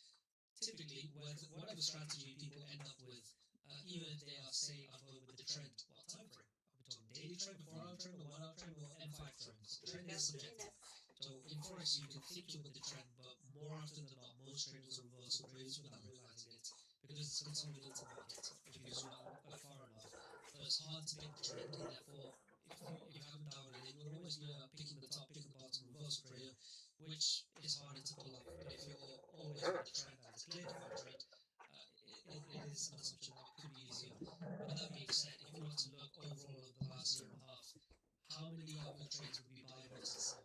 I think the first half of that year, of that 100 days profitability, was actually on the same side.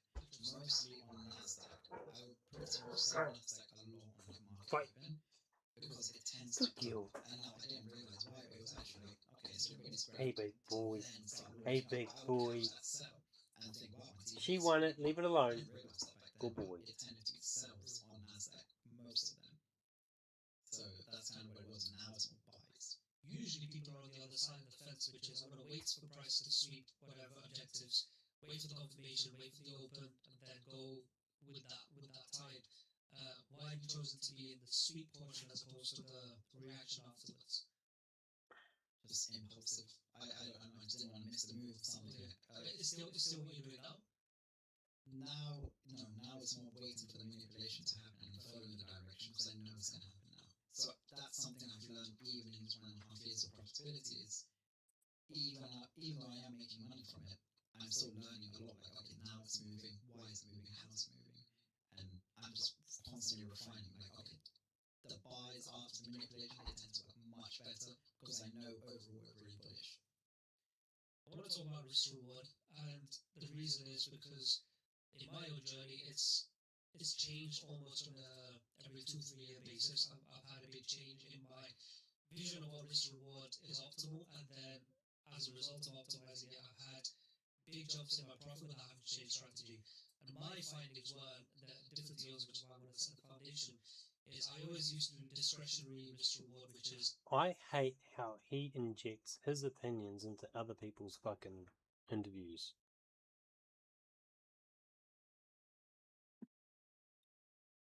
Anyway, forward. User kept loading up on more and more puts every day. After 2.5 weeks of averaging up on BNQ puts, his $65,000 portfolio grew all the way up to 219K, a 236% gain. What is it? Stay bullish, buying and holding even more puts that expired only 2 weeks later. And funnily enough, VNQ took a quick pause on its dip for those 2 weeks, and his portfolio fell all the way back down to 29K. Even better than that, the index actually fell 20.5% the month after his puts expired, so safe to say he timed his sell pretty poorly. Cheer up, the worst is yet to come. You took a sack of gold from a dragon's den, and instead of running, decided to run back in search of more gold. How much more did you want? 3 years went by with 0 posts from this genius trader, and it looked like that was the end. Until he finally got back to business on December 30th of 2025. He didn't buy Nvidia, he bought Vidya, a pharmaceutical company, which already are very risky investments, but this trade was even riskier considering he was waiting.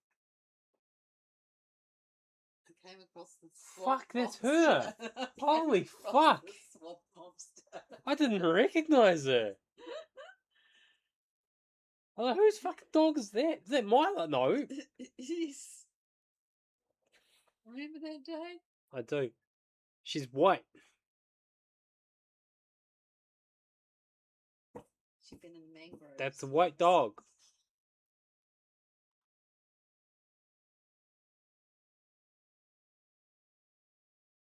I fucking forgot about that. Fuck, that mud was so black. Yeah. Got the cute photos of her and Chewy. Oh, yeah. Yeah. Waiting on FDA approval that may or may not happen in a few days. His $60,000 portfolio sat there waiting, and on December 30th, news came out that their motion sickness pill just got approved. The stock was over 20% by market open, and he sold his calls for a $61,000 profit. FDA approval bet paid off. Lost a bit to others that did not. He had 120K in his portfolio at that point, but hasn't updated us since New Year's Apple 9875 only has one post to Wall Street Bets, but it is quite the sight to see. This dude took his Couple of action shots of you and Brandy. to 80K, but then boom, That's to cool. 4.3 million for what looks like a day or two, then straight back down to $0.00. I'm gonna steal it as, what did you do? And one tadpole said a 1DTE S&P 500 option. He also said that 540K was 3 years of his salary. They asked him why he gambled that much money, and he replied, to become a multi-millionaire, of course. He also says that he didn't quit with 4.3 million because he wanted to see it get to 10 million so he could retire. I'm not sure why he couldn't just retire with 4.3 mil, but to each their own, I guess. He posted on the astrology chart subreddit and asked why he lost $1 million. I got photos of He also 280 says that he has a to multi-millionaire friend who was blessing him up and gave him $1 million. I really don't think he's trolling either based on his post history, so this dude definitely has an interesting life to say the least. People from Wall Street Bets found this post and started clowning on him, but he said, millionaires don't trust astrology, billionaires do. Trillionaires, on the other hand, believe in subscribing to numbers for a 10x gain on your next trade. Anti-Robo46 is a user who struck it rich for a little bit. His first post about trading was made back in December of 2023. His $7,000 crypto investment grew to 9,400, which wasn't too shabby considering he was only 19 years old. Plumbus Patrol said, r/Wall Street Bets is in your future. And he was right. Anti-Robo came back a few months later and said, crypto making me shed tears right now. He was up 131% all time and now just had about $13,000 worth of crypto. He stopped posting updates for a year and a half after that, but during that time, he joined the military and actually was doing pretty well for himself financially. In July of 2025, he said, just hit the big 50 at 20 years old. 25,000 of it was from saving money, and the other half was from stock and crypto gains. This is when he got a little bit more Wall Street Betsy though, and 3 weeks after that post, he threw 21.5K into OpenShares after it was already up 150% over the past week. He was already up 17% 2 days later, and instead of taking profit, he decided to let it ride with half his portfolio on the line. He bought an additional 6K of shares when the market opened back up on Monday, but unfortunately, that was the day things started going all wrong. The stock fell 29% over the next few days, and Anti-Robo didn't give us an exact number, but he confirmed that he did indeed sell for a loss. No worries at all though, because right after selling Open, he bought into Rocket, which was treating him just as nicely as Open was so far. He had 82% of his portfolio on the line, and Capable reached 7509 and said, I can't seem to find an issue here. Okay, Open and Rocket didn't work out too well for him, but it's all good because third time's the charm.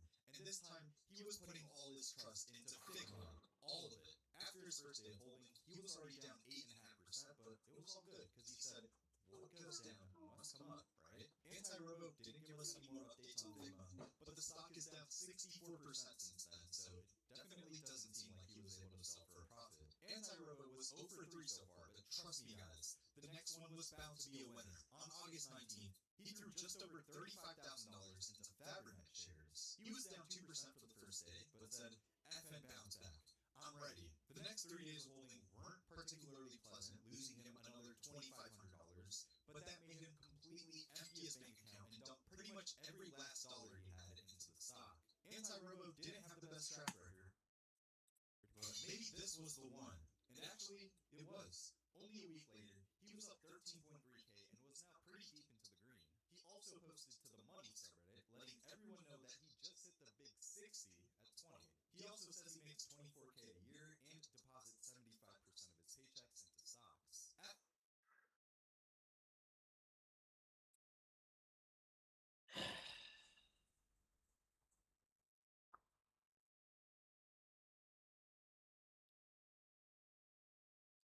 I think it might be break time. See you in a few hours.